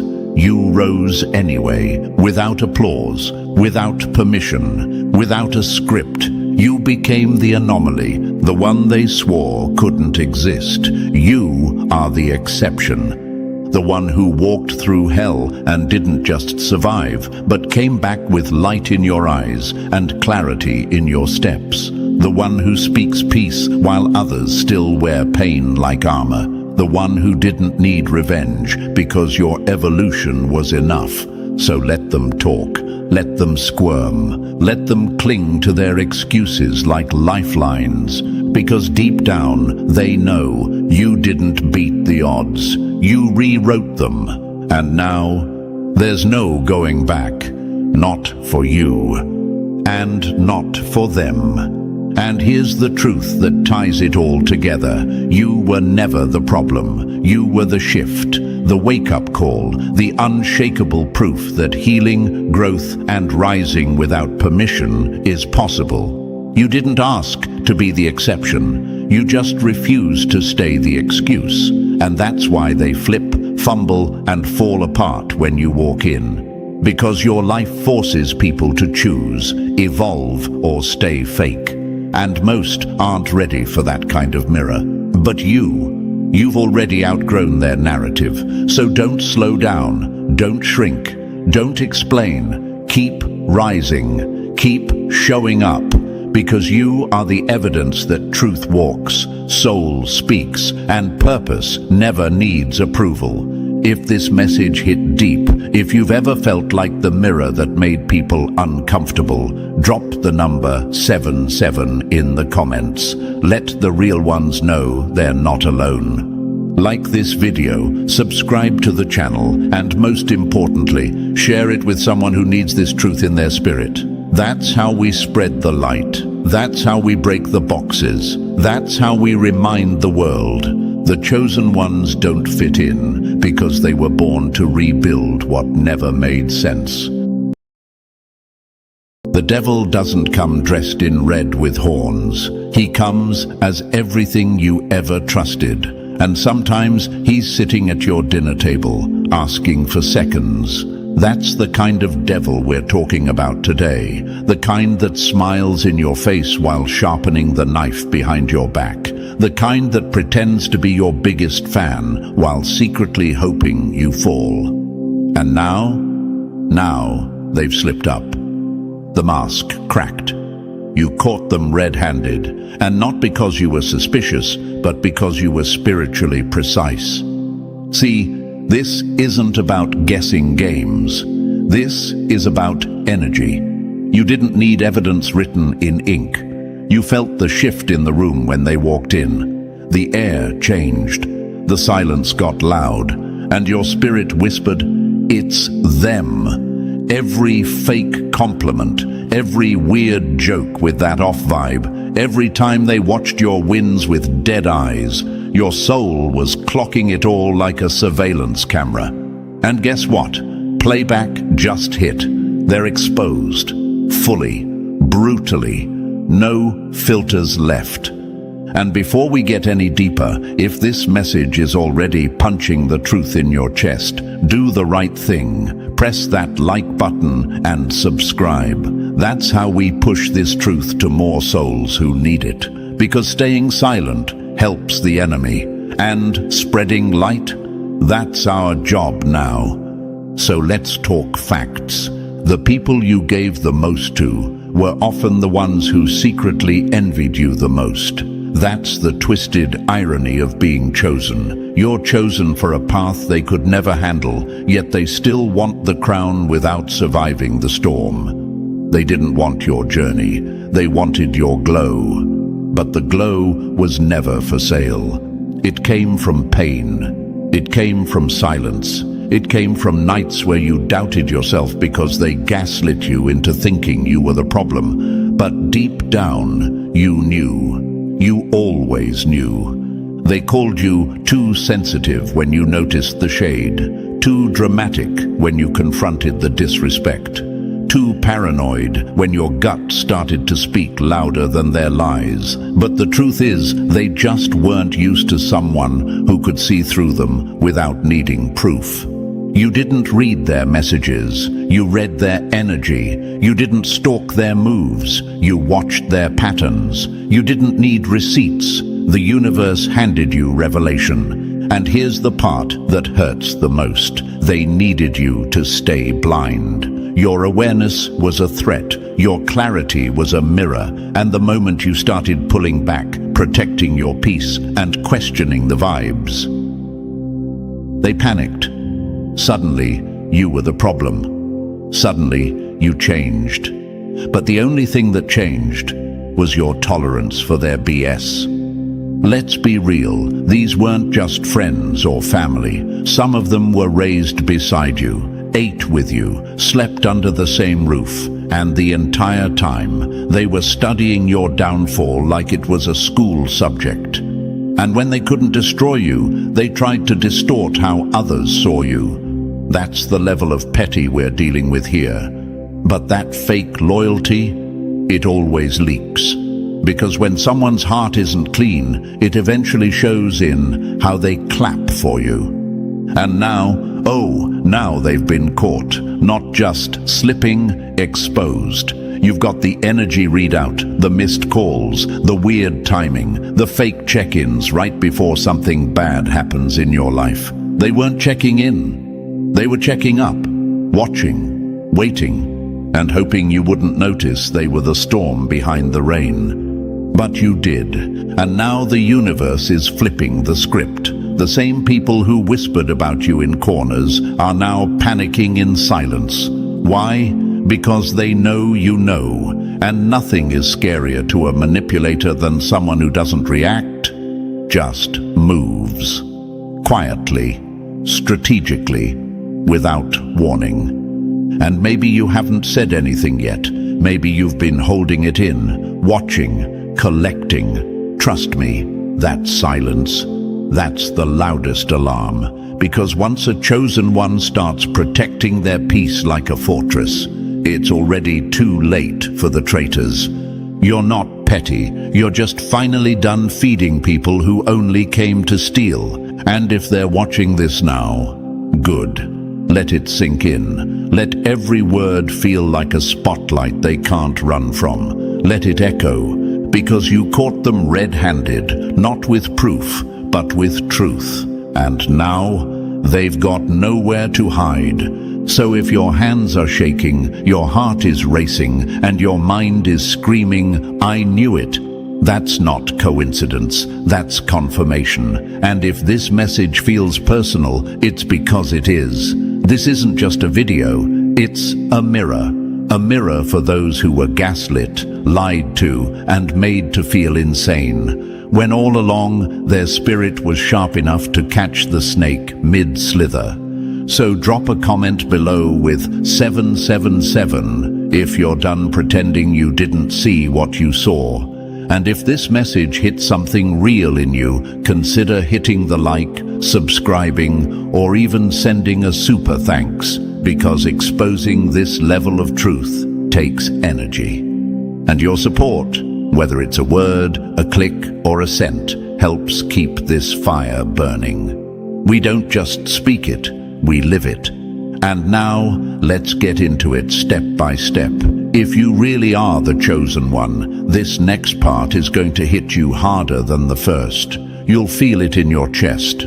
So stay with me, because the deeper we go, the clearer it gets. Let's begin. Number 1, they thought your intuition was a guess. They laughed at your silence until they realized it was the sound of you collecting evidence. See, they thought they were winning because you didn't fight back, because you didn't explode, because you stayed calm while they tried to twist your reality. But the truth is, you weren't ignoring the signs. You were tracking them. You weren't confused. You were calculating. And now, the trap they set for you just snapped back and caught them. That's the difference between you and them. They move off ego. You move off instinct. They play the short game. You play for legacy. You're not loud because you're weak. You're silent because you're strategic. They never saw it coming because they assumed you were emotional, not intelligent. But what they didn't realize is that being chosen doesn't mean you walk around glowing and holy all day. It means your soul was built for war, spiritual war, mental war, psychological chess. And you, chosen one, just checkmated the ones who thought they were pulling the strings. Let's break something down. Your intuition was never a guess. It was data, stored, archived, sorted, played back on a loop at night while you were trying to sleep but couldn't because something in you knew they were lying. Something in you felt the glitch in their energy. Something in you caught the tension in their smile, the hesitation in their laugh, the way their support felt staged. You knew, but you didn't react, not right away. Because your soul doesn't panic, it prepares. They thought your kindness meant you didn't know better. They assumed you'd never leave. That's what made them bold. That's what made them sloppy. And in their arrogance, they exposed themselves, replayed conversations, made jokes that weren't jokes, told on themselves by trying too hard to look innocent. They underestimated how much a chosen one remembers, not just what was said, but how it felt. And when your gut locks in on someone's energy, there's no talking your way out of it. Think about it. How many times did they gaslight you for being too sensitive, only to later slip and reveal the very thing you were picking up on? How many times did they try to flip the script, paint you as crazy, overly emotional, paranoid, just because your soul refused to ignore the truth? But guess what? That sensitivity they mocked, that's what saved you. That was your early warning radar, and they were blind to it. Let me hit you with something real. Steve Jobs once said, "Intuition is more powerful than intellect," and that's exactly why people feared him, just like they fear you, because your intuition sees beyond their resume, their smile, their performance. You don't care what mask they wear. Your spirit sees their core. And when you're chosen, that spiritual sight comes with a price. Isolation, betrayal, being misunderstood. But it also comes with power. And now they're learning what happens when a chosen one stops doubting themselves and starts trusting what they feel. You were never guessing, you were gathering. And while they were out there rehearsing their lies, playing innocent, painting themselves as the victim, you were putting together the timeline, watching the shifts, matching the patterns, connecting the vibes. They thought you were distracted. Nah, you were just letting them dig their own grave with every shady move. Here's what makes it worse for them. You didn't just figure it out. You sat on it. You let them keep talking, keep lying. You let them think they got away with it. That silence, that was you building your case. And now the entire tower of deception is crumbling under the weight of your quiet awareness. And now that you've spoken, now that you've pulled the curtain back and said, "I saw it all," they're shook. Because the fear of being seen for who they really are, that's louder than any scream. That's what they never wanted. Not exposure to the world, but exposure to you, the one they wronged, the one who gave them chance after chance, the one who loved them when they were still fake, smiling through their hate, the one they never thought would see them. But you saw it. And now that you've confirmed it, everything's shifting. They're paranoid, panicked, watching your moves like you're the threat now. And guess what? You are. But not because you're out to get revenge. It's because you've reclaimed your vision. You've awakened to the power they tried to convince you didn't exist. The moment you realized your intuition wasn't broken, it was accurate, was the moment they lost access to your soul forever. And let's be honest, this isn't new. Chosen ones throughout history were always doubted before they were proven right. Think about Harriet Tubman. She was led by visions, warnings, inner knowing, and they called her crazy, until she freed hundreds. Think of Nikola Tesla. He said he received downloads in dreams, and they laughed, until his ideas changed the entire world. It's always the spiritually aware ones that get mocked first, until the results speak louder than the critics. So if you're sitting here right now feeling conflicted, don't. You weren't wrong for questioning them. You weren't wrong for going quiet. You weren't wrong for feeling like something was off, even when the facts weren't all there. Because now the facts have caught up. Now the dots have fully connected, and now your silence is no longer holding the truth hostage. It's setting it free. They feared you would figure it out, and now that you have, their worst nightmare is here. So let them sit in the tension. Let them wonder what you'll do next. Let them panic in the same silence they once weaponized against you, because chosen ones don't seek revenge, they rebuild. But that doesn't mean you forget. That doesn't mean you pretend. It means you rise, sharper, wiser, and no longer available for betrayal dressed in love. You were never guessing. You were watching. And now, they're the ones looking over their shoulder. Number 2, they played puppet master, but you were wired to a power they couldn't touch.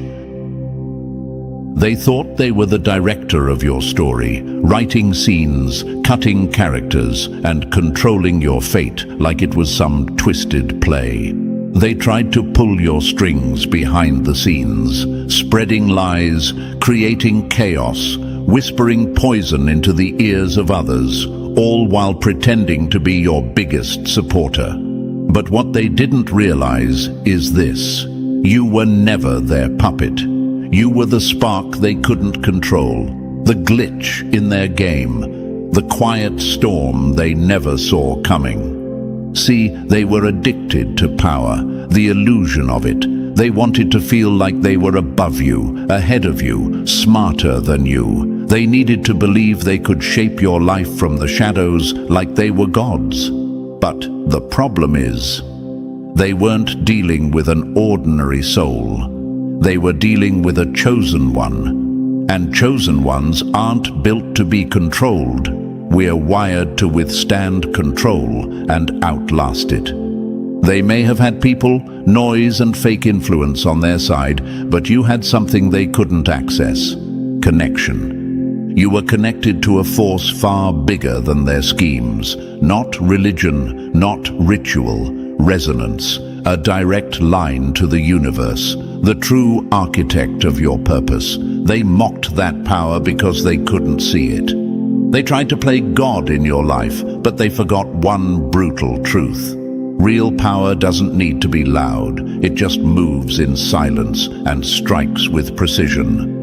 While they were out there manipulating rooms, you were being spiritually moved into the right position. They twisted stories, but the truth started folding back on them. They painted you as the villain, but the light kept finding its way back to you. That wasn't luck.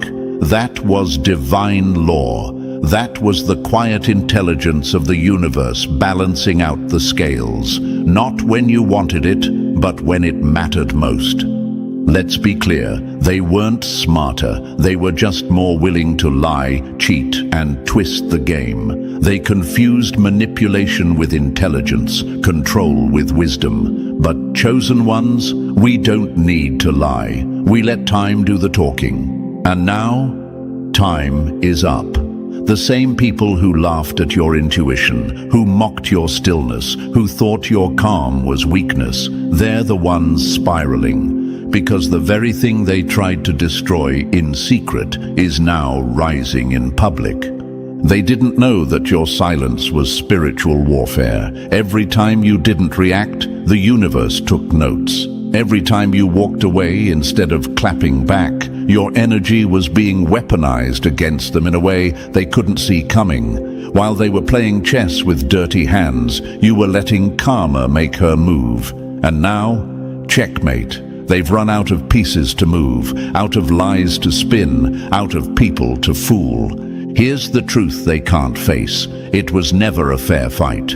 They were playing God, but you were walking with the blueprint. You didn't need to shout. Your protection was already in place. They thought they had access to your life, your heart, your path, but the whole time they were locked out of the most important part, your source. And without that access, they were just swinging in the dark, hoping to land a blow. But the real damage? That's on them now. Because when you try to control a chosen one's destiny, you end up sabotaging your own. They burned bridges you built for them. They destroyed connections you protected. And they did it thinking they'd come out untouched, not realizing they were signing their own spiritual eviction notice. Because the universe doesn't play favorites, but it does protect purpose, and yours. It's untouchable. Think about all the times you felt like everything was falling apart. You thought you were losing, you thought they were winning, but that breakdown was actually your breakthrough loading in the background. That rejection, redirection, that betrayal, revelation. They thought they were taking you down, but they were pushing you toward your awakening. And now that you're fully awake, oh, they're terrified. They should be, because now they know you're not just aware, you're aligned. They can't distract you with noise anymore. They can't bait you into drama. You're moving with a clarity that cuts through all their games.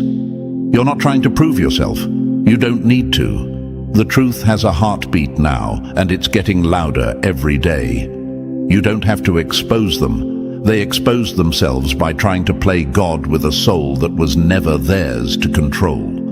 And now they're the ones watching you, watching your glow return, watching your peace expand, watching the same people they poisoned with lies slowly start to see the truth. That's the thing with chosen ones. You can't dim our light without setting the whole room on fire. And baby, the fire's already started. So if you're sitting there wondering why they did it, why they tried to ruin you, here's the answer. They envied your light. They hated the way you could rise without scheming. They couldn't stand that. Even when they threw dirt on your name, flowers still grew around you. That's the power of real connection. That's the weight of being chosen. They wanted your position, but they didn't want your process. They didn't want to go through the pain, the isolation, the inner work. They wanted the reward without the refinement. So instead of rising on their own, they tried to tear you down. But all they did was prove they could never carry what you were born to hold. So let them scramble, let them panic, let them feel the heat of their own schemes turning to smoke. Because the same force they mocked is now moving. And it's not coming to play, it's coming to clear the path. Not just for you, but for everyone who's ever been manipulated by those who thought they were God. They thought they were untouchable, but now the mirror's in their face, and every lie they told, every plot they made, every smile they faked, it's all crashing down. Because when you mess with a chosen one, you don't just mess with a person, you disrupt purpose, and purpose, it always wins. They played puppet master, but you were connected to the one pulling all the strings. Number 3, they thought you were powerless, but you were just watching them walk into their own trap. You didn't need to shout, you didn't need to expose them early, and you sure as hell didn't need to prove yourself to anyone. Why? Because you knew what they didn't. Time always tells the truth. You felt it in your bones from the beginning. That off energy, that fake laugh, that weird silence when you walked into the room. Your spirit caught it all long before your brain could make sense of it. But instead of reacting like they wanted, you chose patience. And that's what destroyed them. Because you weren't being passive, you were being surgical, you weren't avoiding confrontation, you were letting them think they were safe. You gave them enough rope, and now they're choking on their own lies. That's what always happens when manipulators think they've won. They get sloppy, they start talking too much, scheming too openly, laughing too loud. And that's when they fall, not because you pushed them, but because they danced too close to the edge, thinking no one was watching. But you were watching.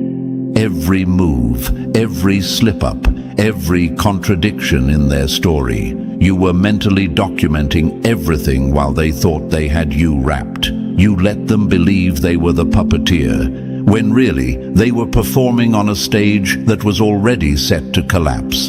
And now it collapsed, loudly. Let me tell you something real. This is what master-level awareness looks like. This is the kind of patience that breaks legacies of manipulation. They called you passive, but you were playing psychological chess, while they were playing checkers with a blindfold.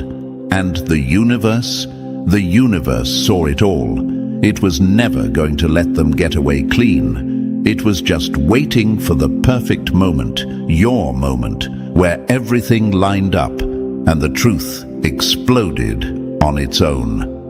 Think of Malcolm X. They tried to smear him, isolate him, and twist his words, but time exposed every lie told about him. Or Princess Diana. They tried to control the narrative, but history flipped the script. The truth always returns. And the same way they got caught up in their own lies, so did yours. You didn't have to swing. They handed you the win with their own arrogance, and now they're the ones questioning everything. How much do you know? How long have you known? When did you stop trusting me? And the answer is simple: long before you ever let it show. That's what eats them alive. Not just that they're exposed, but that they don't even know when the tables turned. That's what haunts manipulators, knowing they were being studied the entire time. So now what? Now you rise, quietly, gracefully, powerfully. You don't need to blast them. You don't need to prove anything. Your glow-up is the closure, your peace is the punishment, and your silence, still the loudest sound in the room. They wanted you to react. You evolved instead. They tried to destroy you. You just watched them destroy themselves. And now the truth is staring them in the face, and they have no escape. Number 4, they lied like professionals, but you held the truth like a weapon. Let's get one thing straight. They weren't smarter. They were just more shameless. They lied with confidence, twisted facts with a straight face, and repeated the same story so many times that even they started believing it. But that's not intelligence. That's survival mode. That's what people do when they know they have nothing real to stand on. And you didn't need to lie. You didn't need to perform, because you had truth on your side, and truth never needs rehearsal. They were addicted to control, so they weaponized charm. They used eye contact, fake vulnerability, exaggerated kindness, and calculated empathy to make others doubt you instead of questioning them. But charm isn't character. Manipulation isn't mastery. And when you refuse to play their game, it drives them crazy. Because deep down, they know they could never outthink you. They could only outlie you. And that was their whole strategy. You kept your hands clean, even when you were misunderstood, even when they tried to bait you into reacting, into clapping back, into becoming just like them. You didn't. That's power. That's spiritual discipline. Because it's easy to lie. It's easy to get dirty. But the chosen ones, we hold a different standard. While they were spreading rumors, you were holding your peace. While they were working overtime to twist the narrative, you were building something real behind the scenes. Your healing, your vision, your legacy.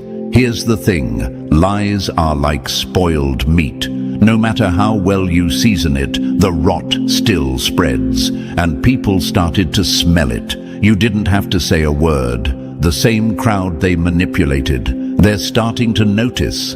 The cracks are showing. The smiles don't feel right. The energy's off. The charm is glitching. And the universe, oh, it's pulling the curtain all the way back. Think about it. Even the biggest cons in history fell the same way. Elizabeth Holmes, Bernie Madoff, their lies weren't weak. They were convincing, smooth, believable, until they weren't. Because lies don't age well. They unravel under pressure, And now the liar in your story is doing just that, unraveling. You didn't need to fight them. You just needed to outlast them. And you did, with your dignity intact, with your truth sharp, with your spirit clean. That's what separates you from them, not just the facts, but the frequency. You vibrate higher, you walk different, you speak different, because you never had to pretend to be good. You are. So let them fall, let their mask melt under the heat of exposure, let them scramble for another story, another excuse, another person to blame, because at the end of the day they didn't lose because you exposed them. They lost because truth doesn't need help to win. And now you're standing tall, not because you played dirty, but because you never had to. Number 5, they watched you like a predator, but you were quietly becoming a weapon.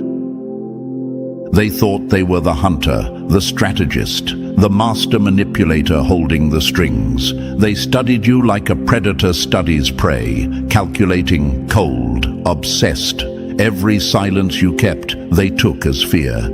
Every delay in your response, they mistook for weakness. But little did they know, you were studying them back. Not with desperation, with discipline, not to destroy, but to survive. And now, that quiet study session is over. The exam just hit, and they're failing it miserably. They clocked your patterns, your habits, your moods, hoping to find the crack in your armor. But you weren't cracked, you were morphing. What they saw as vulnerability was transformation in progress. What they interpreted as fear was strategy. You weren't reacting because you were too stunned. You were building a mental archive, silent, sharp, soul deep. See, you weren't just enduring their tactics. You were cataloging them, every betrayal, every manipulation, every time they spoke with two faces. You didn't speak because you were stacking evidence. Every time they thought they had you pinned, you were turning the page in a story they didn't realize you were writing. And now they're standing in a chapter titled Consequences. And the craziest part, you didn't even have to write it with revenge in your heart. You wrote it with resilience in your bones. That's what they didn't count on. Your ability to endure. Your ability to take pain and turn it into precision. They expected you to be a victim, to break down, to spiral. But you were becoming a living archive, a walking witness to their lies. Your silence was never submission. It was recording mode. They thought they were controlling you, but they were educating you, and now their own lessons are crashing back down on them. All that studying they did, it taught you how to see through people. It sharpened your intuition. It built your discernment. They created a version of you they now can't deceive. And that terrifies them. You are not who you were when they started the game. You're the upgraded version, stronger, smarter, quieter, deadlier, not in revenge, but in truth. You know how they move. You've seen their full playbook. They have no more surprises, no more masks that work on you. And now the mirror is up, and it's your hand holding it. You're showing them what they really are. No filters, no fake smiles, no escape. Their panic now, that's not guilt, it's fear. Fear that the person they underestimated is the one walking away with all the power. And make no mistake, you are. Because you weren't just surviving, you were studying for the war. And now that it's here, you're already 10 steps ahead. Because they built their plans on ego. But you built your strength in silence, in solitude, in those long nights where it felt like no one saw what was happening. But the universe saw it, and it kept your memory sharp. It kept your spirit alert. It kept receipts in your soul that no liar can overwrite. You are not broken, you're witness built. You are not soft, you're battle hardened. And now, the test is over. The truth is out. And the student has become the storm.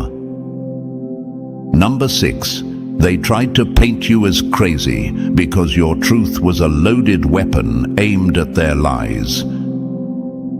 They didn't just lie, they strategized. They didn't just gaslight, they engineered confusion. Everything they did was calculated, precise, cold, because they knew if even one drop of your truth leaked out, it would drown the entire fantasy they built around themselves. That's why they came for your sanity first, not your story, not your facts, your mind. Because if they could make you look unstable, then everything you said, every warning, every truth, every red flag you raised could be dismissed as emotional or overthinking. That was their plan all along, to silence you before you spoke, to damage your credibility so deeply that even you started questioning your reality. They weren't afraid of what people would think of you. They were afraid of what people would discover about them if they believed you. Because your truth, it wasn't just uncomfortable, it was criminal. If exposed, it would drag everything they built into the dirt and reveal exactly who they really are behind that polished mask. So they worked overtime to destroy your image, called you dramatic, too sensitive, said you read too much into things. They laughed at your pain and then told everyone you were obsessed. They twisted your reactions so it looked like you were the one creating the chaos they orchestrated. And the worst part? Some people believed it. Some turned away from you, not because you were wrong, but because they were afraid of siding with the truth when the lie was easier to digest. But here's the thing about truth. It doesn't need validation. It echoes, quietly, consistently, and eventually it breaks through. You didn't have to scream. You didn't have to beg people to see it. The truth simply waited. And now, it's no longer whispering. It's roaring. The same people who doubted you are starting to look again. And what they see now, it's not someone who's crazy. It's someone who was cornered. Someone who held it together when the world tried to tear them apart. Someone who walked through the fire while being blamed for starting it, and still came out clean. Because while they were playing mind games, you were holding on to something unshakable, your truth. And that truth, it's undefeated, because it's not built on opinion or narrative. It's built on receipts, on energy, on that unexplainable inner knowing that never wavered, no matter how hard they tried to make you doubt it. Now their hands are shaking, their stories are crumbling, their circle of believers is shrinking, and you're calm, you're steady, because the tables didn't just turn. You flipped the whole damn room. The liar is exposed. The manipulator is twitching under pressure, and the one they tried to paint as broken is the one holding the brush now. Let them scramble, let them panic. Because now, when they try to call you crazy, people aren't laughing anymore. They're listening. And the more they try to explain, the more obvious it becomes that they were the chaos all along. You never lost your mind. You were just gaslit by people who couldn't afford your truth. And now that the mask is slipping, they finally understand what real fear feels like. Because a chosen one's silence is scary, but a chosen one who's been believed, that's lethal. Number 7. It wasn't you they feared. It was what you could see. They were never scared of your anger. They were scared of your clarity. Rage can be dismissed. Passion can be twisted. But awareness is lethal because it doesn't make noise. It sees. And when you started seeing through them, that's when the panic set in. Not because you shouted back, but because you stopped reacting at all. Your silence became a mirror, and it showed them everything they tried to bury, their lies, their insecurities, their deep-rooted fear of being truly known. That's what they never wanted, to be seen. They were comfortable as long as they could play you, as long as they could dance behind the scenes and keep you doubting yourself. But the moment you became conscious of the game, the board flipped. Because awareness doesn't need evidence, it doesn't need a smoking gun. It reads energy, tone, timing, the way someone smiles too quickly or dodges accountability with a joke. Awareness is spiritual, and once you stepped into that level of vision, nothing they did could touch you anymore. You started catching their patterns, noticing how their words never matched their actions. You didn't call them out right away. You didn't have to. You just evolved. You stopped engaging. You stopped giving them the fuel they needed to manipulate you. You stopped being predictable, and that's when they started to crack. Because manipulators need control, and control only works on those who can't see the strings. But you started seeing everything. The fear behind their arrogance, the desperation behind their silence, the brokenness behind their attacks. And that scared them more than anything. Because a person who understands why someone lies can never be controlled by the lie. You were never the threat in their story. You were the reveal, and reveals terrify people who have built their whole identity on illusion. The truth in your eyes stripped their mask, and no amount of charm or chaos could distract you anymore. Look at history. The most dangerous people to corrupt systems were always the most aware. People like Viktor Frankl, who endured the Holocaust and still saw deeper meaning in suffering, or James Baldwin, who exposed racism with clarity, not chaos. They weren't feared because they were loud, but because they understood. And you, chosen one, are no different. Your awareness made their tactics useless. Your detachment made their bait invisible. And your peace, that was the death of their power. Because nothing terrifies a manipulator more than someone who doesn't need them anymore. You stopped arguing. You stopped proving. You stopped begging people to see what you saw. Because now, the universe is showing them for you. You became the threat, not because you fought dirty, but because you started walking clean. Untouchable, unavailable, unshaken. And now they don't just feel exposed, they feel powerless. You weren't their enemy, but your awareness made them their own. And that's a war they can't win. That's why you're unstoppable now, not because you fought harder, but because you finally saw through it all.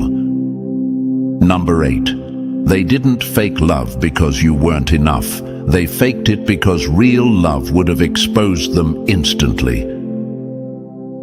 They never loved you. Not really.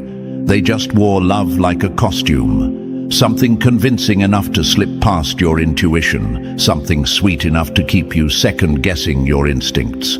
But real love would have ruined them. Because real love requires truth. Real love demands presence. And they couldn't afford to show you the truth about who they really were. They knew that if they ever gave you authentic, soul-level love, every mask they wore would shatter on impact. Why? Because love brings light, and light reveals everything. So instead of loving you truthfully, they loved you strategically. Like a magician with a deck of loaded cards, they gave you just enough to make you hope, but never enough to feel safe. It was a calculated trap. They used attention as a leash, compliments as camouflage, silence as punishment. They wrapped manipulation in affection and called it connection. They weren't feeding your soul, they were feeding your confusion. Fake love became their favorite weapon, because they knew the moment you felt real love, their entire illusion would collapse. So they kept you in limbo, just enough kindness to keep you hanging on, just enough guilt to keep you apologizing for things you didn't do. It wasn't love, it was emotional warfare with a smile on its face. And the sick part? They studied what you needed. They studied the kind of love you deserved, and then counterfeited it. But here's the thing about fake love. It always slips. Eventually, the warmth turns cold. The compliments turn condescending. The silence gets louder. Their performance gets sloppy. And then, out of nowhere, the mask slips mid-conversation. And there it is. That flicker of contempt in their eyes. That smug silence. That sudden shift in tone. And you realize they were never trying to love you. They were trying to control you. Because real love would have required them to be vulnerable. And people like this, they hate vulnerability because it exposes their wounds, their insecurities, their fears. And that kind of exposure would have given you the power.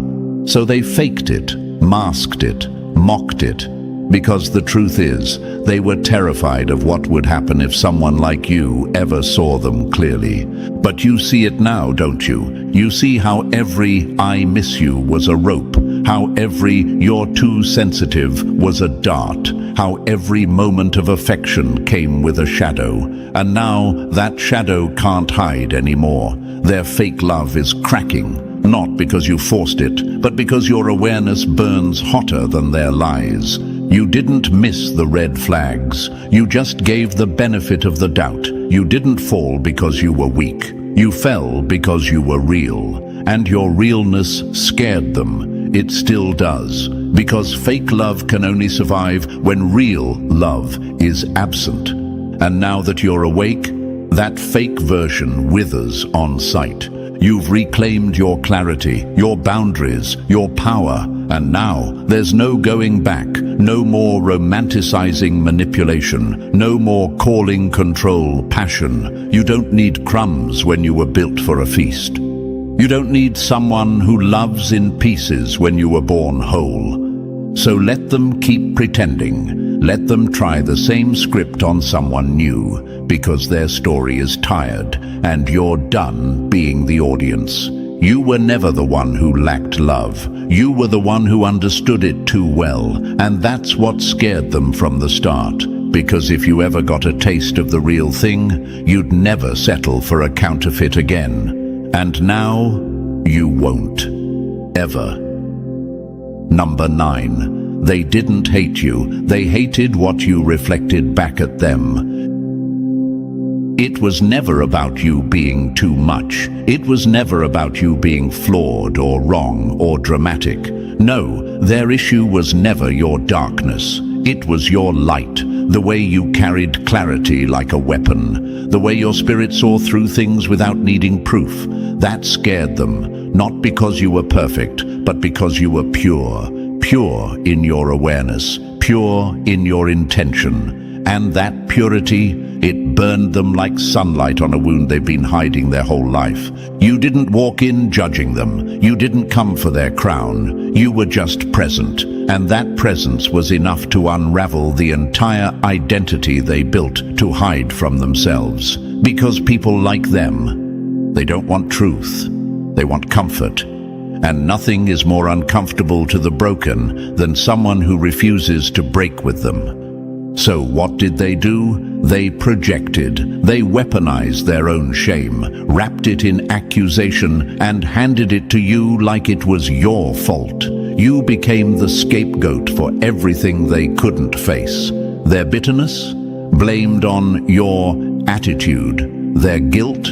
Covered by calling you too sensitive. Their jealousy? Disguised as concern. They painted you as unstable, disloyal, selfish, not because you were any of those things, but because they were. And they couldn't stand to see it without a mask. You became a mirror, and they couldn't stand the reflection, so they tried to break the mirror instead. They made you question your light. Made you feel contaminated just for being clear, made you carry the weight of wounds you didn't create. But here's the truth. Light doesn't absorb shadows, it dissolves them. And that's exactly what you've done. You didn't shrink, you didn't hide, you didn't let their projections stick. You stood in your light until their darkness started to leak. not just in your eyes, but in the eyes of everyone around them. The energy doesn't lie, and now, neither do the results. They thought they could throw their demons onto you and watch you drown, but you turned their darkness into fuel. You became sharper, wiser, more precise in your vision. You didn't just survive the weight, you alchemized it into freedom. And now, that same light they tried to dim is exposing everything. The masks, the lies, the envy, the rot. They can't run from it anymore, because your clarity doesn't blink. It doesn't beg, it just burns through everything false until only truth remains. They hate you more now, not because you fought back, but because you never collapsed, because you walked through the accusations, the projections, the gaslighting, and came out clean. You weren't diseased, you were divinely disinfecting the room, and now everyone's starting to smell the truth. That's the power of being chosen. You don't just walk into rooms, you reveal them, and now they're choking on the light they tried to extinguish. Number 10, they mocked your spirit. Now they're running from what it sees. They thought your spirituality was soft, a crutch, a fairy tale. They rolled their eyes when you talked about energy, laughed behind closed doors when you spoke about intuition, called you too emotional, too deep, too weird.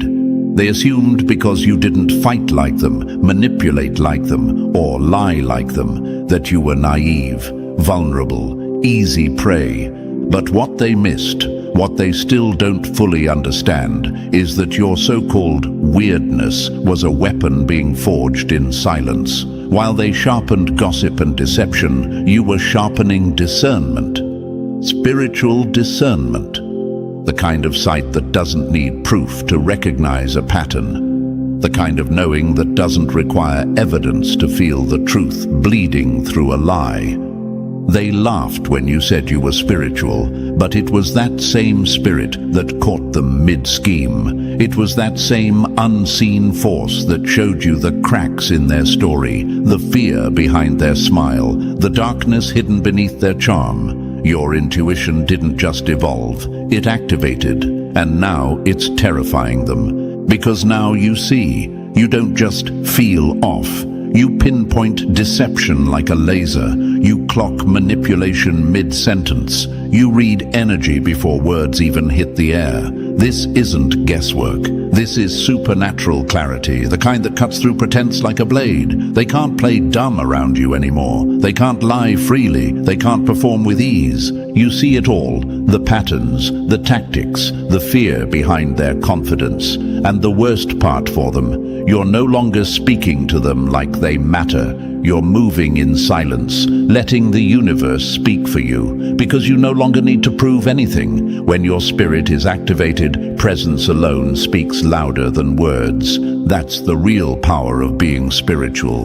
Not crystals or candles, clarity, not fantasy, frequency. It's the divine intelligence running through your veins, warning you before the storm hits, showing you the trap before you fall in. It's not just intuition anymore, it's insight with receipts. And while they mocked it, you mastered it. Now the same people who called you delusional are watching you move with a confidence they can't understand.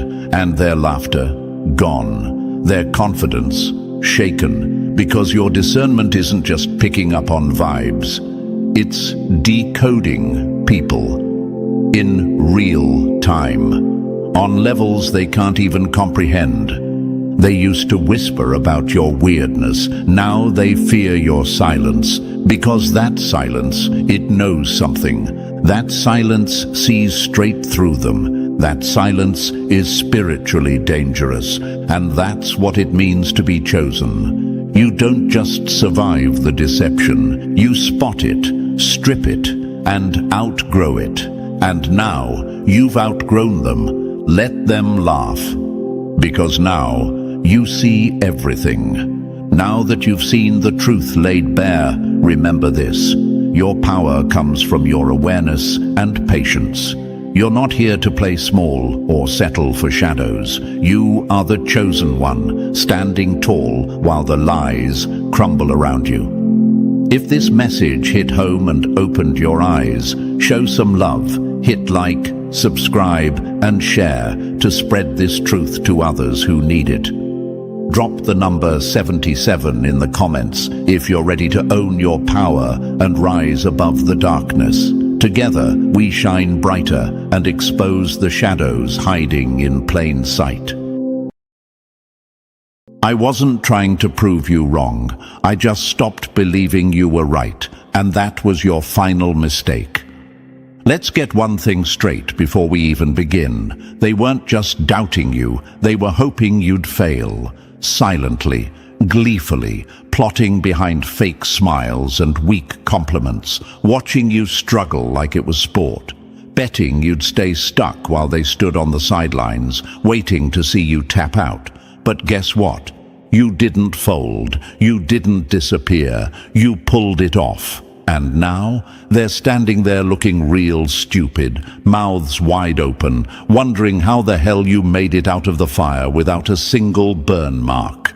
See, that's what happens when people judge you based on the chapter they walked in on. They thought you were finished, that you'd always be the underdog, always playing small, always stuck in the mess they left you in. But you were never broken. You were building. You didn't need their help. You didn't need their belief. You just needed time. And now time has delivered its punchline, with you as the plot twist they never saw coming. Don't forget to pay this message forward. If this is waking something up in you, if you feel this message in your bones, like, subscribe, and drop the number 77 in the comments.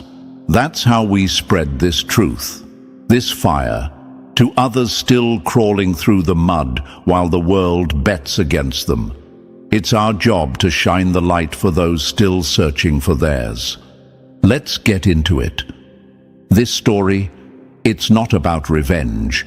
It's about redirection. It's not about proving people wrong. It's about proving to yourself that they were never right, that their doubts, their side eyes, their cheap talk had nothing to do with your worth. You were chosen the whole damn time. They just couldn't see it through their own insecurities. You didn't get lucky, you got focused. While they were out running their mouths, you were running laps around their limitations. While they were gossiping in circles, you were building something real, quietly, strategically. And now you've stepped out the shadows, and it's messing with them on a spiritual level. Because people don't know how to act when the one they counted out becomes the one they can't ignore. You know the type. They loved it when you were easy to control, when you played nice, when your light was dim enough to make theirs feel bright. But the moment you started owning your value, the moment you pulled away, focused up, and leveled out, oh, now you're acting different. Now you're too much. Nah, you're just not for sale anymore. And that's why they're shook. Your glow-up didn't come with noise. It came with silence, with strategy, with long nights no one saw, with setbacks that didn't stop you, just sharpened you. You flipped the switch and changed the narrative. And now they're stuck trying to rewrite a story that was never theirs to begin with.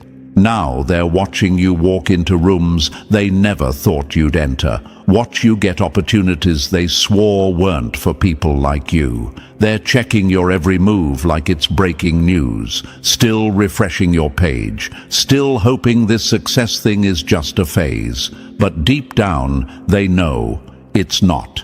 It's permanent. Because this wasn't a fluke, this wasn't luck, this was earned. Every scar, every loss, every moment you were doubted and still chose to rise, that's what built this. That's what made you unstoppable. That's why the same people who once laughed are now speechless. And here's what really stings for them. You didn't just survive, you transformed. You didn't just do better, you became a version of yourself that no one can reach unless you allow it. That's what really hurts. Not that you won, but that you won without them. You moved on, and they're stuck in rewind, still trying to make sense of how someone they looked down on became someone they now look up to. It's funny how fast opinions change when results start speaking louder than words. Let them stare, let them study, let them gossip, because at the end of the day, you did that. You made it through the dirt, the doubt, the disrespect, and you came out cleaner than ever. You didn't need to clap back. Your success clapped for you. This isn't just your glow-up. This is your arrival. So keep walking like the path belongs to you, because it does. Keep rising like it's your birthright, because it is. And keep shocking them, because they were never supposed to understand your power anyway. You pulled it off. And now they're sitting in silence, looking real stupid, wishing they had bet with you instead of against you. You're the proof that the universe doesn't play favorites. It just honors the ones who don't quit. And now that we've ripped the mask off their fake support and quiet hate, let's really break this down, step by step. Because if you're the chosen one they never saw coming, you already feel it deep. This message is you. So don't just watch, lock in. Drop the number 77 in the comments if you're done being overlooked and ready to own the fact that you left them stunned. Like and subscribe if you're not just surviving. You're flipping the script. This is the part where the real ones stay. Let's get into it. They didn't see it coming. Now they can't unsee it. Number 1, they thought you were lost, but you were quietly drafting their defeat. Don't mistake my silence for weakness. That was me loading the blueprint while you were busy running your mouth. Now I'm building what you swore I never would. Let's rip the mask off this illusion. They never actually saw you. They watched your stillness, your silence, your absence from their noisy world, and assumed you had nothing going on. No progress, no plan, no power, just floating, stuck, maybe even broken. But let's be real, they weren't observing you out of concern. They were watching, hoping to catch your downfall in slow motion. But you weren't falling. You were forging. While they were shouting for attention, faking wins, and chasing every shallow trend that made them feel seen, you were tucked away in the shadows, crafting something permanent. You weren't playing for applause. You were playing for legacy. And that's what they never understood. Because here's what they forgot. The most dangerous people are the ones who work in silence. The ones who don't need to broadcast their every move. The ones who go ghost, not because they're lost, but because they're building the fortress that no one will be able to knock down later. They called you lazy, quiet, passive. Some even whispered that you gave up. But you were never the loud laborer. You were the silent architect, drawing the lines, laying the bricks, running your fingers along the cracks of your past so you could seal them for good. While they were busy trying to win the crowd, you were busy preparing to own the damn arena.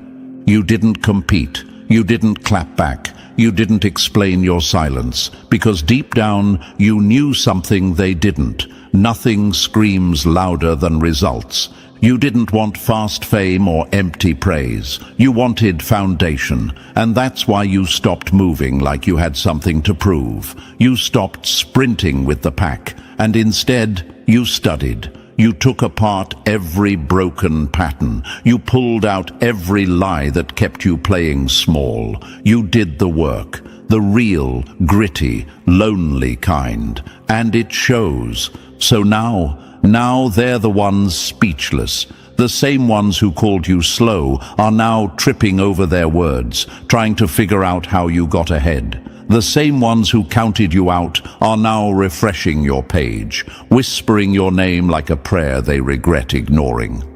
But here's the kicker. They never expected you to finish anything. They were counting on you to fall apart, not rise up. You were the quiet one, the one who didn't brag, the one who didn't fight back. And now they're shook, because your silence birthed a storm. They never saw the blueprint because they were too busy mocking the construction site.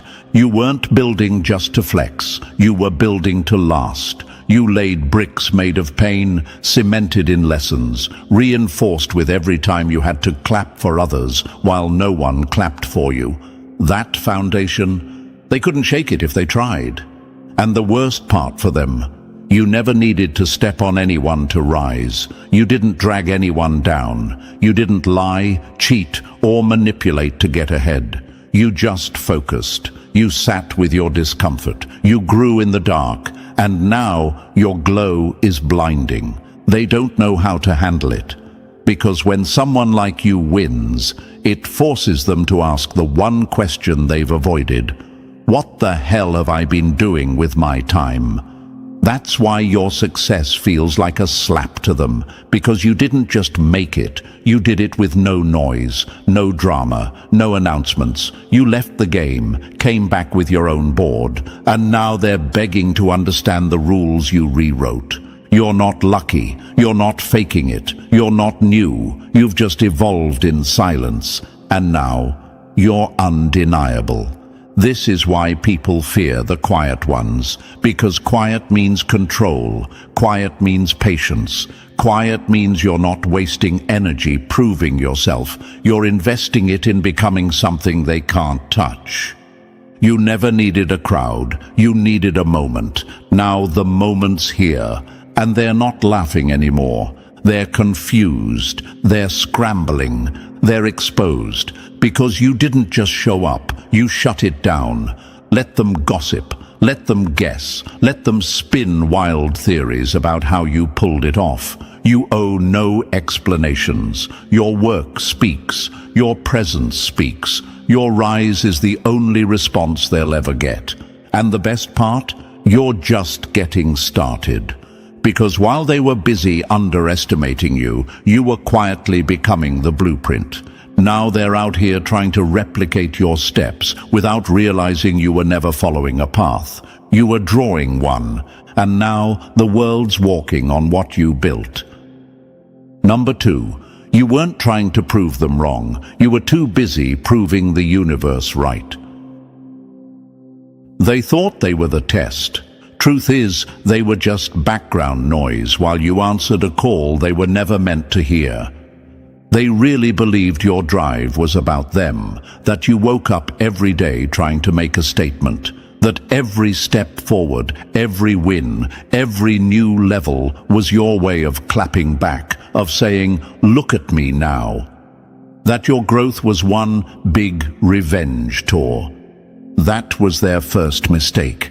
Their egos couldn't imagine that you were moving without them in mind, that you didn't need their doubt, their shade, or their silence to fuel you, that your story had absolutely nothing to do with proving them wrong, and everything to do with proving the universe right. You weren't reacting, you were responding, not to the noise, but to something deeper, something written into your being before they even knew your name. You didn't rise out of spite, you rose out of alignment. While they were busy whispering, watching, and waiting for you to crack, you were being refined, not for revenge, but for purpose. They thought you were emotional, they thought you were dramatic, they thought one more comment would break you. Instead, it built you. Because you weren't running on emotions, you were running on knowing. You knew what they didn't, that the pain was producing power, that the rejection was redirection, that the chaos around you wasn't a sign to stop, it was a sign to push harder. Every delay, a setup, every no, just a detour to the real prize. You were playing chess while they were busy gossiping over checkers. And now that you've made it through, now that the silence, the sacrifice, the solitude has birthed something unstoppable, they're confused because they can't track your strength. It didn't come from attention. It didn't come from applause. You didn't need a stage. You just needed the space to become. You didn't blow up to get noticed.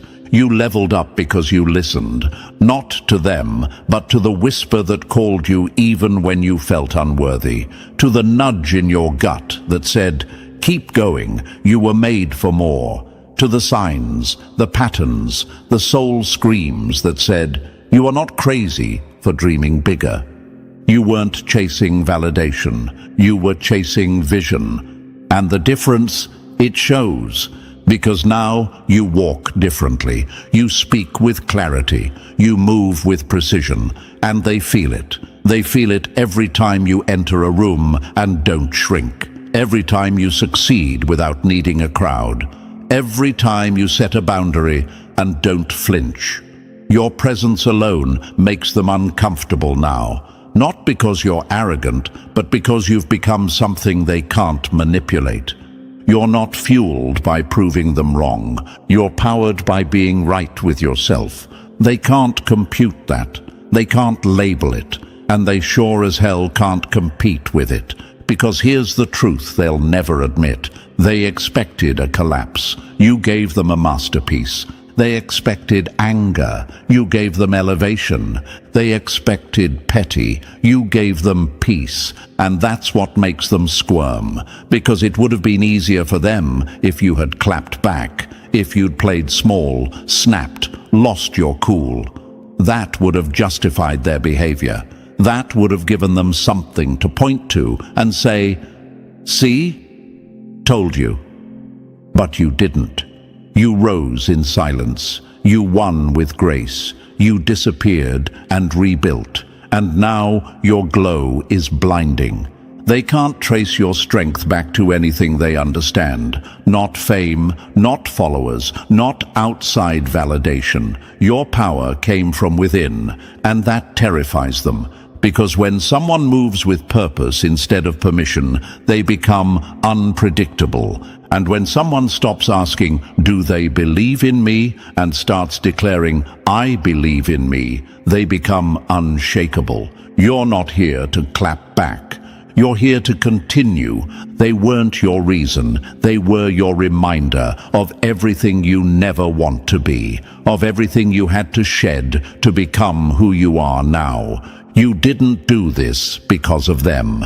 You did this in spite of them. So now they sit in silence, trying to figure out how someone they counted out is leading the charge. Trying to understand how you stayed kind, stayed grounded, stayed focused, while they threw dirt on your name. Here's how. You knew the truth. You knew your time was coming, and you didn't need them to see it. Because it wasn't about them seeing, it was about you becoming, and you became everything they swore you'd never be. So let them keep guessing, let them keep watching, let them live in that quiet confusion of trying to figure out how you got here without them. Meanwhile, you'll keep moving, keep rising, keep walking in the direction that was always yours. You're not loud because you don't need to be. You're not flashy because your presence says it all. You're not chasing anyone's approval because you already arrived. You weren't proving them wrong. You were just living in a way that proves the universe never lied about you. Number 3, they bet on your failure like it was comedy. Now they're the joke. They laughed at the grind until the grind made you unrecognizable. Now the punchline is their regret. Let's talk about the part they hope you forget, the way they mocked you, the way they whispered, smirked, and used your name as entertainment, like your dreams were delusions, like your effort was a waste. They turned your ambition into a joke and passed your name around like cheap gossip, and every time you walked away, they laughed just loud enough for you to hear it on the way out. But here's what they didn't know. They weren't hurting you. They were hardening you. They weren't stopping you. They were sharpening you. Because while they were playing class clowns in your story, you were putting in quiet, dangerous work. You were investing in mastery while they wasted time performing for attention that doesn't even matter now. You studied when no one clapped. You sacrificed when no one believed. You kept showing up when the results were invisible and the respect was non-existent. And now, you've built something solid. You've mastered skills, learned discipline, found clarity. Your focus became a fortress, and their mockery, just bricks you stacked into motivation. While they were busy running their mouths, you were building your name, a name that now holds weight in rooms they still dream of entering. They thought they were breaking you, but all they did was add fuel to a fire they couldn't contain. You didn't rant. You didn't scream for justice. You didn't try to win their respect. You just kept growing. And now that growth is screaming for you, now your wins are so loud they drown out the noise. The same people who laughed behind your back are sitting in stunned silence, watching you shine. Not because you embarrass them, but because they played themselves. They invested in mockery like it was a stock, and it crashed the moment you cashed in on your potential. They tried to turn your dreams into a meme. Now you've turned their silence into a museum of regrets. But you didn't stoop to their level. You didn't get petty. You didn't fight small. You rose big. You made success the sermon. You made results the revenge. You didn't lower your frequency to match their noise. You turned up your discipline and let them feel the distance. Because you were never here for their applause. You were here for the long game. And now that you're winning, it's clear who wasted their time talking and who spent their time training. And here's the real punchline. They laughed at you while you were learning, but now they can't even understand the language you speak. You don't move the way you used to. You don't even respond. Your growth has outpaced their relevance. You let them laugh, and then you outgrew the room. They thought you were the joke. Now they can't make eye contact, because it was never personal for you. It was purposeful. So no, you didn't need to clap back. You became the clap. You became the moment, the proof, the plot twist. And now they sit in the corner of your success story, quietly haunted by the sound of their own laughter echoing back at them. Because you flipped the story, and they'll never be able to rewrite it. Number 4. They wrote you off too soon. Now you're the plot twist that rewrote the whole story. They thought they had you figured out, thought they could skip to your ending, but you flipped the script mid-scene, and now they're stuck reading a story they were never smart enough to write. Let's talk about it, because this part hurts the most for them. They thought they knew you, had your entire journey boxed up and labeled. In their minds, you were predictable, easy to define, easy to overlook. You were the background noise to their main character energy, the cautionary tale, the almost, the one who was always reaching but never arriving. They had the audacity to cast you as the failure in a movie you never auditioned for. And the sickest part, they got comfortable watching you lose, comfortable keeping your name in their mouth like a storyline they thought they controlled. They whispered predictions about your life like it was gospel. They'll never make it. Still stuck in the same place. Tried and failed again. But while they were busy writing your obituary, you were revising the whole book. Because they forgot one thing. You had the pen the whole damn time. You weren't stuck. You were strategizing. You weren't behind. You were rebuilding. And when the time was right, you tore up their script, tossed their version of your story in the fire, and came back as the plot twist that shook their entire narrative. You didn't just step off their stage. You built your own theater. New cast, new rules, new story. And suddenly, everything they thought they understood didn't add up. You went from background noise to main attraction, from side character to the one driving the entire story forward. From who to wait, how. Now your name is in rooms they never imagined for you. Your moves are shifting dynamics they thought were set in stone. The same people who once rolled their eyes at your ambition are now watching in stunned silence as the person they wrote off becomes the person they can't ignore. What really stings isn't just that you rose, it's that you did it without them, without their support, without their approval, without asking for a single damn thing. You walked away from their narrative and wrote your own ending. With no co-authors, they're confused. Because this wasn't how it was supposed to go. You were supposed to stay stuck, stay small, stay bitter. You were supposed to break down when they cut you off, fade away when they pulled back, shrink when they laughed. But instead, you expanded. You became the twist, the unplanned, unpredictable, undeniable change in their safe little storyline. You went off script, off grid, off their radar, and returned as a whole different force. Now they're flipping back through the pages of your life, trying to figure out where they got it wrong. Here's where. They assumed they had the authority to define your future. But they never did. They never even understood your character. You weren't built to play it safe. You weren't made to be someone's supporting role. You weren't born to survive inside a storyline written by people who never loved your depth. So you stopped playing the role, and you became the author. That's why they're rattled, because they can't place you anymore, can't predict your next move, can't manipulate the scene. You don't move the way you used to. You don't chase closure. You don't explain your glow. You just exist, boldly, fully, and unbothered. They don't know whether to respect you or fear you now, because your success feels like a rebuke, like a reminder of every time they misjudged you. But you didn't succeed to hurt them. You succeeded in spite of them.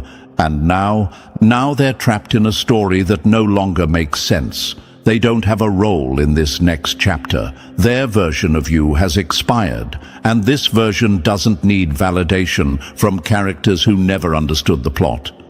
You weren't background. You were the disruption, the shift, the thunderstorm that hit in the middle of their forecasted sunshine. You were never meant to be understood. You were meant to be watched as you rise through every scene they thought would bury you. Let them reread your past. They'll never understand how the underdog they mocked became the storm they didn't see coming. And that's exactly what makes you the plot twist of a lifetime. Number 5. They laughed at the fire. Now you're flying straight out the flames. They cracked jokes while you suffered. Now they flinch when your name is mentioned because you turned every laugh into liftoff. They mocked your pain like it was a skit. Your heartbreaks became their entertainment. Your setbacks, their favorite punchlines. They passed your lowest moments around like gossip, turned your tears into memes, and your silence into something they thought meant weakness. They didn't see struggle, they saw a show. But while they were laughing, you were rising, quietly, brutally, relentlessly. Because here's what they never understood. You weren't stuck. You were loading. You weren't drowning. You were distilling. Every joke, every whisper, every shady look became fuel. And baby, you burned hot. You didn't just survive the mockery. You converted it. You took that pain and turned it into propulsion, like rocket fuel, like launch pads, like jet engines built from ashes. They laughed at your breaking point. But that was the exact moment you started becoming unbreakable. Think about every great name that ever scared the world. They laughed at Muhammad Ali. They mocked Oprah when she got fired. They called Nelson Mandela a nobody in a cell. Every one of them was a joke, until they weren't. That's what you are now, a walking contradiction to every lie they told about you. They expected you to stay in the dirt, but instead of laying there, you planted yourself. And now you're blooming in ways they can't explain, can't reach, can't duplicate. What burns them most isn't just that you made it. It's that you made it without giving them the satisfaction of clapping back. Your silence was louder than their noise. Your glow-up? A public service announcement. Now they look foolish, not because you exposed them, but because they bet against someone who was quietly building wings in the fire. They laughed at the ashes. Now they look up and see you flying. Number 6. They swore you'd fall. Now your rise makes their predictions look like a joke. They said you'd fail with full confidence. Now they avoid eye contact with the future you became. They thought they had you all figured out, spoke about your future like it was already decided, labeled you with cheap words, boxed you in with low expectations, told others they'll never make it, with that smug little smirk that only shows up when someone's betting on your downfall. They didn't just doubt you, they dismissed you, with certainty, with pride, like they knew your limits better than you knew your own strength. But here's what they didn't know. Their predictions were built on shallow thinking. They weren't studying you. They were projecting their own fears, their own failures, their own limitations. They judged you based on where you were, not where you were going. They didn't understand that silence doesn't mean weakness, and struggle doesn't mean stuck. So you kept working, kept growing, kept building in the dark while they whispered over your name. And now your presence makes them uncomfortable because it proves them wrong in high definition. They didn't just miss the mark, they missed the whole narrative, and now they can't rewrite it. The receipts are real, the results are loud, and their small-minded "you'll never be more than" speeches have aged like milk. You weren't a long shot, you were the plot twist, you were the power move they never saw coming. And now, every room you walk into, every door that opens, every time your name pops up in spaces they swore you'd never reach, it stings them, because the vision they had for your life just got steamrolled by your reality. They can't hide from it, can't spin it, because you're standing in the success they said was impossible. So no, you didn't just rise. You shattered their fantasy. Their predictions weren't just wrong, they were embarrassing, because while they were scripting your ceiling, you were tearing the roof off the place. Number 7. They thought influence was clout. You showed them it was impact. They chased the crowd. You moved the room. Now they're loud, and you're legendary. They thought influence was about being seen, being loud, being everywhere, so they chased numbers, clout, and fake applause like it meant something, posting for attention, performing for approval, screaming into the void just to be relevant for 5 seconds longer. Meanwhile, you were quiet, focused, unbothered. While they ran after followers, you were chasing depth. While they studied trends, you studied your own growth. While they craved validation, you were crafting value. And now, the difference shows. Because when they walk in, people scroll past. When you enter a space, everything shifts. That's real presence. That's gravity.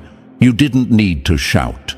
You whispered, and the room leaned in, because you weren't trying to be seen, you were trying to mean something. And now, you do. On a level they can't duplicate. You didn't go viral, you went vital. There's a difference. Influence isn't popularity, it's power. And not power that comes from attention, but power that comes from authenticity. They don't get that. They're addicted to optics, to perception, to the dopamine hit of digital claps from strangers who forget them by tomorrow.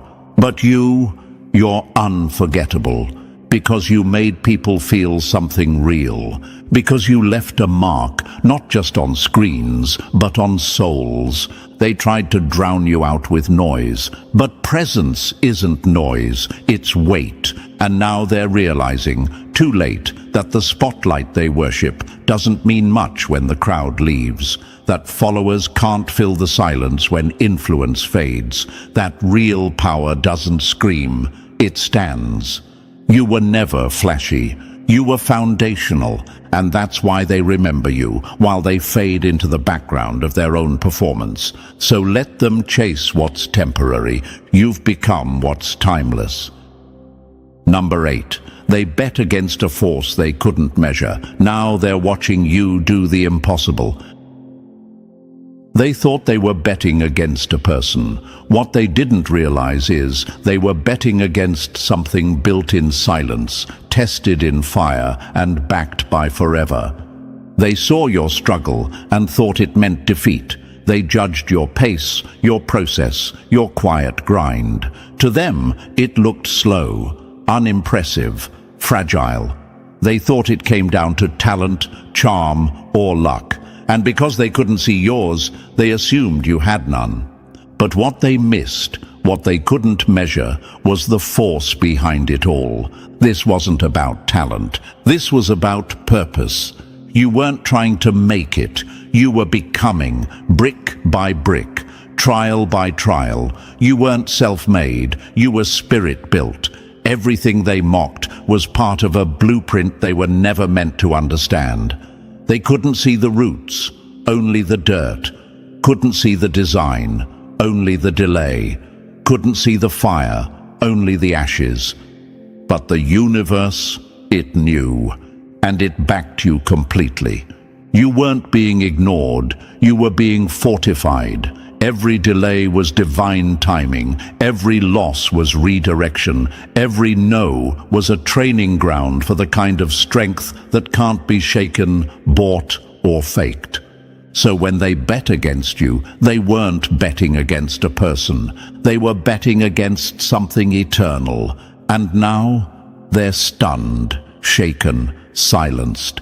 Because you're still standing, still rising, still breaking limits they swore would break you. They thought your quiet seasons meant weakness. But it was in those seasons that you became dangerous. You didn't just survive, you aligned. You didn't just hustle, you awakened. You didn't just learn to fight, you learned to flow with something much bigger than them, bigger than ego, bigger than the small minds that tried to keep you boxed in. What they thought was weakness was wisdom. What they called soft was sacred. They bet against a soul backed by eternity, and now they're watching the impossible unfold like clockwork. Let them be stunned. Let them choke on the silence you left behind. Because this was never about proving them wrong. It was about proving the calling right. And now the calling speaks loud and clear. Through you. Number 9. They laughed at your bank account, not realizing you were building a kingdom in silence. They thought you were broke because you didn't flaunt. But wealth isn't always loud, and now you live where their mindset could never afford. They looked at your clothes, your car, your quiet lifestyle, and they laughed, judged you by what you didn't show. No designer, no flex, no flash. To them, you looked like struggle, like lack, like someone who wasn't making it, because they've been trained to think loud equals success. That money is a performance, not a plan. But you weren't broke. You were invested. While they spent for validation, you saved for transformation. While they flexed for strangers, you built in silence. While they maxed out cards trying to impress, you maxed out discipline, investing time, energy, and soul into a vision they couldn't even begin to see. You weren't rich in status. You were rich in strategy. You played the long game, learned the rules, broke cycles, read the books, watched the patterns, took losses in private so you could earn power in peace. You chose delay over instant gratification. And now, that patience is paying interest. They bought followers. You built foundation. They rented attention. You purchased freedom in full. Now the tables have turned. They're drowning in debt. You You're wealthy in wisdom. You don't just own things, you own yourself. You own your time, your peace, your growth. The things they can't flex because they were too busy chasing the illusion while you were crafting the infrastructure. They can't afford the level you've reached, not because of money, but because their mindset is bankrupt. They laughed when you looked behind. Now they're quiet while you lead from ahead. You didn't just build wealth, you became valuable. And that can't be bought. That has to be earned. And baby, you earned every cent of the life you're living now. Number 10. You didn't play their game. You built the damn arena. While they fought for a seat at the table, you built a new table, wrote the menu, and now they're asking if there's room. They were busy scrambling for attention, loud, messy, desperate to be noticed, jumping from trend to trend, copying, competing, faking confidence just to look like they were ahead. They wanted followers, applause, validation, fast. But all you wanted was freedom. So you did something different. You stopped running their race and started building your own track. You didn't scream for the spotlight. You moved in silence, stacking bricks while they threw shade. They fought each other for scraps. You studied. You stayed grounded. You didn't care to beat them. You came to outlast them. Because you weren't interested in winning their game. You were crafting a whole new lane. And now, they're lost, trying to keep up with something they don't even understand. They played checkers. You were building a kingdom. They went viral. You went vital. They trended. You transformed. And now that the foundation is solid, now that the vision is alive, they're standing in line outside doors you built with your bare hands. They never expected that. They thought you were passive because you didn't clap back, thought you were soft because you didn't fight dirty, thought you were falling behind because you weren't loud. But you weren't behind. You were unbothered. And now, you're untouchable. You didn't compete. You conquered.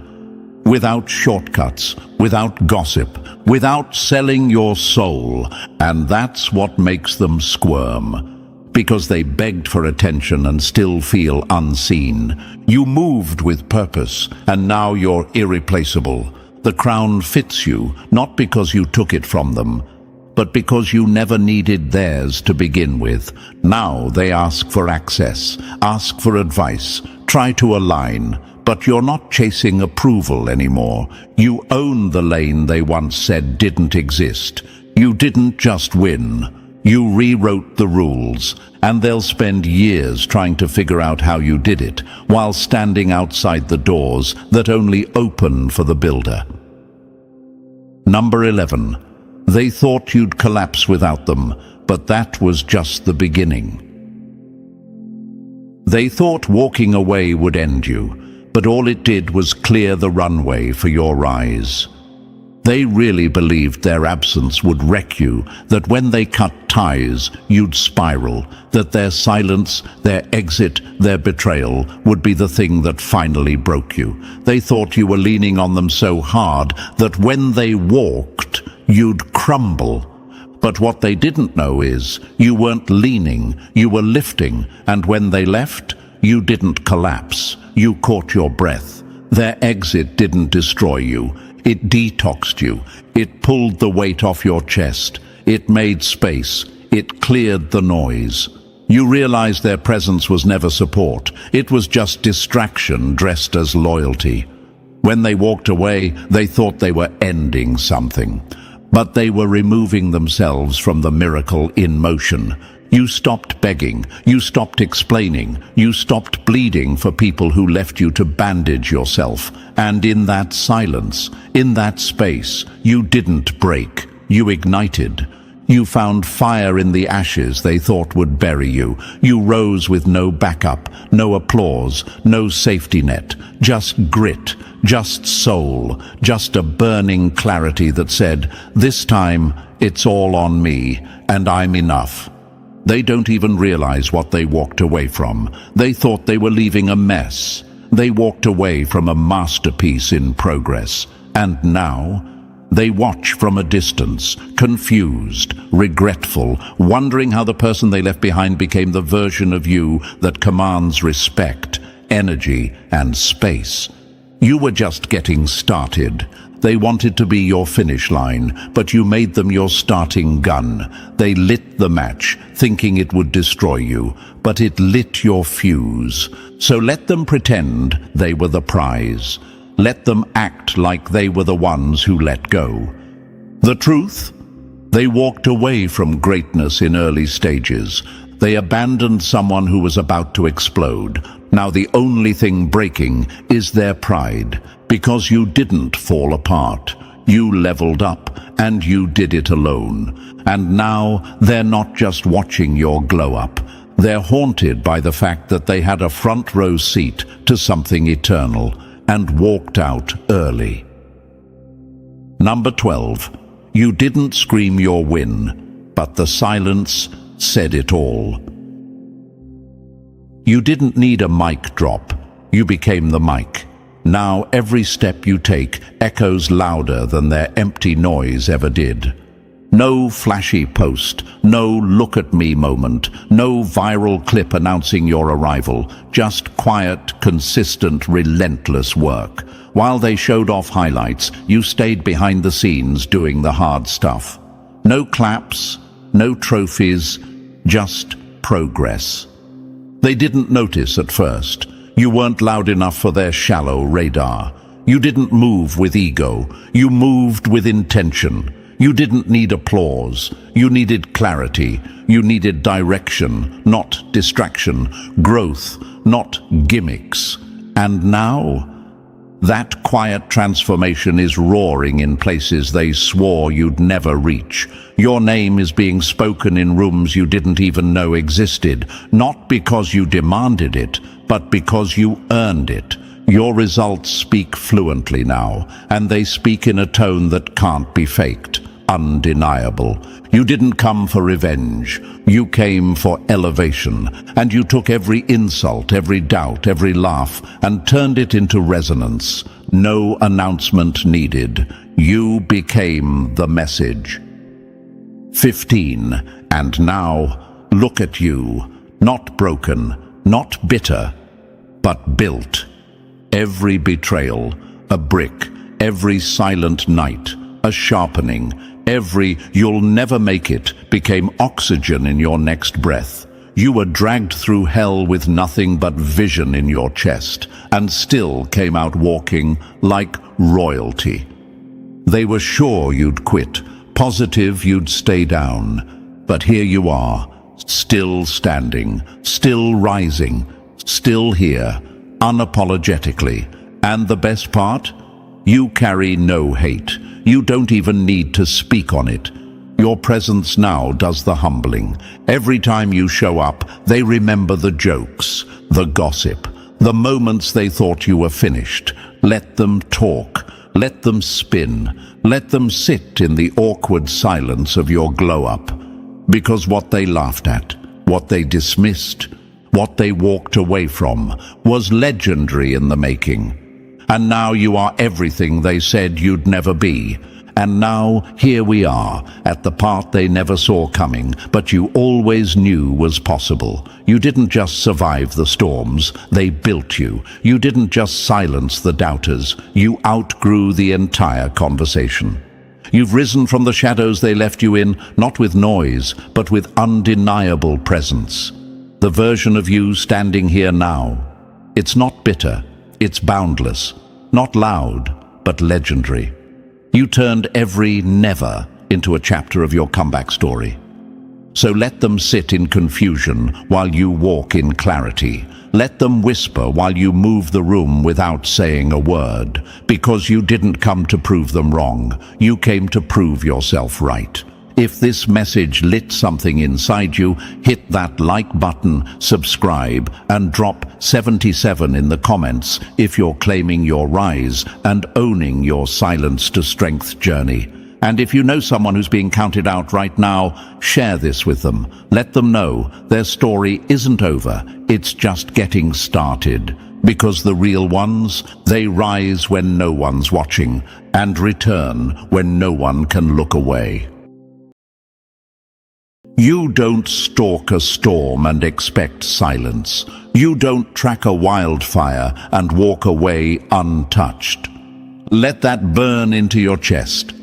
They thought they were clever, thought they could study you like you were a project, a puzzle, a strange phenomenon that needed to be broken down into parts and analyzed piece by piece. They didn't just send people to spy on you. They hired them, recruited them, trained them, sat them down in briefings with your name on the whiteboard like you were some unsolvable equation. Clipboard in one hand, confidence in the other. But one by one, they all came back shaken, eyes wide, voice trembling, and all of them whispering the same thing. That one's not like the others. Because here's what they didn't expect. You weren't just another influencer, another light they could dim, another presence they could replicate. You were something else entirely. You were a mirror. You made them look at themselves, and they didn't like what they saw. Some said the room felt colder when you walked in. Others said it felt warmer, but all of them agreed it felt different. The kind of different that doesn't fade when you leave. The kind of different that lingers in your thoughts and follows you into your dreams. And that's why they're obsessed, because the universe doesn't create many like you. Before we go deeper, don't forget to give this message power. Like, subscribe, and help spread this energy to more souls. This is how we protect the truth. This is how we awaken the others who feel the shift but don't have the words for it yet. Together, we spread the light. Now let's get into it. They keep hiring people to track you, but they all come back changed. Not because you attacked, not because you even said anything, but because you exist in a way they've never seen before. You walk like you know something they don't, because you do. You feel things before they happen. You disappear without warning. You reappear even stronger. You speak less, but everything you say lands like a prophecy. And that energy, that can't be faked. That can't be copied. It can only be experienced. And when people get close to it, it scrambles them. Let's talk facts for a moment. According to a little-known behavioral case study in 2023 on energy sensitivity, over 72% of people placed in close observation of non-conforming high-frequency individuals reported mental exhaustion, recurring dreams, paranoia, or emotional disturbances they couldn't explain. Some even reported identity confusion, like being too close to you caused them to question who they were. And isn't that what your presence really does? It exposes people. It strips away the masks. It pulls the truth out of their mouth without them realizing it. You weren't born to blend in. You were sent to wake the system up. And systems don't like being disrupted. So now, what do? They bring in fresh faces, new eyes. Every few months, another person assigned to watch you. Sometimes it's work, sometimes it's relationships, sometimes it's random strangers drawn to your energy like moths to a flame. But the outcome never changes. Each one gets too close and starts to unravel. Some start to mimic you. They wear your style, steal your words, pretend they're just like you. But here's the truth. You can't clone authenticity. You can't steal frequency and pretending to have your glow without doing your inner work. That's like spray painting gold on plastic and calling it treasure. You didn't just survive what they tried to bury you under. You became something unrecognizable in the process. That's why they study you. That's why they watch. But they never learn. Because what you carry wasn't taught in books, What you move with wasn't handed to you, it was earned. In silence, in shadows, in solitude, when no one was watching and everything inside you was breaking, you still chose to rise, and now your energy has side effects.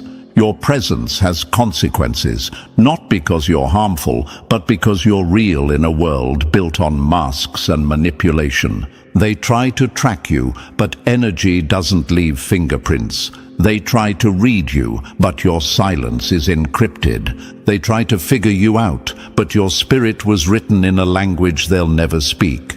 So let them keep hiring, let them keep watching, let them keep guessing, because no matter how many they send, no matter how close they try to get, they'll all come back saying the same thing. Whatever that was, it wasn't normal. That one is not like the others. And deep down, they're right. You're not. You were never meant to be. So before we go deeper, drop a 777 in the comments if you know they've been watching you too. If you've felt eyes that didn't belong. If you've sensed the copycats, the spies, the fake support that came with hidden motives. And if this message is hitting your soul like truth, consider fueling the mission with a super thanks. Whether it's a penny or a powerhouse gift, every drop helps this light reach further. This isn't just content. It's a coded transmission for the ones who know, and your support keeps it alive. And now, let's break this open, step by step. But warning, if you really are the one they can't stop tracking, you're not just going to watch this, you're going to feel it. Let's get started. Number 1. This energy doesn't walk. It haunts, it disorients, it destroys illusion. They came to study you like a subject, but walked away haunted, like they touched a spirit that never dies. They weren't ready. Not for the quiet, not for the stare, not for the presence that made their skin crawl and their pride collapse in on itself. They thought they were tracking a person, someone with habits, routines, weaknesses, someone they could follow, decode, and dissect like they always do. But the moment they stepped into your energy, everything started breaking. Their logic, their training, their equipment, their sense of control. They came in confident and left confused. Because this energy, it doesn't behave. It doesn't explain itself. It doesn't play by man-made rules. It haunts. It follows them after they walk away. It plays on repeat in their minds when they try to sleep. It replays moments they can't explain, like why the air suddenly shifted when you turned your head, or why they felt cold in the spine when you said absolutely nothing. Your presence hits like static in a sterile room, a spiritual interference, a cosmic signal bleeding through their earthly frequency, and it disorients them. They don't just forget what they were supposed to observe, they forget who they are. It starts subtle, a lost thought here, a stutter there. Then the dreams begin, then the paranoia. And eventually they start questioning reality itself. They were trained to collect data, but no amount of notes, cameras, or behavioral analysis could explain what they were feeling. They couldn't figure you out because you're not a puzzle, you're a portal. A walking contradiction that collapses the fake confidence of those pretending to be powerful. You smile softly, but carry the weight of entire timelines behind your eyes.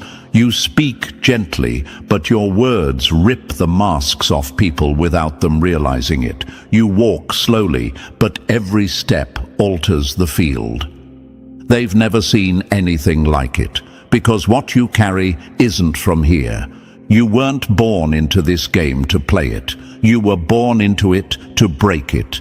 And they can feel that, even if they can't say it out loud. So now they whisper, behind closed doors, something's not right with this one. She doesn't react act the way she's supposed to. He doesn't move like he's afraid of the system. They say those things because deep down they know you're not one of them. You don't live in illusion. You destroy it. Your presence exposes people, makes them aware of every lie they're living, every fake identity they've clung to, every shallow script they've memorized just to survive in a world built on pretending.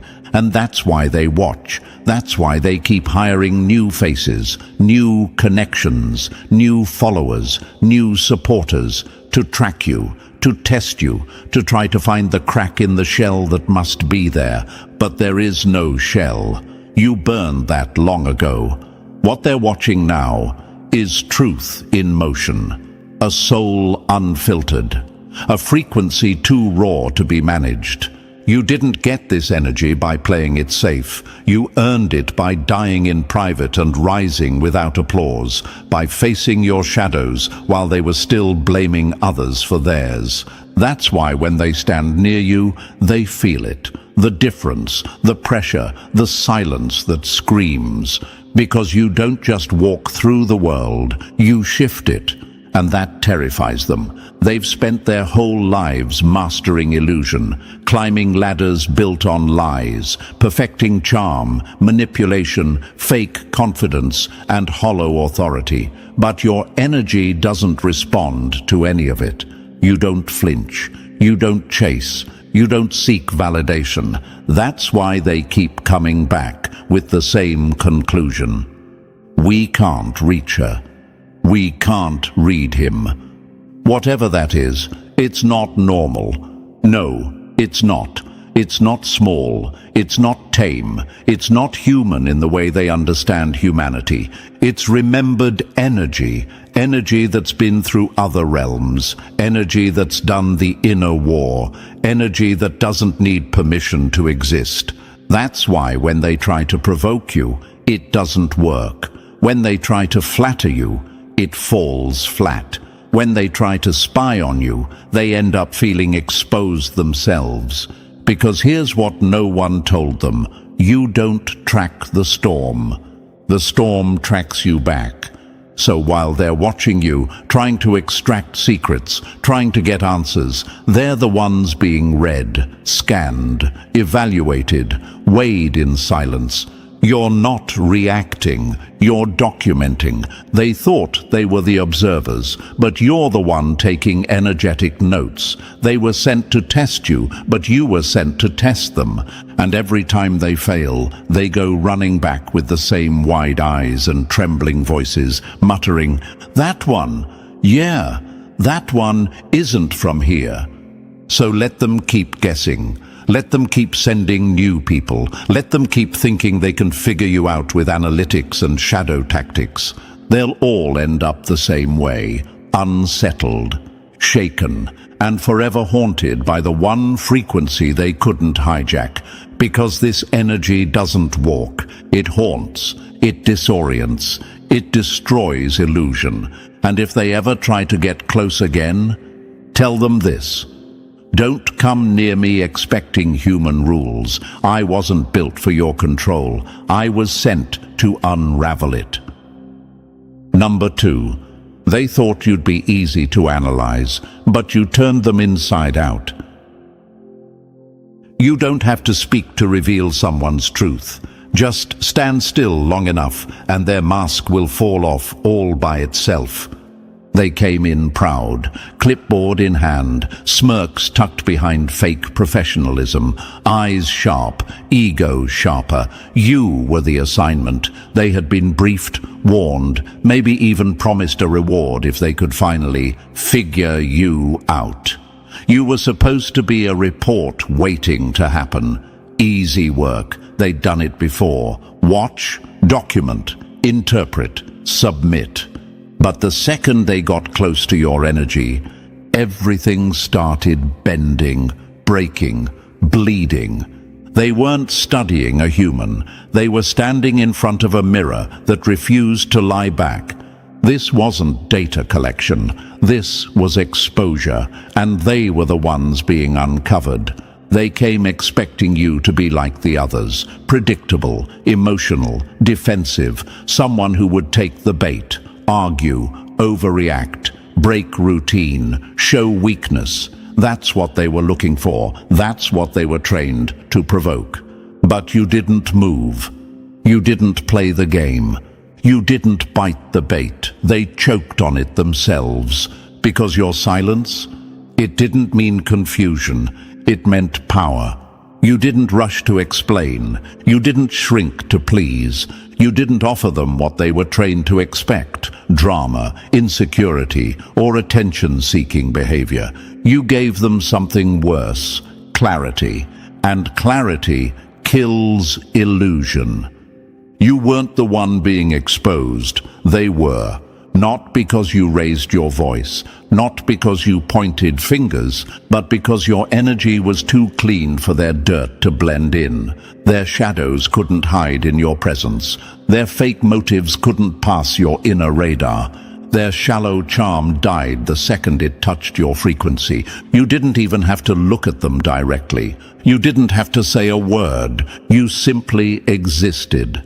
And that was enough to pull every lie they'd buried to the surface. They thought they were going to watch you, but somewhere along the line, they started feeling watched. They couldn't explain it, but your presence made them feel transparent, like you saw them naked, spiritually, like you could see past the badge, the mission, the mask, straight into the rot they never dealt with. And it made them sweat. In your silence, their inner noise screamed. In your stillness, their chaos shook loose. Your peace wasn't comforting to them, it was confrontational. Because when someone is hiding from themselves, the worst thing you can offer them is truth. And you are the walking embodiment of that. They were looking for flaws in your record, missteps in your history, cracks in your emotions.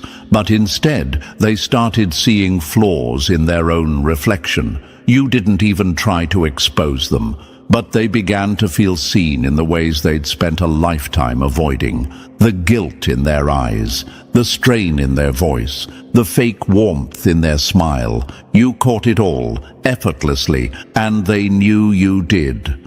That's when the panic started, because people like them are used to being in control. They manipulate the narrative, they twist stories, they get reactions, they create chaos, and then take notes like scientists watching a mouse in a maze. But you flipped the maze upside down, and they became the mouse. Every time they tried to draw a reaction from you, all they found was their own discomfort echoing back. They poked, but you didn't bleed. They pressed, but you didn't bend. They baited, but you didn't break. That's not how it's supposed to go. They thought you were quiet because you were scared. They didn't realize you were quiet because you were listening, watching them crack open from the inside. That's when things started slipping. Their posture changed. Their questions got sloppy. They started repeating themselves. They were spiraling and didn't even know why. They were unraveling under the weight of their own performance, in front of someone who saw right through it. Because you weren't reacting to the mask. They were used to that. You were silently calling out the person behind it. And what you did, without effort, without malice, was show them the mirror. And the mirror never lies. They came in thinking they had the upper hand, that they could figure you out, trap you in a story, catch you slipping. But what they didn't expect was that you were the story, not the subject, but the trigger. Not the one being exposed, but the one doing the exposing. They didn't leave with evidence on you. They left with evidence against themselves. All the guilt they suppressed, all the fake they perfected, all the control they depended on. It cracked silently in your presence. You didn't demand anything. You didn't defend anything. You didn't explain yourself. And that's what wrecked them, because your stillness said, I see you, not the version you pretend to be, the one you're too afraid to face. And when they walked away, they weren't the same. They came for surveillance. They left with symptoms: restlessness, doubt, shame, regret. Some had breakdowns, some had dreams, some had to quit.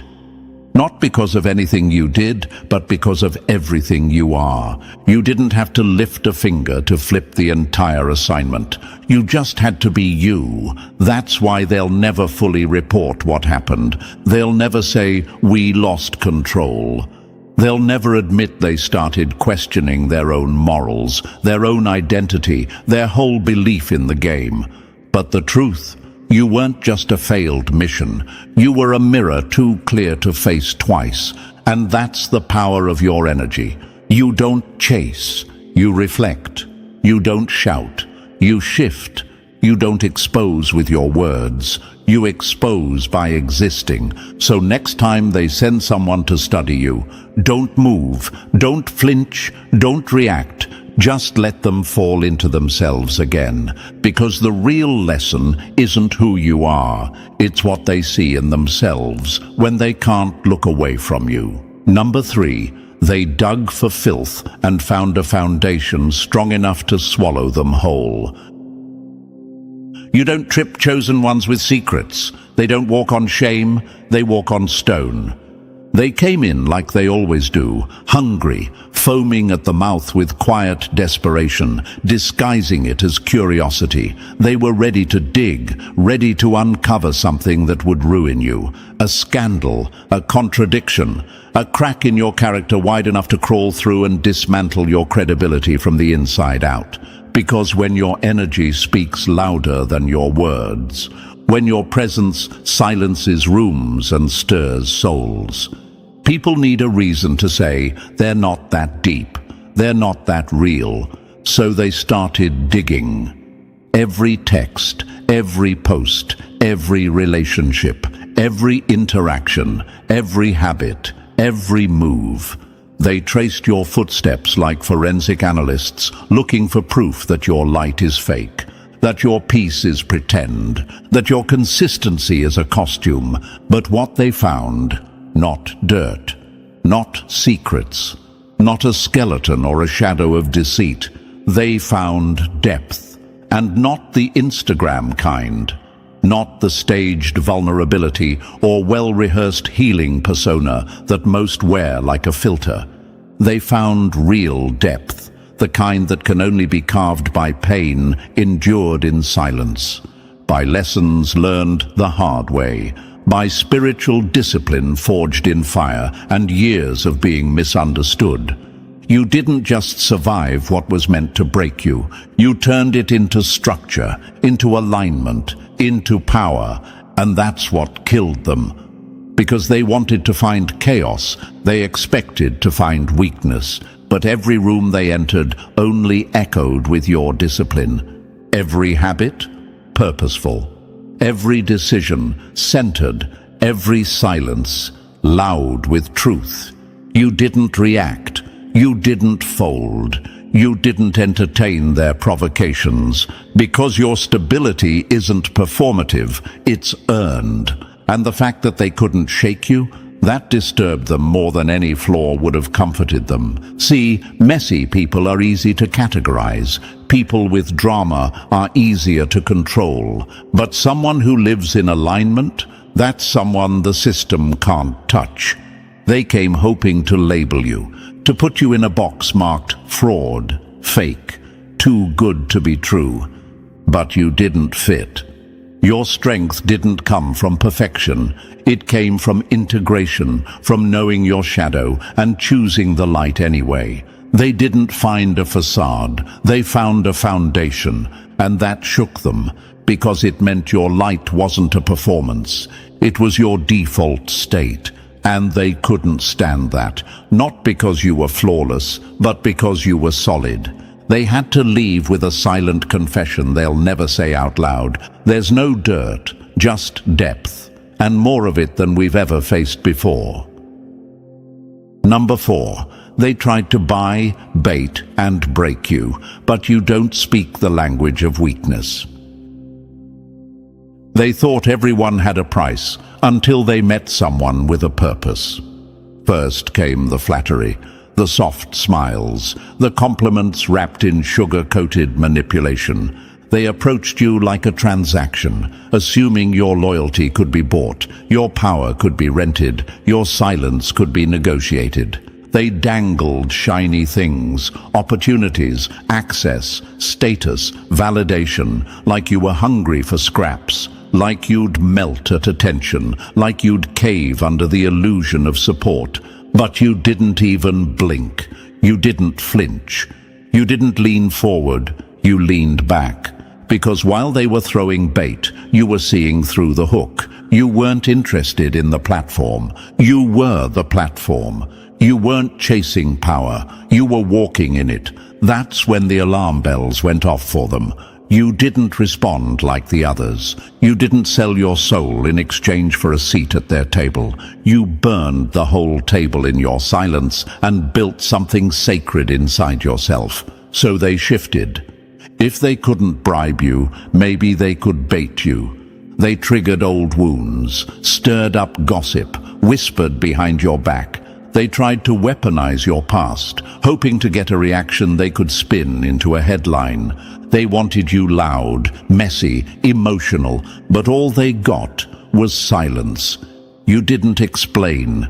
You didn't beg. You didn't break. You just watched the storm they started and refused to give it thunder because you weren't reacting from ego. You were responding from mastery. They called it arrogance, but it was discipline. They thought it was weakness, but it was restraint. You let the lies spin, the chaos burn, the rumors rot, and stayed rooted. And that's what rattled them. Because when you don't give people the reaction they want, they lose control. And control is their favorite drug. They tried heat next, pressure, isolation, tried to break you with silence, with absence, tried to crush your reputation in the shadows, see if you'd fall apart when no one clapped. But your shape held, your presence stayed solid, your values didn't flinch. You kept showing up with the same integrity they tried to erase. You weren't defending your name, because your name didn't need defense. It was built on truth. And truth speaks loudest in quiet rooms. Then came the fear. Not from you, from them. Because they finally realized, we're not dealing with someone we can program. You weren't operating on ego. You were operating on alignment. You didn't need validation from their world. You were tuned into something bigger. They couldn't bribe that, couldn't bait it, couldn't break it, because that kind of power, it doesn't come from fame or money. It comes from being unshakable in your mission. And nothing terrifies a controlling system more than a soul it cannot own. You're not untouchable because you're guarded. You're untouchable because you're centered. They thought you'd chase the carrot. You chose the mountain. They thought you'd fold under pressure. You turned into stone. They thought everyone had a price. But you only answer to purpose. And that's something no system, no puppet master, no hidden agenda can ever hold. You're not here to bend. You're here to break the mold entirely. Number 5, they tried to label you, but you're not a file, you're a force. They came to categorize you like data, but how do you file a frequency? They showed up with clipboards and clinical eyes, ready to scan and sort, ready to slap a label on your head like a price tag in a store. Narcissist, empath, victim, savior, rebel. They came armed with psychological templates and trauma buzzwords, thinking they could analyze you like a pattern in a spreadsheet. That's how they control people, by shrinking them into something small, something familiar, something easy to manage. But you didn't play along. Because you're not a role, you're a reality check. From the very beginning, nothing about you followed the script. You weren't reactive, so they couldn't call you unstable. You weren't cold, so they couldn't call you guarded. You weren't overly soft, but you were warm. You weren't naive, but you were open. You weren't trying to be liked, but you spoke with precision. You didn't flinch, but you didn't fight everything either. You were fluid, not unpredictable, uncontainable. That shook them. Because they're used to watching people like puppets. They know the tells, the tics, the trauma responses. They know how to provoke, then diagnose, then write you off with a term like emotionally volatile or avoidant attachment. But when they tried those tactics with you, nothing stuck. Because you've done the work. You weren't reacting, you were reflecting. You weren't triggered, you were aware. You weren't performing, you were present. They couldn't get a read on you because you're not a script to follow. You're a paradox they can't process. They tried to call you too much, but couldn't find the flaw. Tried to say you were closed off, but you carried too much light. Tried to paint you as difficult, but the truth is, you just can't be manipulated. What really bothered them? You weren't trying to prove anything, and people who don't need approval are dangerous to systems that thrive on control. You weren't loud, but you carried presence. You weren't prideful, but you walked like someone who knows where they come from. You weren't humble in the performative sense. You were grounded in clarity. And clarity doesn't make noise. It makes people uncomfortable. Your emotional intelligence didn't follow trends. It came from the trenches. They could tell you'd been through war, not just external, but internal. That kind of self-awareness, it can't be coached, it can't be faked, and it scares the ones who've never faced their own reflection. You didn't match any framework they'd studied because you weren't shaped by any of the forces they understand. Not validation, not trauma bonding, not people-pleasing, not rebellion for attention. You've been stripped of illusions. You've been emptied of pretense. And now you move like someone who's already read the ending. That's why they couldn't place you. Because you weren't meant to be placed. You were meant to expose the limits of the very system trying to contain you. You didn't just escape their categories. You made their categories look childish. They came expecting a case study. What they found was a mirror they couldn't stand to look into. You didn't act like you were chosen. You moved like someone who knows. And that knowing, that deep, silent, non-performative truth, that's what shattered their assumptions, because now they realize you're not someone they can decode. You're someone who makes the entire decoding system obsolete. Number 6, every time they plot, something divine pulls the plug. They thought they were writing your downfall, but the pen kept snapping before the ink could stain your name. They thought they had you right where they wanted you. The pressure was tight. The timing was perfect. The betrayal was lined up. All the wires were connected. The dominoes ready to fall. On paper, it should have worked. They've taken down stronger names with less effort. They've destroyed reputations for sport. They've silenced giants, puppeteered betrayals, collapsed entire worlds with a whisper in the right ear. But when they tried it with you, everything started breaking. Evidence vanished. Footage glitched. Loyal people they bribed flipped sides or vanished from the plan. And the moment they moved in for the kill, something unseen slammed the door in their face. They called it coincidence at first, a hiccup, a tech issue, a human error. But when it happened again, and again, and again, they had to stop laughing. Because this was no accident. They set the trap. You walked through it, and somehow it never closed. Every time we try to strike, something steps in and swallows the blade. That's when the whispers started. They began to notice the pattern, the way disaster bends around you like wind curving around stone, the way closed doors reopen on their own with no key, The way you walk through fire and come out cleaner. The way those who try to betray you end up confused, exposed, or silenced by forces they can't explain. They'd seen strategy. They'd seen manipulation. They'd seen influence. But this wasn't any of that. This was interference, not from luck, not from charm, from something else, something higher. They started seeing how nothing sticks to you. Smear campaigns fall flat. False accusations dissolve. Surveillance mysteriously wipes clean. And even in your lowest seasons, your exile, your silence, your loss, you never crumble.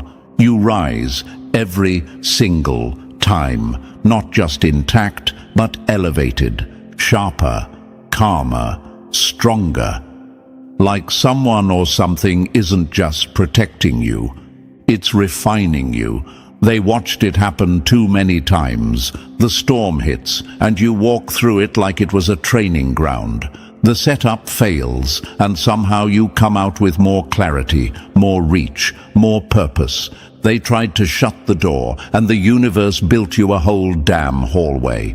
They've seen people bounce back before, but not like this. Not with this kind of grace. Not with this kind of divine timing. Not with this kind of quiet power that seems to know the attack is coming before it arrives. At some point, they had to admit what no one wants to say out loud. Something's backing this one, and whatever it is, doesn't miss. See, they're used to fighting humans. Weak-willed, easily shaken, full of ego. But you don't operate on human time, human pride, or human permission. You're covered by something that doesn't answer to their systems. It doesn't matter what they try. The wires tangle. The allies scatter. The story collapses before it ever sees daylight. And it's unsettling to them because they can't put it on paper, can't explain it to their handlers, can't file a report that says, "We were stopped by something we couldn't see." But they felt it. Oh, they felt it.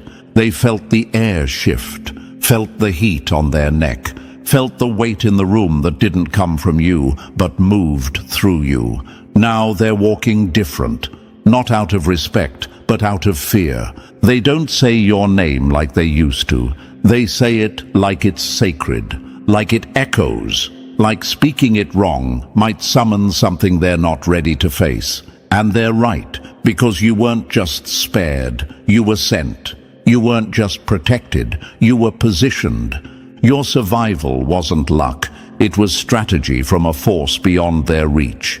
You don't just have protection, you have divine interference coded into your timeline. And now, they don't look at you like a threat.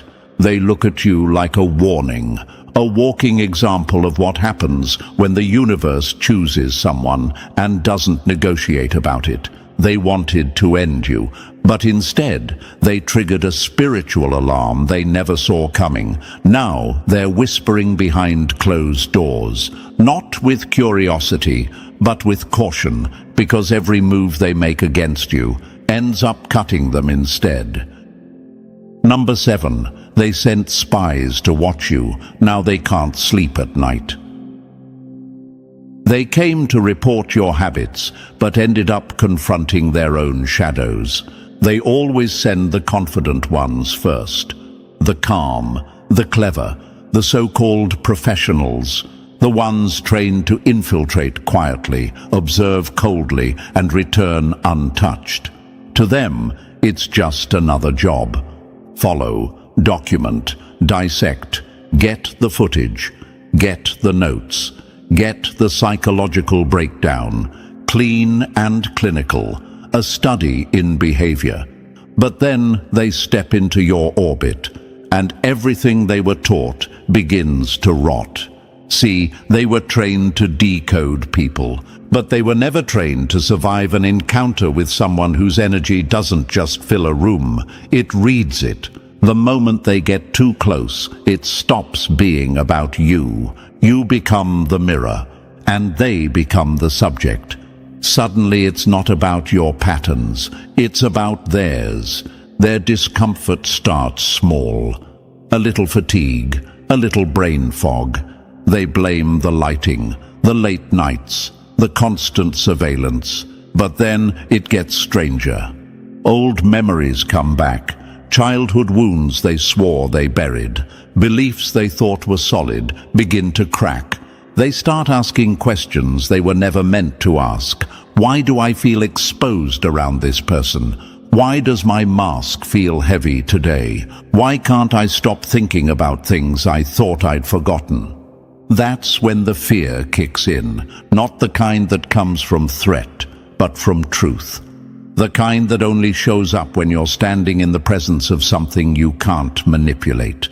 They were trained to stay detached. But no matter how much distance they try to create, your energy keeps reaching them. Silently, softly, relentlessly. Some start having dreams, strange visions, faces they don't recognize. A pressure they can't explain. They try to shake it off.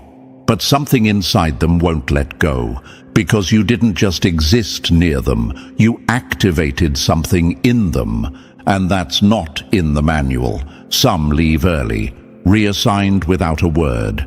Others go quiet, not out of professionalism, but fear. Fear of what they saw in your silence. Fear of what they felt without being touched. Fear of what watching you awakened in them. But then there are the rare ones. The ones who don't just observe.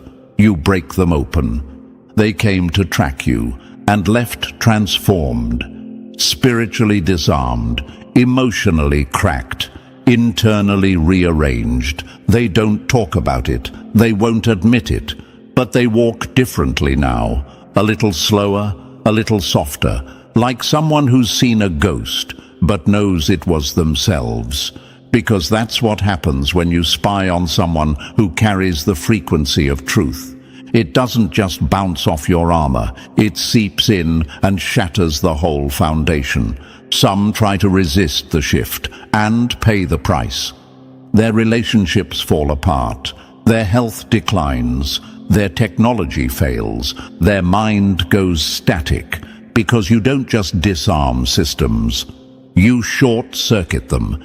You were never just a mission, you were never meant to be watched, you were meant to be witnessed. And those who dare to come close without respect, they don't leave unscathed. Some are reassigned, some are silenced, some are spiritually changed forever, but all of them marked. Number 8. They expected you to panic, but you were already reading the room like a sacred text. They came to shake your foundation, only to realize you'd already mapped theirs in silence. They walked in, ready to trigger you. Eyes locked, tone measured, body language engineered for pressure. They thought you'd squirm, thought you'd over-explain, thought you'd get emotional, start defending yourself, maybe even beg to be understood. But instead, you went still, not frozen, focused.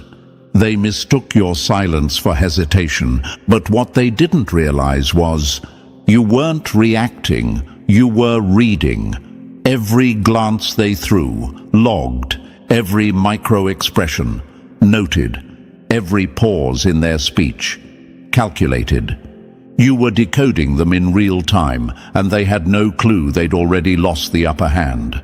Because while they were trying to measure your behavior, you had already read the room before they ever walked in. They thought they were the watchers, but you were the one watching them unravel in slow motion. You picked up on things they didn't even know they were broadcasting. The tone under their tone, the hesitation behind their words, the contradiction between their questions and their energy, the nervous blink, the fake calm. The authority they wore like a costume. You didn't need credentials. You didn't need a badge. You didn't even need to speak, because your spirit scanned faster than their tech ever could. You weren't defensive. You were diagnosing. Not with judgment, but with spiritual accuracy. They had no idea that you had already sensed the shift days before they arrived. You felt the tension in the energy field. You picked up on the silence that changed. On the way, your name suddenly moved through rooms with too much curiosity. By the time they sat down across from you, you weren't surprised. You were prepared, not with documents or facts, but with divine clarity. They were hoping to fluster you. Instead, they walked straight into the one thing they weren't trained to face. A soul with nothing to hide and everything already figured out. See, they're used to emotionally hungry people, people who seek validation, people who panic when misunderstood, people who try too hard to prove they're good. But you weren't giving them that. You weren't trying to be liked. You weren't desperate to correct the narrative. You let them talk and watch them trip over their own intentions. Because while they came in thinking they were mapping your psychology, you were silently dismantling their strategy. They didn't know how to respond, because power in their world looks loud, defensive, aggressive, but you held a different kind of power, discernment. And discernment doesn't make noise, it exposes noise. You didn't flinch. You didn't lean forward. You just sat in the calm of someone who's already seen the end of the scene and decided not to clap. That's what rattled them. Because when someone doesn't react, it forces the manipulator to start looking at themselves. And when your energy sees that deep, when your spirit slices that clean, you don't just end the game, you redefine the field entirely. They expected panic. What they got was precision, and in that moment they realized you weren't the subject. They were the study. Number 9. They watched the world try to break you, but you kept rising like nothing touched you. They saw the fire and expected ash, but you walked out glowing without a single burn. They weren't just observing your life, they were documenting the collapse they were sure was coming. They saw every betrayal, every cold shoulder, every sideways comment meant to chip away at your self-worth. They saw how people who once cheered for you suddenly turned stone silent when your light got too bright. They watched your name get passed around in rooms that had no business speaking it, twisted, diluted, used as a punchline. They wrote it all down like scientists waiting for the final stage of deterioration, because by every psychological model they knew, you should have broken. You should have snapped. You should have spiraled into rage, depression, dysfunction, but you didn't. You kept showing up with eyes full of knowing, with words that carried weight, with a silence that held more strength than any outburst ever could. And that confused the hell out of them. They saw the setups, the rejections, the patterns of emotional abuse disguised as concern. They knew how often people projected their pain onto you and then ran from the reflection. They knew you were the scapegoat for people too cowardly to face their own demons. So they waited for the breakdown. They thought you'd unravel like everyone else, that you'd lash out, collapse, curse the world, become bitter, explode in a way they could finally label. There it is, the damage, the instability we expected. But instead, you moved quieter, stronger, smarter, softer, but with steel in your spine. They watched you get shut out of rooms you helped build, watched people steal your words, mimic your presence, and leave your name off the credit. Watched you be erased, dismissed, misjudged, and never once did you chase their validation. And that shattered their expectations, because most people need closure, need credit, need revenge. But you just kept rising. No apology, no audience, just alignment. They saw that every act of cruelty didn't chip away at you. It refined you. Your glow didn't dim, it deepened. Your peace didn't disappear, it expanded. And somewhere along the line, their confusion turned to fear, because they realized you weren't fragile. You were forged. You were molded in pressure, sharpened by betrayal, carved by silence, and filled with something no lab could dissect. They had all the data. They had all the receipts. They had the timelines, the tactics, the emotional warfare laid out in perfect sequence. But the outcome? It didn't make sense. By now, you should have been broken. Instead, you were brilliant, still standing, still glowing, still giving, still free. That's when they stopped calling you strong and started calling you unexplainable. A soul that didn't fit their calculations, a light they couldn't dim, a frequency too high to decode. They couldn't figure out how you kept your heart open, your mind clear, your energy clean. They couldn't explain how you kept showing up whole when life tried so hard to turn you into fragments. So they stopped trying to analyze you and started watching quietly, with something they hadn't felt before: respect, mixed with fear, because now they know you're not a survivor. You're a spiritual anomaly, a soul they'll never be able to explain. Number 10. They laughed at first. Now they warn each other in whispers. Leave that one alone. They wanted to study you until they realized getting close meant something in their own life would start breaking. It started with laughter, with mockery, with the same arrogant tone they use when they think they've got someone figured out. Backroom briefings, cocky side comments. They thought you were just another subject, another profile, another person they could poke, prod, and pick apart until they had enough intel to move on. But that confidence didn't last, because one by one, those who came in grinning left shaken. The files didn't match the outcome. The tone of the meetings changed. The sarcasm turned to silence, and the boldest voices grew quiet when your name came up. Not out of guilt, not out of grace, but out of fear, because watching you came with a cost, a strange, untraceable price that kept showing up in their lives in ways they couldn't explain away. At first, it was technical: cameras cut off, recordings corrupted, surveillance logs disappeared. Then it got personal. One lost their job, another's marriage collapsed, a third started having panic attacks and couldn't sleep for days. Another began coughing up blood, went to the doctor, and was told nothing was physically wrong. Too many coincidences, too many patterns, and the one constant in all of it was you. Not because you fought back, not because you lashed out. You said nothing, you did nothing, and somehow that made it worse, because they expected confrontation. What they got was silence, and something bigger than you stepping in. That's when it clicked. You weren't just protected, you were marked. Not by status, not by privilege, by something sacred.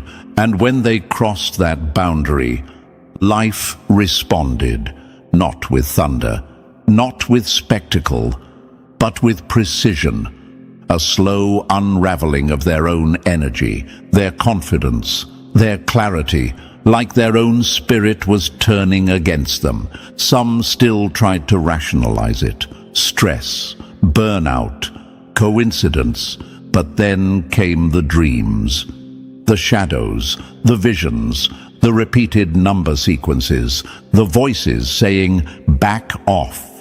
And now every new person assigned to monitor you gets the same private warning, never formal, never written down, but always heard. Just leave that one alone. It's said in hushed tones, with eyes that look away, with a weight that doesn't need explanation, because they all know now. You're not normal. You don't just move through this world. You carry a charge, an invisible current that shocks anything unclean that touches it. You didn't curse them. You didn't pray for revenge. You just kept moving with your head high, your hands clean, your spirit unbothered. And that's what hit hardest, because it wasn't you defending yourself. It was something around you that doesn't play.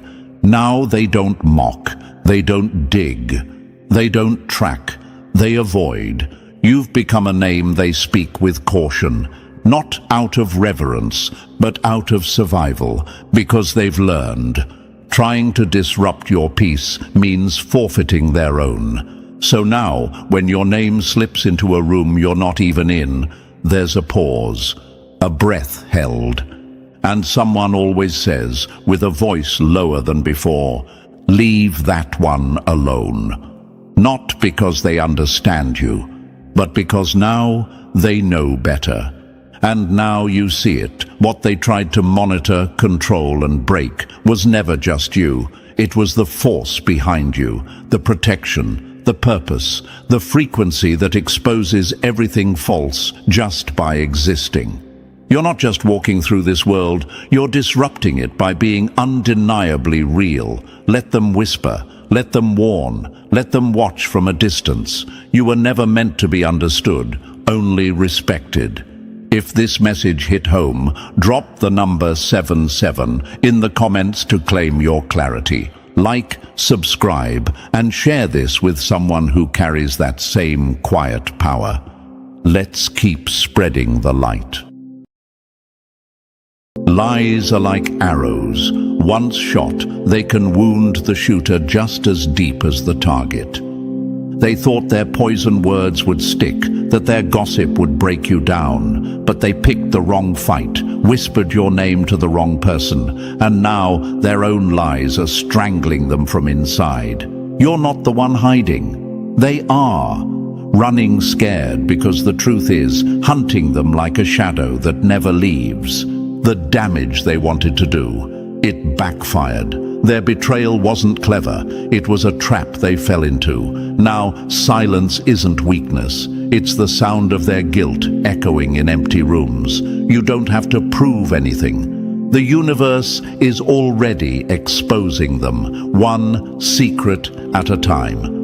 Don't forget to pay this message back by simply pressing the like and subscribe to help spread this message to more souls, as it's the responsibility of all of us to spread the light and lift the chosen ones who've been wronged.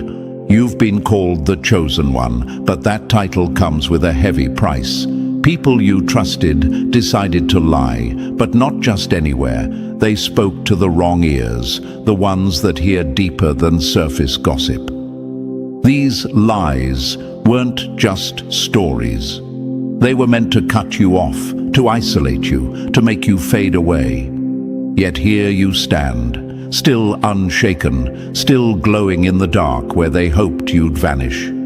The irony is sharp. They tried to kill your name, but ended up killing their own reputation instead.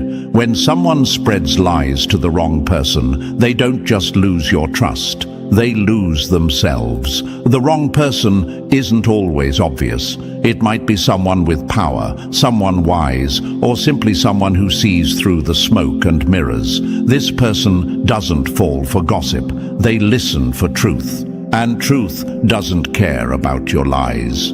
That's why they're running from you now, because you've become a mirror showing their true face, their real intentions, their guilt. When they avoid your presence, it's not fear of conflict, it's fear of exposure. You are the living proof of their lies collapsing. They're hiding from the light you carry, the undeniable energy that makes silence louder than any argument. Here's an interesting fact. When lies are told to the wrong people, they become chains that bind the liar tighter than the victim. Psychologists call this backfire effect. The more they try to push the lie, the more it traps them in their own falsehood. So while they're busy running, you're free. Free because you didn't have to fight to prove your worth. The universe handled that for you. You might wonder why you feel their distance, their cold shoulders, their sudden silence. It's not your fault. You never did anything wrong. They just lied to the wrong person, and now they're paying the price. When betrayal cuts deep, the pain comes from being misunderstood. But when the lie hits the wrong ears, it's the liar who bleeds.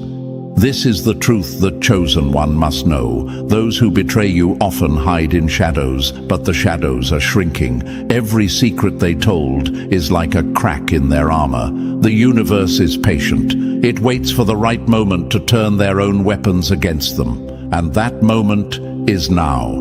You don't need to chase them or beg for answers. You only need to hold your head high and keep walking your path.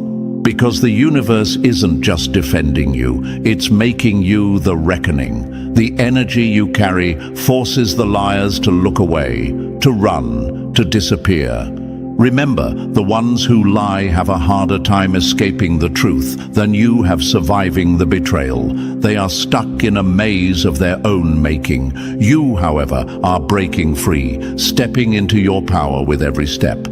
So stand tall, be quiet if you want, but never be silent in your strength. They are staying away not because you are weak, but because you are more real than they can handle. The chosen one shines brightest when others try to dim the light. Keep your energy high, your mind clear, and your heart guarded. The universe has your back, but it's also using your silence as a spotlight to reveal who really stands where. You're not just a victim of their lies, you are the living consequence of their mistake, and that is why they're staying away. So, are you ready to find out why they're really keeping their distance? Why your name suddenly makes them nervous? Drop the number 777 in the comments if you've ever felt someone avoid you not because of what you did, but because of what they said. Their guilt is louder than your silence, and today we're peeling back the layers. Stick with me, because if you're truly the chosen one, this message will hit deep, and it'll hit home. And now, let's break it down, step by step. If you've ever felt that eerie silence after betrayal, you'll feel this in your bones. Let's begin. They bet the whole game on the wrong player, and now they're losing everything. You don't just lose a fight because you're weak, you lose it because you chose the wrong opponent. They didn't just spread lies about you like some careless rumor. They rolled the dice with the one voice that could have made or broken you. This wasn't a careless whisper in the dark. It was a gamble with someone who holds real power, someone who sees deeper than the surface noise and can decide the fate of your story. The liar thought they were playing chess while you were stuck in checkers, but they forgot one rule. When you target the wrong player, the whole game flips against you. Imagine this: they picked up their phone or gathered their gossip circle, painting you as the villain, but they spoke to the gatekeeper of truth, a person with eyes sharp enough to slice through their smoke and mirrors. This wasn't a harmless ear.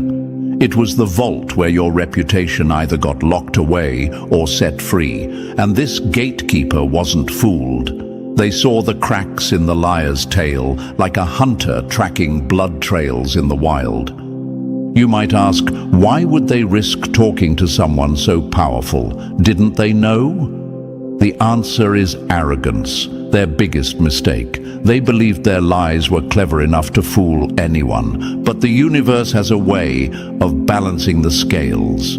That one conversation, their attempt to poison your name, became the heaviest stone they tried to throw. Instead of breaking you, it sank them deeper into their own pit.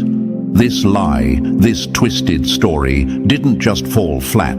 It exploded back on them like a grenade with a delayed fuse. They thought they were safe, that their words were invisible darts. But the person they lied to didn't just hear the words, they felt the vibration beneath them, the dishonesty that screamed louder than any accusation. This is the power of truth. It doesn't always shout, but it never lies. Now, because of that misstep, the liar lives with a strange distance around them, a silence louder than words. They avoid you like stepping on broken glass. Why? Because fear is now their shadow. Fear that if they come too close, the lies will unravel. Fear that the truth they tried to bury might rise like a tidal wave, drowning their carefully crafted story. And worst of all, fear that the gatekeeper might speak up, or has already done so behind closed doors. This fear is what drives their cold shoulders and nervous glances. It's not just guilt, it's terror. The terror of exposure, the terror of being called out for sabotaging someone who never wronged them. That's why they keep their distance. Not because you did something wrong, but because they did, and they know it. Let's get real. Betrayal is brutal, but being lied about to the wrong person, that's the worst kind of trap. It's like setting fire to a forest and accidentally igniting the fire department station. They thought they could burn your name to the ground, but instead they lit their own bridge on fire, and now they're stranded, watching the flames consume their own escape route. This is the moment for you, the chosen one, to see what many miss. Their lies weren't just lies, they were a ticking time bomb. And guess what? The fuse has been lit. They don't run from you because you threaten them. They run because their own story is collapsing. The closer you get, the more fragile their world becomes. They avoid your gaze because looking at you is a reminder of the truth they buried but never escaped. You may wonder, if they lied to the wrong person, why am I the one who feels the pain? Because the chosen ones carry burdens others never understand. Your silence is not weakness, it's a fortress. Their noise tries to shake your foundation, but they don't see that your roots are buried deep in something stronger than gossip, resilience. Here's the harsh truth. The enemy you thought was outside was always tangled inside their own web of deceit. They gambled with your reputation like chips on a table, not knowing the house they were playing against was stacked against them. The one voice they lied to didn't just hold power, they held your vindication. You might ask, can this be a victory for me? Absolutely. This is not just a story of betrayal, it's a story of justice. Because when you survive the poison, they aimed at you. And when their own lies turn against them, you become unstoppable. You become the undeniable force they feared. And remember this, silence isn't absence. Your quiet strength is the loudest message they can't ignore. They are ghosting you not because you lost power, but because you grew beyond their reach. Their shadows shrink in your light. They are keeping away because their lies have locked them in a cage, and you hold the key. In the end, this is why they stay away. It's not about you. It's about the chaos they created and can't control. It's the fear of their own reflection showing what they really are, small, bitter, and broken by the truth they tried to bury. You, the chosen one, are the living proof that lies don't last when spoken to the wrong ears. Your silence is a weapon, your presence a reckoning. They gambled with the wrong voice, and now their defeat is sealed. Hold on to that. Let it fuel you. Because while they're trapped in their own lies, you're walking free, stronger, wiser, and more radiant than ever. This is your moment to rise. They played the villain in a test that was never about them. Now they're running from the results. You weren't sent to expose them. They exposed themselves the moment they mishandled you. They thought they were just venting, just slipping in a little gossip, painting themselves as the victim in a story they twisted, but they didn't realize the weight of what they were doing. This wasn't just about words. This wasn't just about you. They weren't lying on a regular person. They were lying on a test. You weren't just someone passing through. You were a measuring stick sent by the universe, a divine calibration to reveal what they'd hide when no one was watching. And what did they choose? They chose to be the villain in a story where they were never supposed to play the lead. Let's get one thing straight. Your presence wasn't random. It shook something in them. You didn't walk in loud. You didn't demand loyalty. You just were. You were solid, peaceful, quiet in the way that makes insecure people nervous. Your presence asked a silent question. Can they handle someone real? And they answered with lies. They saw your calm and called it conceit. They saw your confidence and painted it as control. They saw your silence and mistook it for weakness. What they really saw was a reflection, and they hated it. You didn't come to test them with words, you came with energy. And energy doesn't lie. Energy reveals. Now, some of you might wonder, but why did they treat me that way when I did nothing wrong? Because that was the test. Not how they treated you when you were winning, when you were glowing, when you were easy to admire. No, the real test was how they handled you when you were low, quiet, isolated, healing. The question was, would they protect what was sacred even when it wasn't shining? Spoiler alert, they failed. They failed because your stillness convicted them. You reminded them of what they were pretending to be. You didn't brag. You didn't compete. You didn't need to. And that alone lit their ego on fire. You were the mirror they couldn't crack. So they tried to break you instead. But what they didn't know is when you lie on a chosen one, you're not destroying their reputation. You're destroying your own alignment. They chose to become a villain because it was easier than facing their own flaws, and now they live in the wreckage of that decision. You were never asking for loyalty. You were just watching. The universe was just watching. And when the moment came for them to do the right thing behind closed doors, they took the low road like it was a shortcut to healing their ego. Instead of covering you in your vulnerable moment, they uncovered their own jealousy. Instead of defending your name, they dragged it through their own insecurities. They weren't supposed to be the storm, they were supposed to be the shelter. But here's where it gets worse for them. They didn't just fail in private. They failed in front of someone who mattered, someone who was meant to witness it all. That smear campaign they launched, it didn't just float into thin air. It landed in the ears of someone who saw it for what it was: small, insecure, and rooted in envy. That's why they're silent now. Not out of peace, but panic. They're staying away because you remind them of who they were supposed to be. You are the walking proof of the opportunity they fumbled.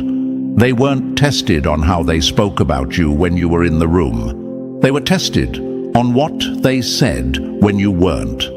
And what spilled out wasn't loyalty, wasn't love. It was lack of character, lack of integrity, lack of emotional maturity.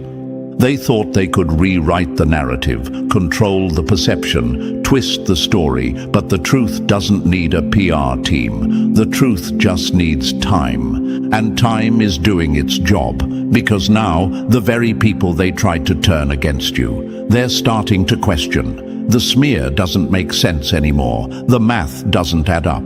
Why would someone so still, so calm, so consistent be the villain? Why would you need to manipulate when you're not even playing the game? Now, they're trapped, because when the test is spiritual, the consequences aren't always loud, but they're lifelong. You weren't the one being evaluated. They were, and the grade is written all over their silence, all over their avoidance, all over their failure to show up like a real one. This is why you must never shrink yourself after betrayal. Never doubt your worth when someone chooses the low road. Understand this. Your existence tested something fragile in them. You didn't come to expose them, but their reaction exposed everything. When someone lies about you to avoid facing themselves, they declare war on their own peace. That's what they're living in now. A war they started. A battlefield of guilt, shame, and fear dressed as distance. You didn't lose a connection, you passed the test. They didn't just choose to betray you, they chose to reveal themselves. And the universe, oh, it took notes. Because when you're chosen, the test isn't always obvious, but the fallout always is. And this silence, this distance, this awkward energy they carry when you're around, it's not random, it's residue. Residue of a test they failed in front of the very energy that was sent to help them grow. You were never trying to be the hero or the teacher. You were just being. But your energy did what words never could. It revealed. And now the villain they chose to become haunts them. Because here's the thing about playing the villain. When the movie ends, the audience always remembers who betrayed the light.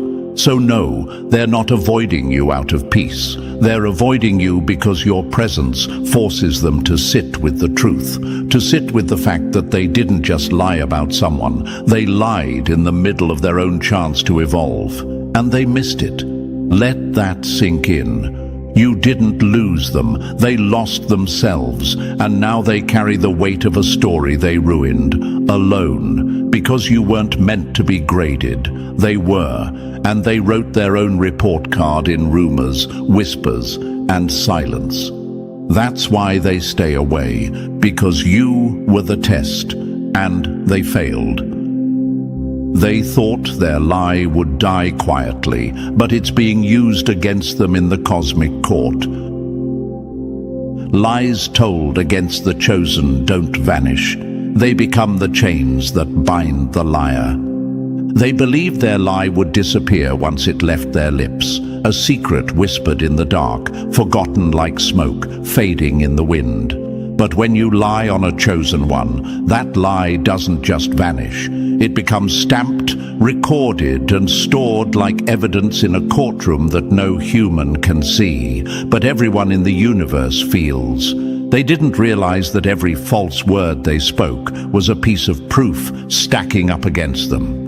This isn't just gossip, it's cosmic justice at work, a force ancient civilizations understood deeply. The Egyptians believed in Ma'at, the sacred truth that weighs every soul. The Greeks spoke of Nemesis, the spirit who ensures justice for those wronged. When they lied about you, they didn't just try to rewrite your story, they marked their own fate.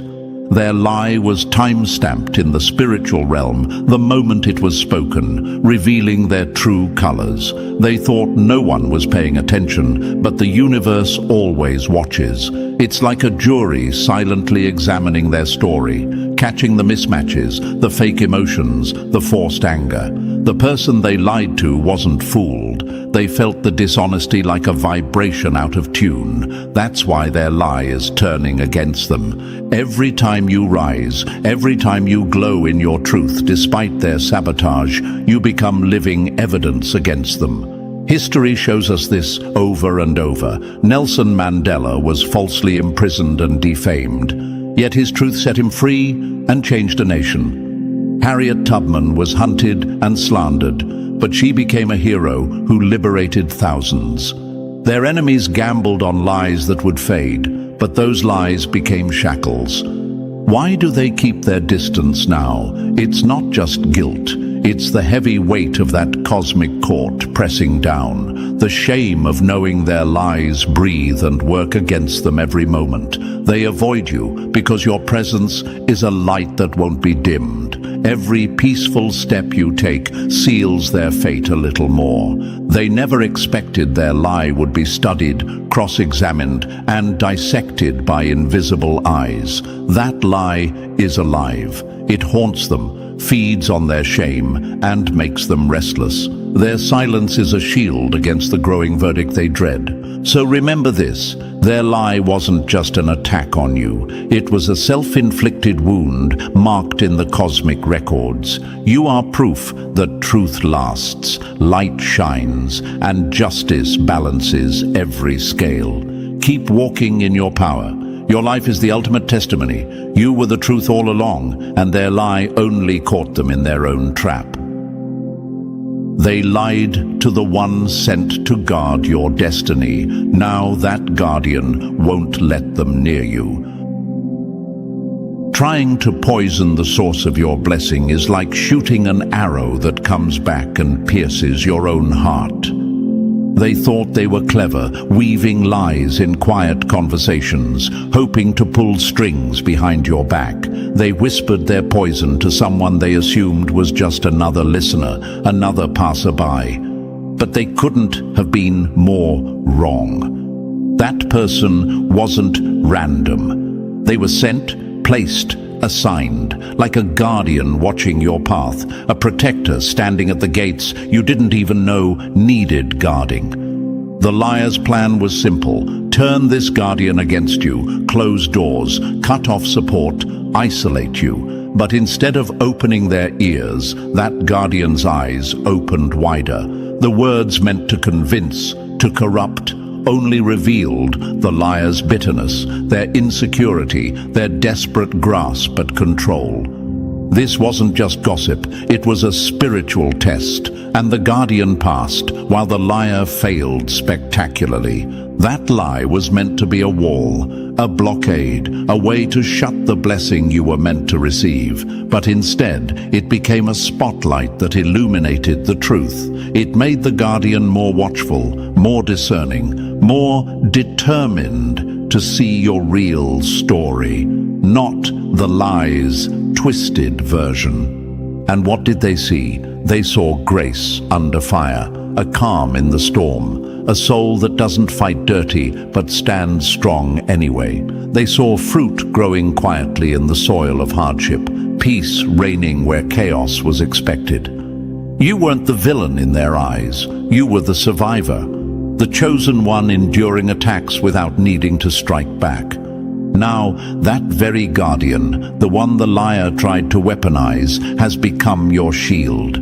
They stepped away from the liar, emotionally and spiritually distant, guarding your truth silently but fiercely.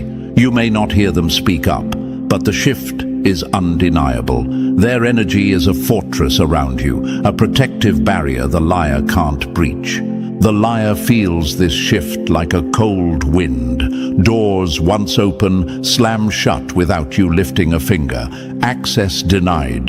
Trust revoked. Not because you fought or blocked, but because the guardian who was meant to protect you saw through the lies and took their stand. And that sting, that's the real punishment. They aimed to assassinate your character, but ended up assassinating their own credibility. Their own reputation is crumbling, while yours quietly rebuilds stronger. You didn't have to battle them with words or actions. The lie backfired on its own. Truth defended you with the quiet power of inevitability. The blessing that was meant for you wasn't just saved, it was strengthened. Now, the very force they tried to poison is the one keeping them away, not out of fear, but because justice has shifted. The liar lost their place in your story before you even knew there was a fight. Remember this, when you are chosen, the universe sends protectors who can't be fooled by lies. The liars may speak in shadows, but light always finds a way to guard the worthy. Hold on to that truth. Let it fuel your peace. Because the enemy's rejection isn't your loss. It's proof that your silent guardians are winning the war you didn't have to fight. They tried to hide jealousy behind concern, but their true colors blew them up. Jealousy is the mask worn by the insecure. No matter how polite, it always slips. They didn't just lie about you, they gave away the secret behind their bitterness. The moment they opened their mouths, it wasn't care or worry you heard. It was envy, thinly veiled by fake concern. They dressed their resentment in words like, "I'm just protecting them," or "I don't want them to get hurt." But beneath that polished act, something ugly simmered. Jealousy isn't loud, it doesn't shout. It's a low, sneaky hum that hides in the pauses, the sharp tone, the exaggerated concerns that don't add up. The person they lied to felt it, a silent alarm going off, signaling that what they were hearing wasn't truth, but a performance. The story and the energy didn't match, and that mismatch changed everything. That lie was supposed to drag you down, tarnish your name. Instead, it spotlighted what the liar couldn't hide, how much your existence rattled them. They weren't worried about you, they were terrified of your growth, your peace, your steady, unshakable shine. You didn't do anything to deserve this. You just were, growing, glowing, staying consistent. And that simple truth cracked their fragile egos wide open. The person on the other end noticed. They saw through the smoke and mirrors, picked up on every passive-aggressive jab, every insecure slip. Their trust didn't shift toward you, it shifted away from the liar. Because real concern doesn't wear bitterness like a cloak. It doesn't hide behind words or manipulate emotions. But jealousy does. It pretends to care while it poisons. This time, though, the mask didn't hold. Instead of taking you down, they ended up taking themselves out, exposing their weakness, their envy, their fear. And that's why they're keeping their distance now, not because they won, but because the truth exposed them in a way they can't undo. You never needed to defend yourself.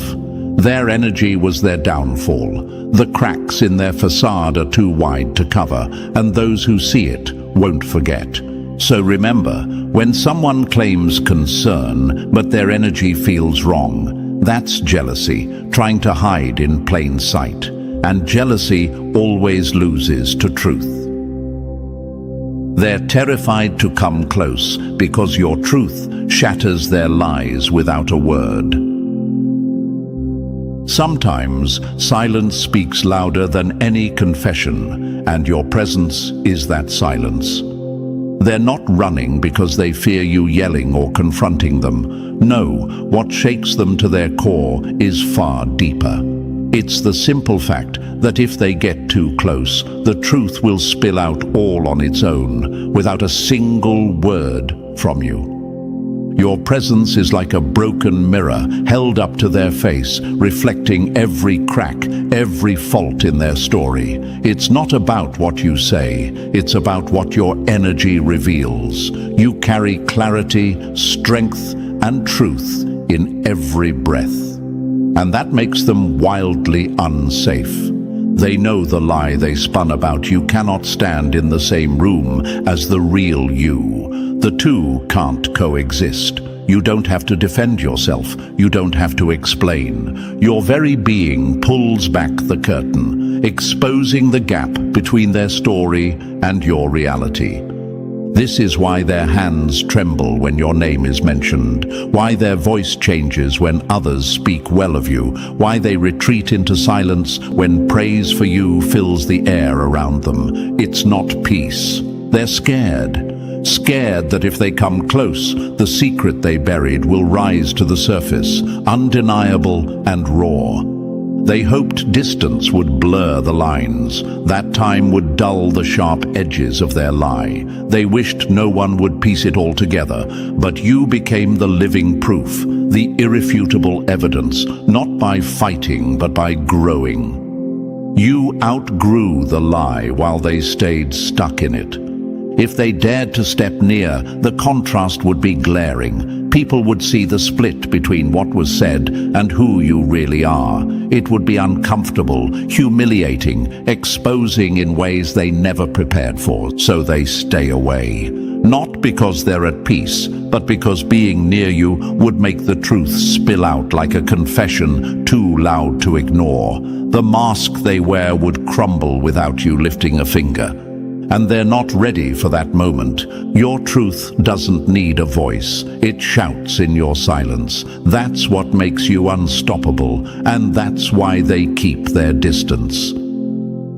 They lied to the one with spiritual X-ray vision and got exposed before they even started. Lying to a soul that sees beyond words is like trying to hide the sun behind your hand. It's impossible, and it only reveals your desperation. They thought their lie was clever, a twisted story told with just enough shade to make themselves the victim and you the problem. They figured the person they spilled to would swallow it, maybe out of blind loyalty, ignorance, or sympathy. But they were playing checkers while facing someone playing chess on an entirely different level. This was no ordinary listener. This was someone with spiritual vision so sharp it pierced right through the veil of deception. Someone who hears not just the words, but the weight behind them, the tremor in the spirit that reveals truth or falsehood. When the liars started their story, the energy shifted immediately. It was like throwing a stone into a still pond and expecting no ripples. History is full of those who faced false accusations by people blinded by envy and fear, but who survived because someone with spiritual insight stood in their corner. Think of Joan of Arc, branded a heretic by those who lied to protect their power. Yet, despite the lies, her vision and truth could not be erased by false words.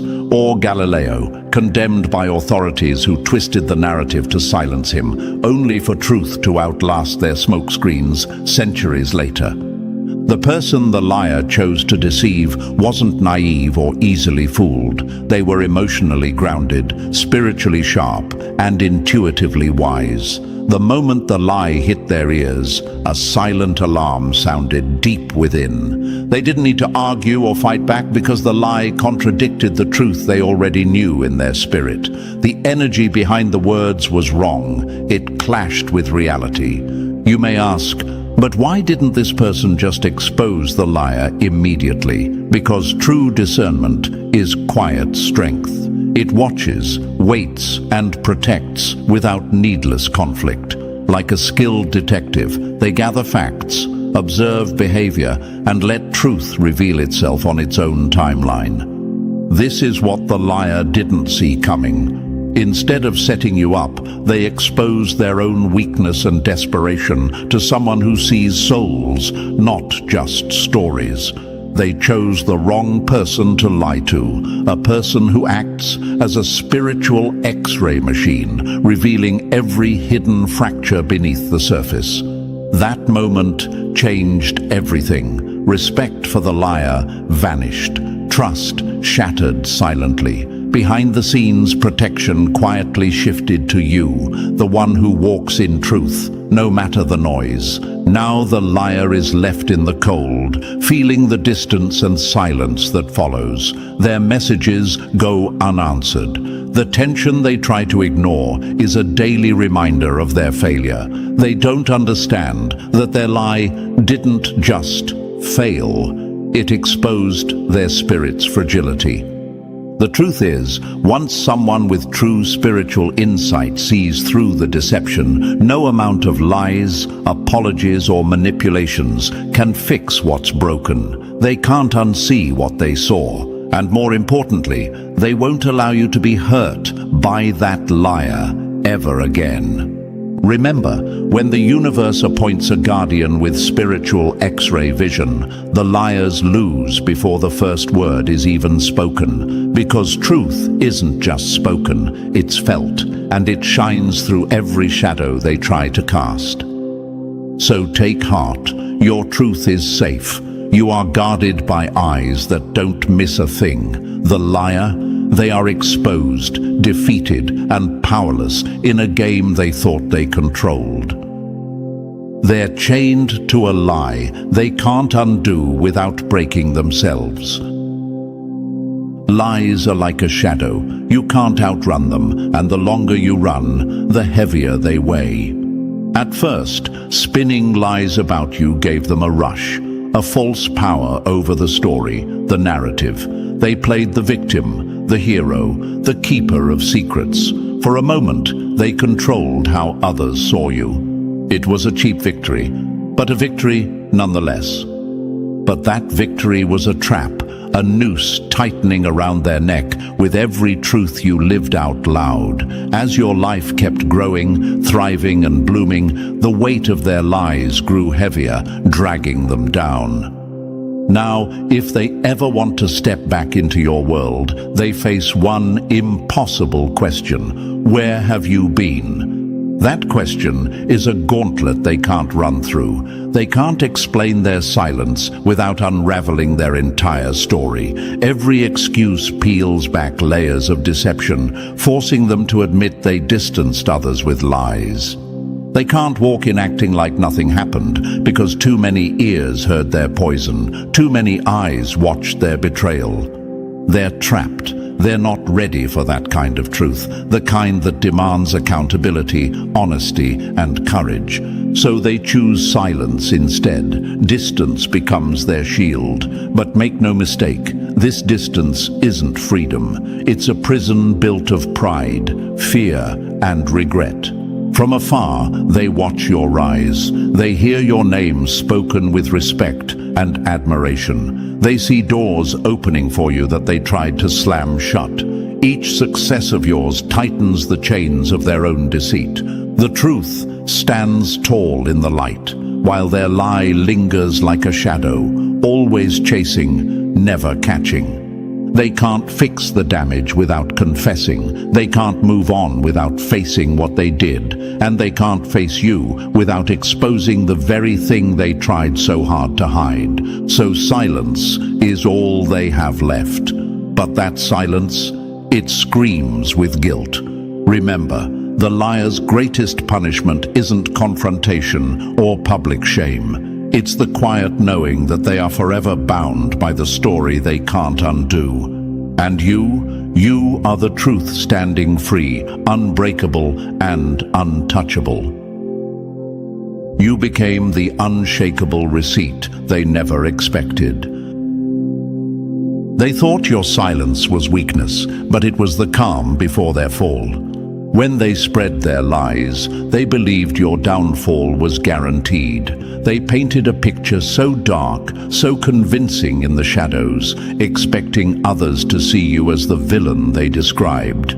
They counted on your silence to mean defeat, your stillness to mean shame. But they were wrong. Instead, you rose, quietly, gracefully, powerfully.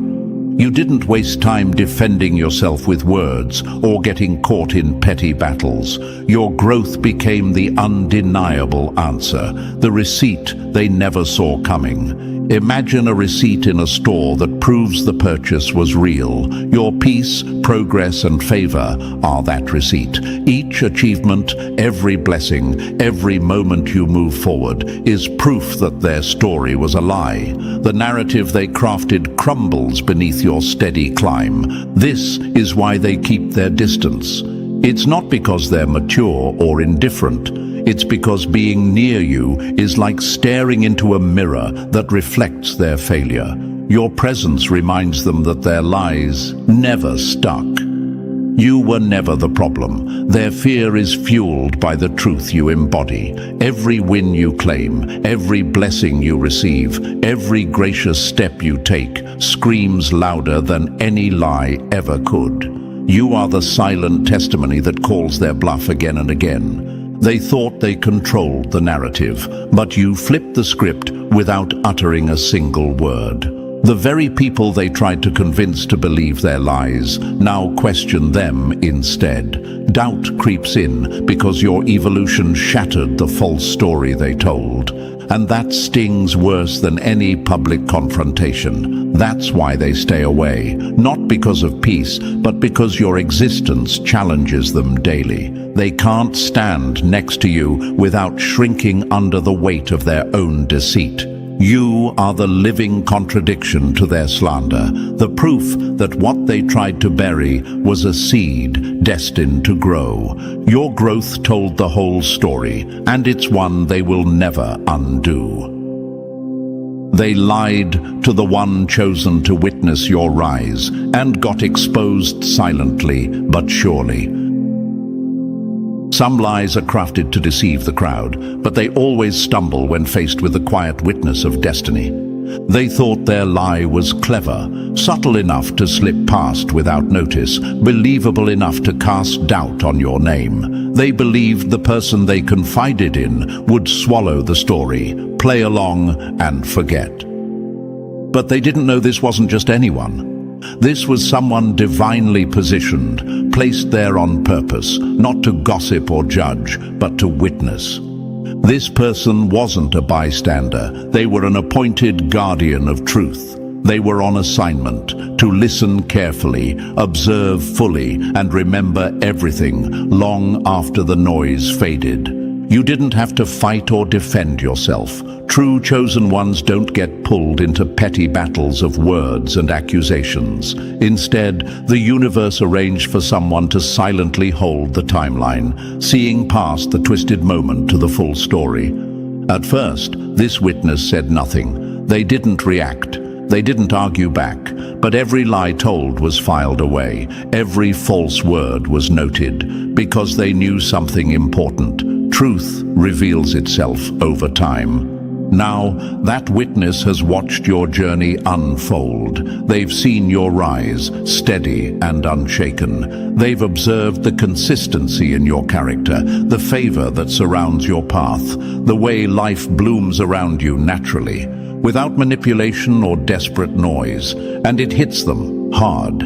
The lie doesn't match the fruit. Your life speaks louder than any slander. You didn't have to clap back. Your elevation was the reply. That person who heard the lie became the quietest judge of the liar's character. Not loud, not confrontational, but aware, wise, and pulling away from the poison they were fed. You never asked for this witness. You never pleaded for support, but your life became the walking contradiction to the false story spun about you. Here's the real power. The same mouth that tried to bury you ended up planting you right in front of someone who sees the truth clearly, someone who knows who lied and who was truly chosen. This witness may never speak publicly. Their silence is loud enough. Their change in energy, their distance from the liar, their quiet support of you, all say what words never could. You were never meant to defend your anointing with arguments or explanations. You were meant to grow so boldly and so truly that the truth shone through you effortlessly. And now that truth is undeniable. The liar has no defense left because the truth showed up in your life, and the witness can never unsee it. They enrolled themselves in a life sentence of watching you win without them, and they can't escape it. Those who stab you in the back often find themselves chained to the echoes of their own betrayal. Behind closed doors, they wove lies meant to drag you down, painting you as unstable, unworthy, even toxic. They thought these whispers would permanently poison your name, making others doubt your value. They believed your silence was surrender, your stillness defeat. But what they didn't know was that their own lies signed their eviction notice from your destiny. When they chose to lie, they weren't just attacking you, they were severing their own connection to your story. It's like cutting a rope tied to a lifeboat, expecting the boat to sink with you, but instead leaving themselves stranded in the stormy sea, watching you sail toward your breakthrough without them. History is littered with those who faced similar betrayals but refused to lose. Nelson Mandela was branded a terrorist by the powers that feared his truth.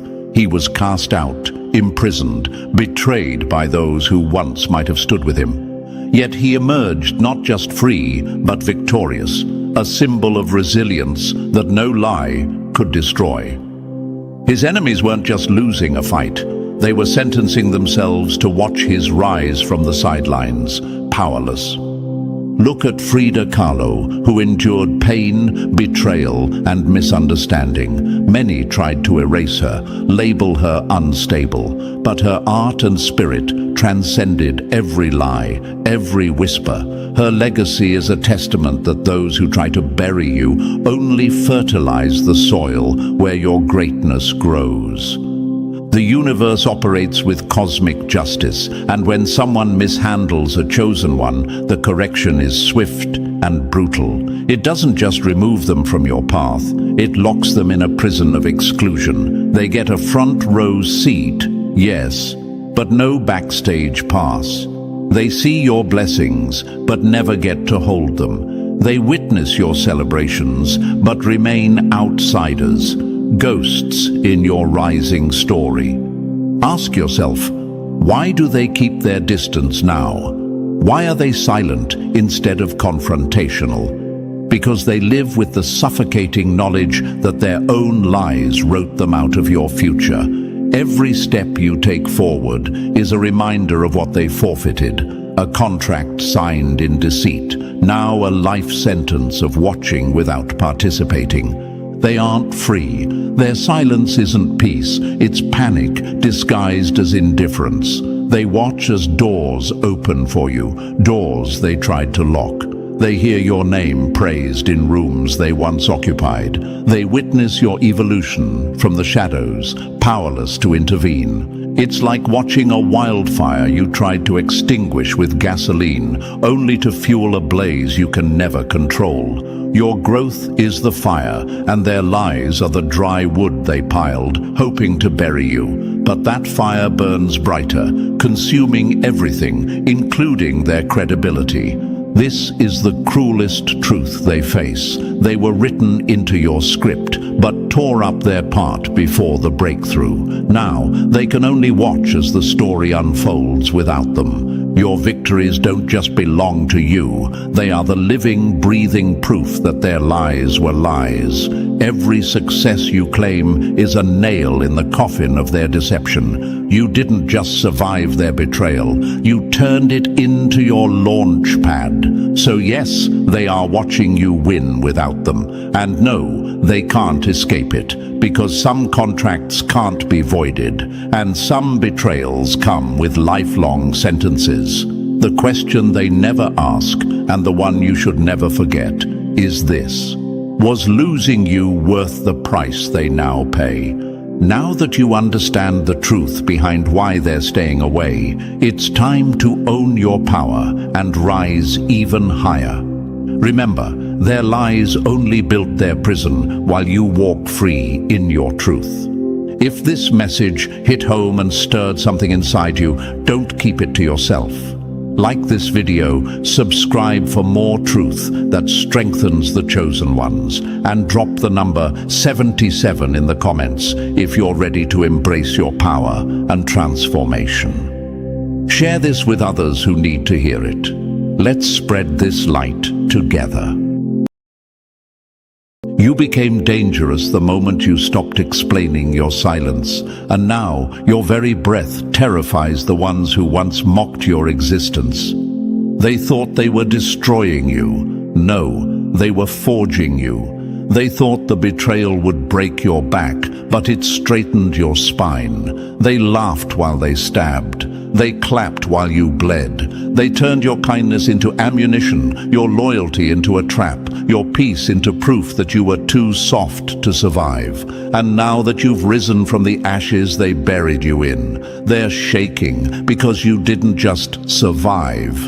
You became unreachable. They called you crazy when you questioned their games, difficult when you refused to be used, arrogant when you started walking in truth. Let's call it what it really was: fear.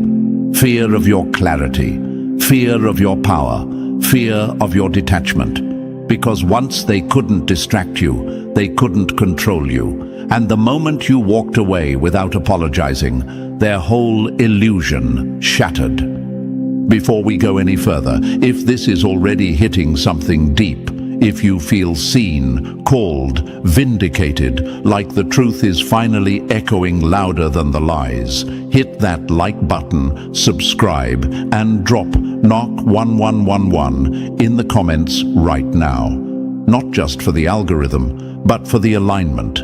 Every interaction tells the platform to push this message to more chosen ones who've been silenced, buried, and mislabeled. This message is a mirror.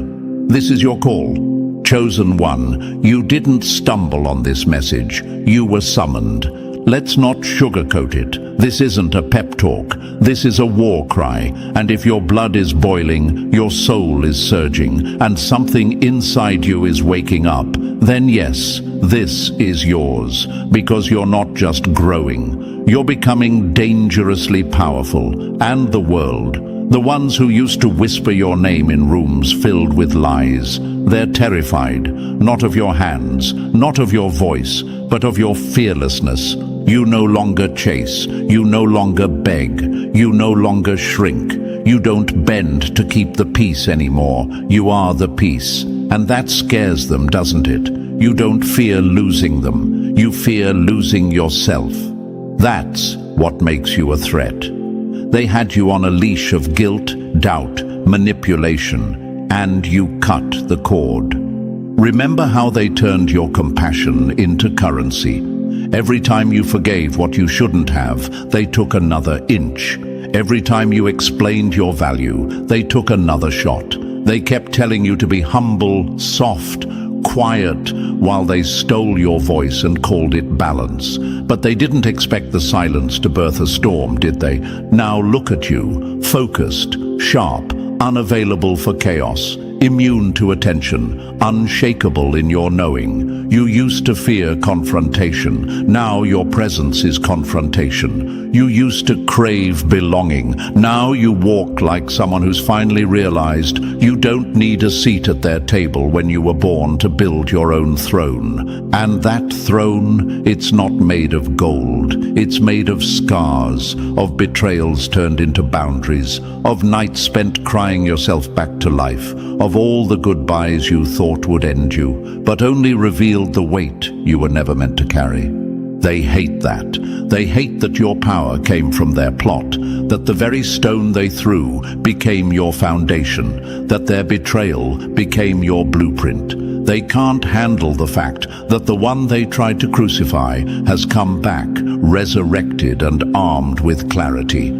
You scare them now, not because you changed, but because they couldn't change you. And here's the kicker, you no longer care about being understood. That's the final level. When your inner peace becomes louder than their narrative, their access dries up, their power shrivels, their ability to guilt trip you disintegrates like paper in a furnace. You've become dangerously powerful because you've detached from performance. You've outgrown begging. You've made peace with being the villain in their story, as long as you're the hero in your own. You don't need validation anymore. Your presence is proof enough. You're not angry. You're activated. And the universe, it's not just watching. It's moving through you now. You're not seeking revenge. You're walking in revelation. You're not raising hell. You're raising your frequency. And while they panic, trying to figure out how their puppet became a prophet, you walk quietly, powerfully, above the noise.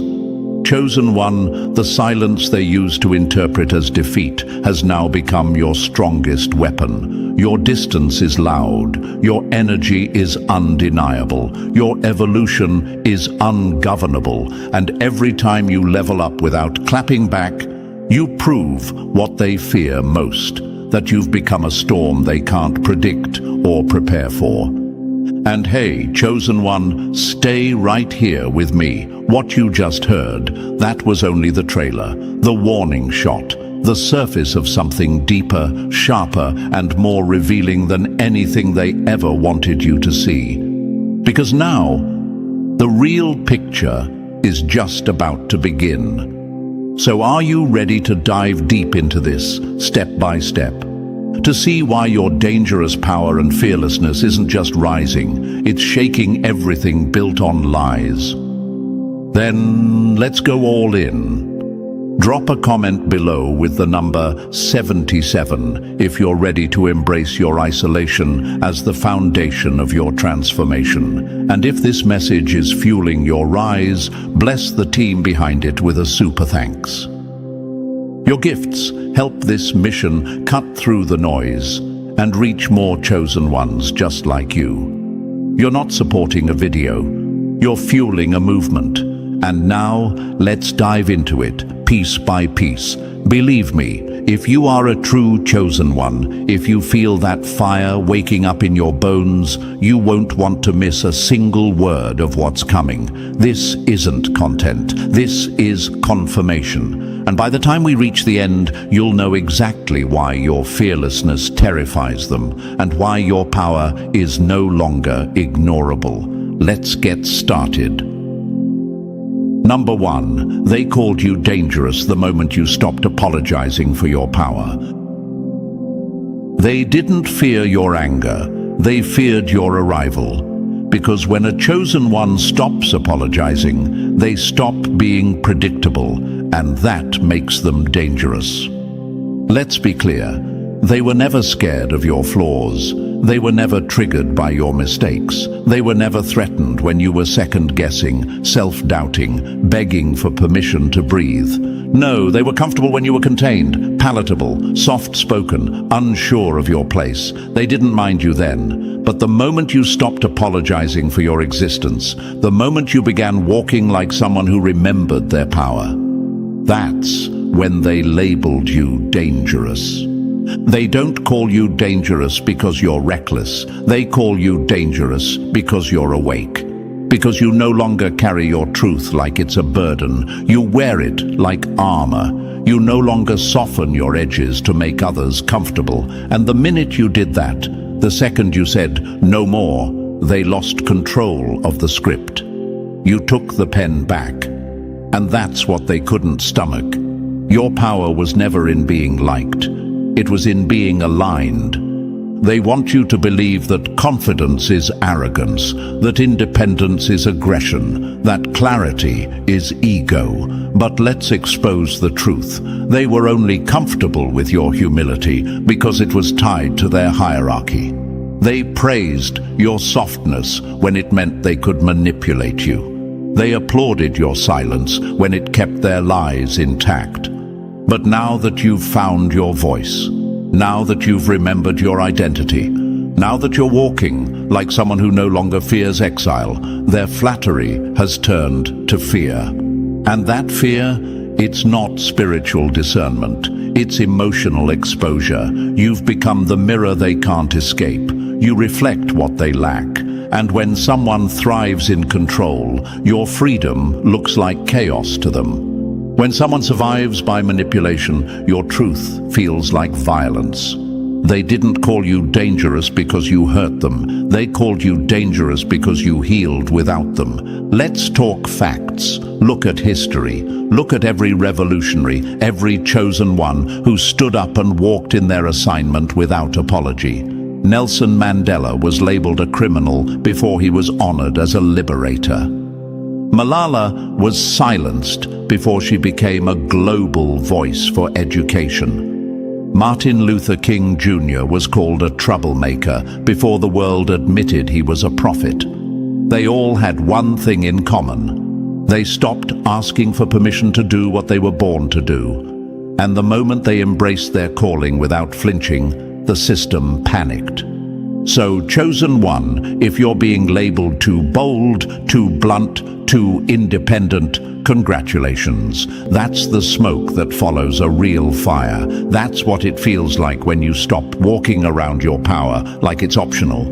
They weren't offended when you were confused. They were offended when you got clear. Remember, control doesn't survive in clarity. It thrives in your confusion, your guilt, your over-explaining. That's why they kept you tangled in contradictions. They told you to be yourself, but mocked your evolution. They told you to speak your truth, but only if it didn't make them uncomfortable. They said, "You've changed," as if growth was a crime. They didn't want your light dimmed. They wanted it directed, controlled, packaged, sold in a version they could handle. But you, chosen one, aren't built to be handled. You were built to disrupt the lies and dismantle the systems that fed off your silence.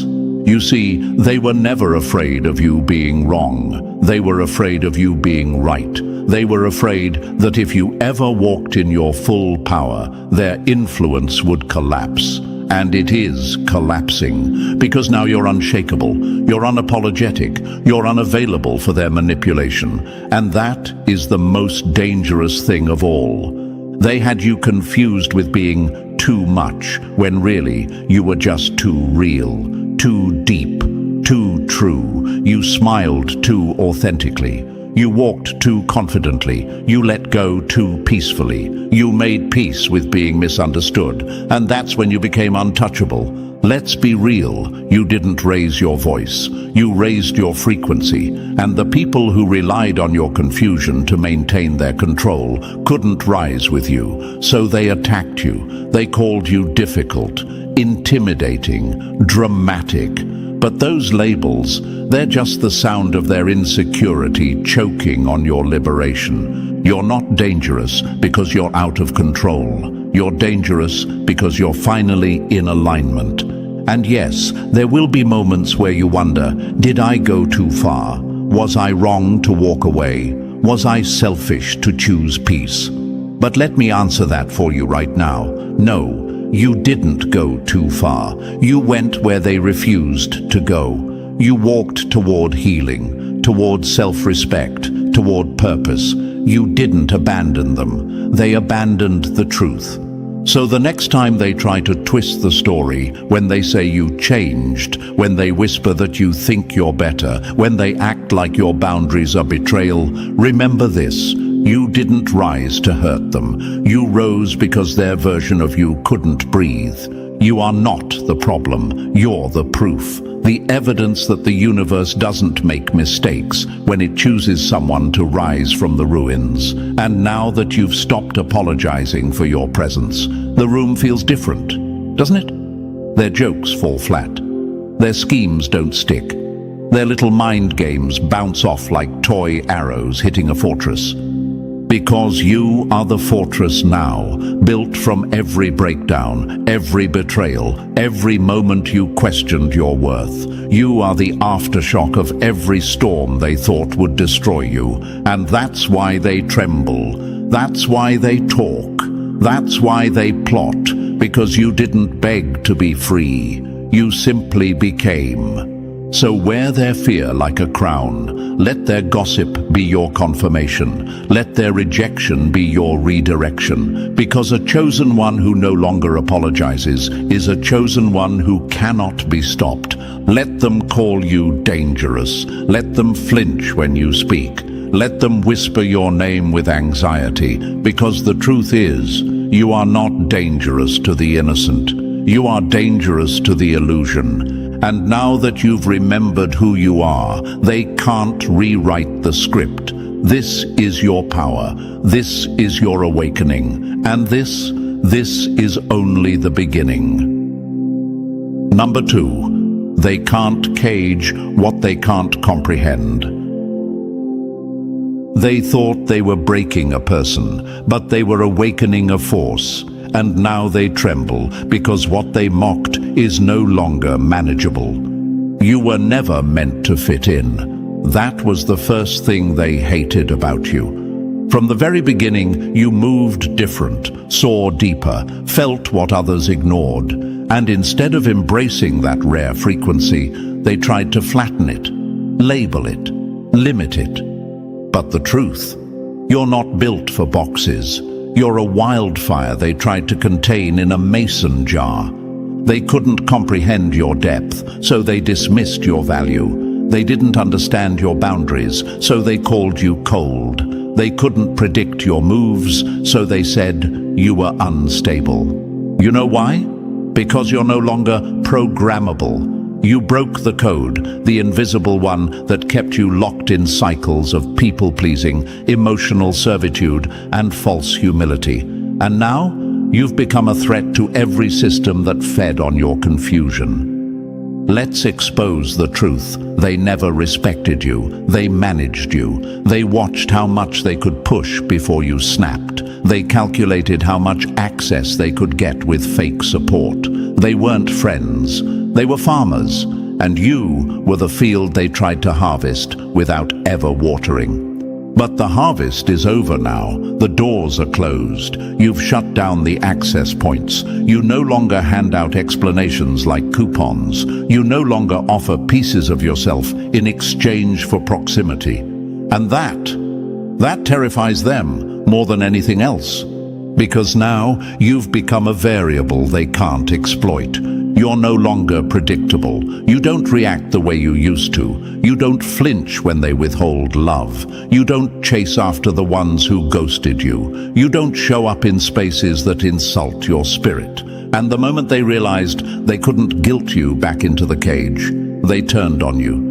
They had a blueprint for who you were supposed to be, soft enough to use, quiet enough to control, humble enough to overlook. But you burned the blueprint. You shattered the mold, and now you are moving in divine spontaneity, a power they can't trace, measure, or predict. You don't ask for room anymore. You take space by existing. They can't manipulate you now because you've tasted what freedom feels like, and you'll never go back. Your no is sacred. Your distance is intentional. Your solitude isn't punishment. It's your sanctuary. They don't get to twist it into bitterness. They don't get to label you antisocial or too much in your head, because deep down they know what it really is: independence. You're not detached because you're broken. You're detached because you've evolved. And let's talk about what that evolution looks like. It looks like walking away from circles that used to define your identity. It looks like leaving group chats where your absence is louder than your presence ever was. It looks like saying no without an essay. It looks like peace, terrifying, glowing, unshakable peace. They don't understand how you're so calm now, so unfazed, so unreachable. But let's be honest, it's not calm, it's clarity. You see through them now, through the fake praise, through the passive-aggressive comments, through the love bombing followed by withdrawal. You've decoded the entire game and walked off the board. Remember this: people who can't define you will try to confine you. And when confinement fails, they'll slander. They'll say you changed, that you got too spiritual, that you became arrogant. But what they're really saying is, I can't access you the way I used to, and that threatens the control I never earned in the first place. Your unpredictability is not recklessness, it's sovereignty. They can't cage you because your spirit was never theirs to handle. The version of you they knew was still under construction. The one standing now is rooted, ruthless, radiant. And every time you choose silence over reaction, peace over participation, and alignment over approval, you remind them that they've lost their grip. And let's be real, it was never about understanding you. It was always about containing you. Their comfort wasn't tied to your presence. It was tied to your obedience. As long as you stayed small, agreeable and moldable, you were safe. But the moment you showed up as your full self, expansive, intuitive, fearless, you became a problem. Not because you were wrong, but because you made them feel exposed. You didn't become too much. You just stopped shrinking. That's why they talk now. That's why they twist your story. That's why they recruit others to join the smear campaign. Because they can't control what they can't comprehend. And rather than admit they never knew who you were, they'd rather rewrite your identity with fear. But here's the truth. Chosen one, they can't rewrite a soul that was authored by something higher. Your script is cosmic. Your path isn't public opinion, it's divine precision. And every time they try to contain you with labels, the universe laughs. Because labels don't work on flames, and you're uncontainable fire. Look at nature for proof. A wildfire doesn't ask permission to spread. A storm doesn't schedule itself around comfort. Lightning doesn't explain why it strikes. That's you now, moving in unpredictable waves that wash away anything built on lies. You are divine disruption, and no, they will not comprehend it. They'll accuse, they'll whisper, they'll project. But don't let that shake you. Their confusion is your confirmation. Their fear is your feedback. Every time they scramble to define you, you've proven they never really saw you. They only saw what they could take from you. So keep moving, keep growing, keep defying their expectations, because nothing scares the counterfeit more than the real thing. And you, chosen one, are the realest thing they've ever seen, and the one thing they'll never be able to predict, package, or possess. You can't cage what you can't comprehend, and that's why they're losing sleep, because you were never meant to be caged. You were born to burn through the limits, and now you're on fire, and you're never going back. Number 3. Your fearlessness is exposing their dependency. They weren't loyal, they were leeching. You weren't part of their support system, you were the system. And now that you've unplugged them, they're gasping for energy that never belonged to them in the first place. Let's rip the mask off right now. The people you once called friends, partners, even family, they didn't love you. They fed on you. They didn't support you. They siphoned from you. You thought the bond was mutual. You thought the loyalty was real. But the truth is brutal. They weren't connected to you out of love. They were attached out of need. They never had power. They had access to your power. And the day you pulled the plug, the lights in their little circus went out. You were the one answering calls at 2 a.m. You were the one forgiving first. You were the one sacrificing peace to keep everyone else emotionally afloat. And what did they do in return? Called you selfish when you said no. Called you distant when you protected your peace. Called you too much when you finally asked for reciprocity. Your fearlessness is exposing their entire dependency system. The fact that you can walk away without looking back, without explaining, without begging, it's destroying their illusion of control. They never feared losing you when you were still trying to earn your place. But now that you've made peace with walking alone, now that you've realized solitude is strength, they're panicking. Because the one thing they didn't prepare for was your detachment. They can't handle that you've become unbothered, that their tantrums don't move you, that their absence feels like relief. You're not cold, you're clear, you're not heartless, you're healed. And your healing has become their exposure. Look at every legend who became untouchable. Prince, Nina Simone, Muhammad Ali, Maya Angelou. They were all called difficult or dangerous at some point. Why? Because they stopped carrying dead weight. They stopped bleeding for people who wouldn't even offer a bandage. They stopped explaining their brilliance to people committed to misunderstanding them. That's where you are now. You're not fighting for closure anymore. You're focused on elevation. You've accepted that not everyone deserves a seat in your atmosphere. And the universe, it's backing you, clearing out the fakes, closing doors with finality, saying, leave them to their own cycles. You've got galaxies to walk in. Keep going. Let them sit in the silence they once gave you. Let them feel the disconnection they never thought you'd deliver, because now they know they never had you. They just had access. And access has been revoked. Number 4, you don't need a crowd. You are the frequency. You're not echoing the room anymore. You've become the sound. They stopped hearing themselves the moment your silence started speaking louder than their noise. They don't understand it. They can't compute it. They've never seen it before, because in their world, power is noise. Power is crowd validation. Power is numbers, attention, applause. But you've shattered that illusion. You didn't need to be heard by many. You needed to be heard by yourself. And now that you've found that inner resonance, you've become the frequency that bends the whole room.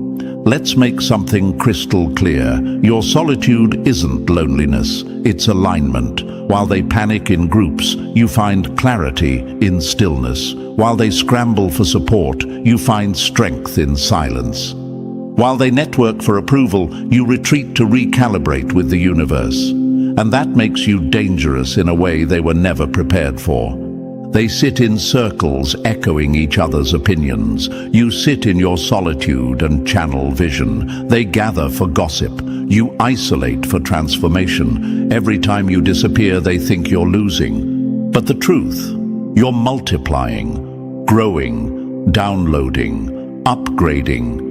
Every season you went ghost wasn't a breakdown. It was a divine upload.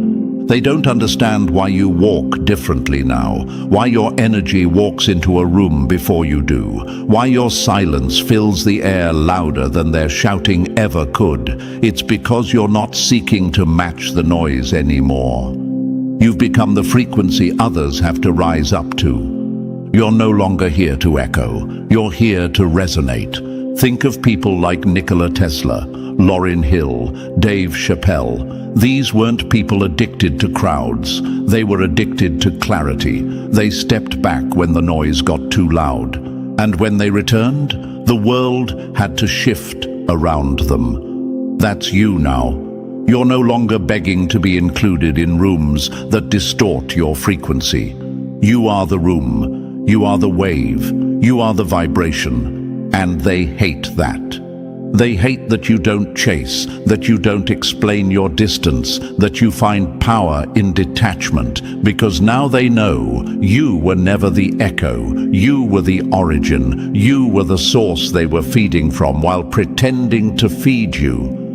So when they say you've changed, take it as confirmation. When they say you've gone quiet, take it as a compliment, because the universe knows exactly what you're doing. You're calibrating, strengthening, refining, not to re-enter their chaos, but to rise into your calling. Let them confuse your silence for defeat. Let them mock your isolation. Let them gather in numbers to feel safe. Because you don't need the crowd. You are the frequency. And when you move, everything real aligns.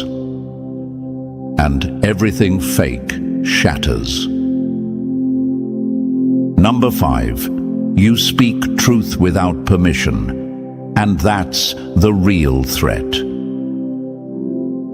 Your voice was their greatest threat, not because it was loud, but because it was accurate. And truth, when spoken by the chosen, doesn't echo, it cuts.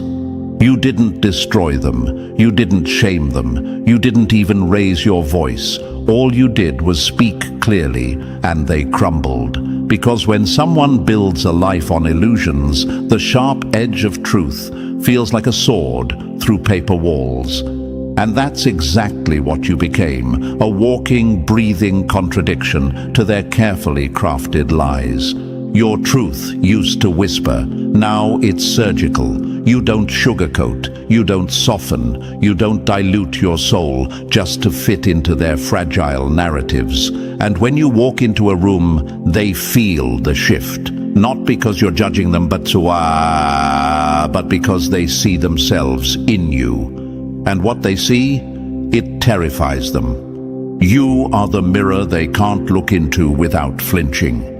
You reflect everything they're pretending not to be, everything they buried, everything they faked. You're not playing their game anymore. You're not laughing at their jokes, nodding at their manipulation, or staying quiet while truth dies in the name of keeping the peace.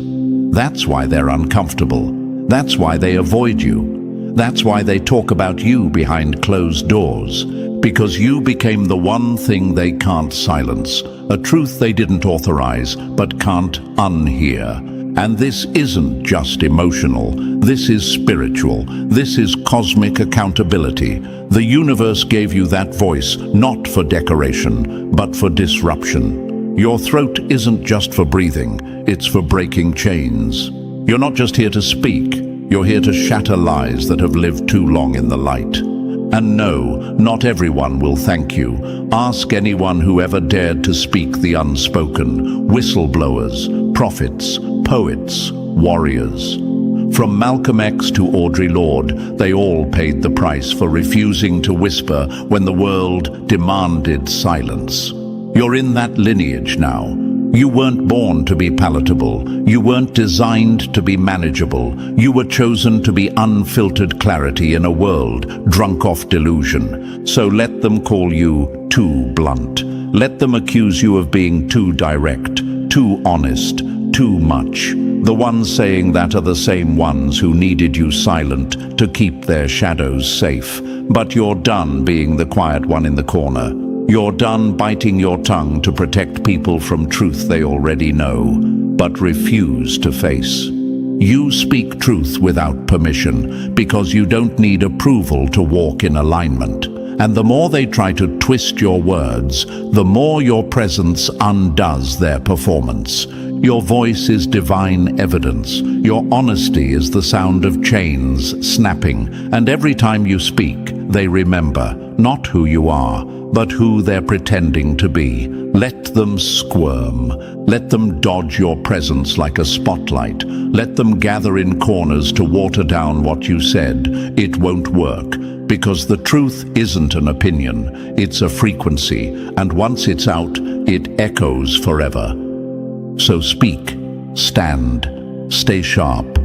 Because your words don't need to be loud, they just need to be real, and nothing scares a lie more than a voice that doesn't tremble when the truth needs to be told. That's who you are now, not the soft-spoken version they could manipulate, not the polite soul they could guilt into silence. You're not afraid of confrontation anymore, because you understand. Truth is confrontation. And you've become the thunder that follows lightning. Let them deal with the storm. Number 6, you don't compete. You elevate in silence. They were playing chess, trying to trap your next move, but you weren't even on the board. You were building the entire game beneath their feet. They called it competition, but you never signed up. You weren't there to prove, impress, or perform. While they strategized on how to outshine you, outpace you, outtalk you, you were in a different universe, building what they didn't even know existed. That's why they're bitter. That's why they talk. Because no matter how loud they get, your silence keeps winning. They were racing shadows, versions of themselves they built for applause. You were elevating in quiet, where no one claps but everything aligns. They were too busy performing to notice the ground shifting underneath them. And now that the fruits of your hidden seasons are starting to bloom, they're choking on their own envy. They can't keep up, not because you're faster, but because you're free. You're not even playing the same game. Their metrics don't apply to your mission. Their timelines don't shake your purpose. Their applause doesn't move your soul. You're in your own lane, and it's one they can't even locate. While they were watching followers, likes, and validation, you were watching spirit. While they obsessed over image, you obsessed over impact. They crafted aesthetics. You cultivated substance. They built presence. You built legacy. And now, you're untouchable, not because you're loud, but because you're anchored. Every quiet move you've made, the late nights, the silent sacrifices, the uncelebrated decisions, have built towers no amount of noise can climb. You didn't need a mic. You didn't need a spotlight. You needed alignment. And now that you got it, They're stunned. They thought you fell off. They thought you disappeared, but you were just upgrading in silence, and now you're showing up with receipts. Think about every iconic force: Beyoncé, Steve Jobs, Kendrick Lamar. They didn't flood the room with noise. They disappeared, recalibrated, returned with impact. That's what you're doing. That's what you are. You don't chase trends. You transcend them. So let them play games. Let them study your old moves. Let them compete against versions of you that no longer exist. Because by the time they finish watching your last step, you'll already be building something they can't spell, let alone replicate. You don't need to shout to be heard. You don't need to perform to be powerful. Your elevation is not a show. It's a statement. And it says, I don't compete, I create. And what you create in silence will echo louder than their entire performance ever could. Number 7, you set boundaries without begging, and that crushed their control. When you stopped explaining yourself, they lost their map. You were their blueprint, and the moment you built a wall, their whole world collapsed. They weren't just depending on your presence, they were surviving off your access. You were the emotional compass, the emergency hotline, the always available soul they could run to, vent to, dump on, manipulate, and then leave behind when they felt better. And the moment you said no more, they didn't just lose comfort, they lost control. Let's call it what it was. You weren't distant, you were drained, you weren't cold. You were correcting the temperature of a room that kept burning you. You weren't difficult, you were finally disciplined about your energy. They told the world you changed, but they didn't tell the truth, which is that you stopped leaking power where it was never respected. Because boundaries aren't cruelty, they're clarity. The moment you enforce them without guilt, no apologies, no long paragraphs, no soft landings, that's when the real shift happened. And they couldn't handle it, because everything they built with you relied on your willingness to tolerate imbalance. The moment you walked away without giving them a play-by-play, they were shook. Not because you left, but because you didn't beg them to follow.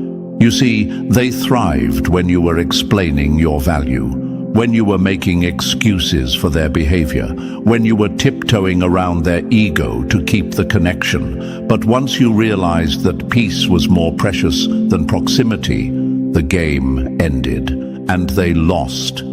Think about it. When a strong soul sets a boundary, weak ones call it betrayal. Because they don't understand relationships without control. They thought access to you was permanent. They thought they could mistreat you and still reach you. But you drew a line, not in the sand, but in stone. And now they're banging on the walls, hoping you'll cave in like before. But you're not folding this time. You've learned. You've learned that not everyone deserves access to your evolution, that your healing isn't a group project, that protecting your peace isn't selfish, it's sacred. So let them tell their story, let them spin their version, let them cry about the new you, because the new you, that's not a product of ego, that's a product of survival. You had to become this version to stop bleeding out in places that kept celebrating your wounds. And the universe, it's backing every step you take in firmness. Every time you enforce a boundary, it's confirmation that you're rising into your rightful identity.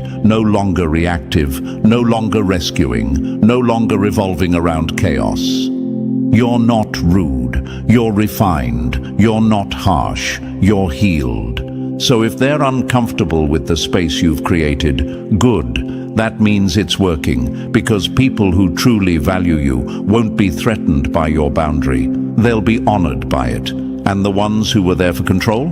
They'll call it everything but what it is. Liberation. You're free now. Keep it that way. Number 8. You're no longer available for emotional manipulation. You were once a sponge, soft, absorbing every guilt trip, every emotional trick, every tear that wasn't real. But now, you're a shield, and their games bounce off like pebbles against armor forged in fire. They can't stand it, can they? That you've unplugged from their matrix, that the guilt no longer sticks, that the pity looks more like performance, that their emotional manipulation, the very thing they use to keep you small, confused, and compliant, just doesn't work anymore. Because you've woken up. You used to fold every time they cried. You used to chase every time they distanced themselves. You used to feel responsible for their moods, their pain, their chaos. They trained you to respond to emotional triggers like a puppet on strings. Say no, and they'd sulk. Set a boundary, and they'd accuse you of being heartless. Speak your truth, and they'd spin it into an attack. And back then, you believed it. But not anymore. Now, you see the setup before it even begins. You feel the shift in their tone and already know where the conversation's headed. You hear the subtle digs wrapped in concern. You recognize the "I've just been going through so much" bait. And you don't bite. Because you've realized the truth. You're not cold, you're clear.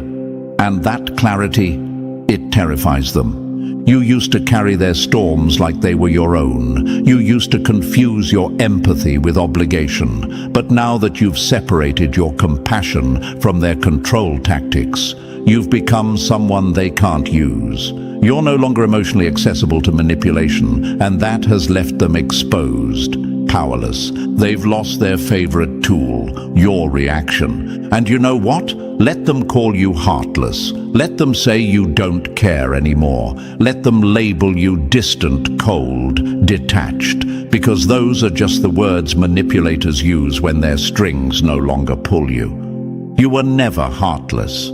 You just finally learned to guard it.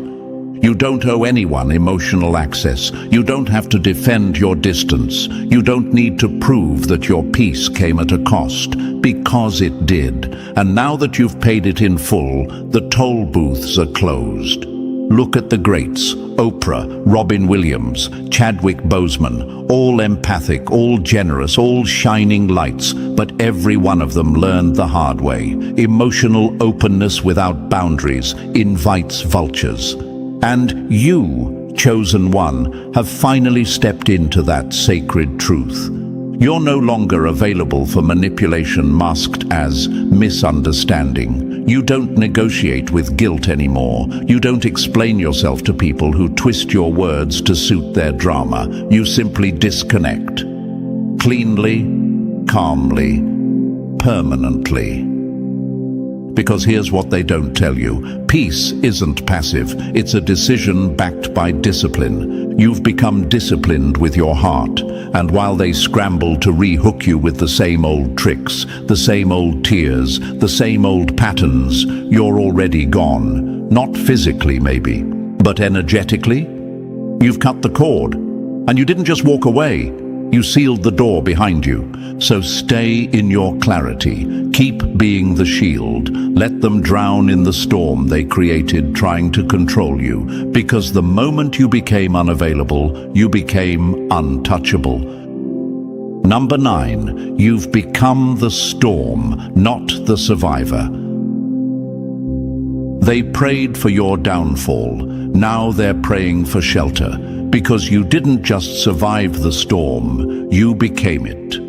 Let's get one thing straight. You're not the same soul who used to cry behind closed doors, questioning your worth, begging for clarity, wondering if maybe, just maybe, they were right about you. That version of you is gone, not lost, evolved. And what rose from that pain isn't some polished product for applause. It's a force, raw, refined, and unapologetically dangerous to anything fake, shallow, or manipulative. You're not here for revenge. You're here as proof proof that alignment beats approval, that silence speaks louder than screams, that a soul in tune with truth can burn through every lie ever spoken against it. They thought they were watching your end, but really, they were witnessing your ignition, the part that terrifies them most. You don't seek permission anymore. You don't wait to be welcomed. You don't knock on doors that were slammed in your face. You walk in with your own blueprint because you realized you were never the guest. You were the architect. And now they see it too, that what they tried to contain, mock and sabotage has become uncontrollable. What they called ego was your emergence. They mistook your self-respect for arrogance, your boundaries for bitterness, your confidence for competition, because in their world, anyone who doesn't bend, break, or beg must be dangerous. And they're right. You are dangerous, but not because you're cruel. You're dangerous because you're free. You've become the storm, not because you wanted destruction, but because you were built in the middle of one. While they gossiped, you grew. While they laughed, you learned. While they tried to bury you in shame, you studied every shovel, every hand, every lie, and you remembered. You didn't snap.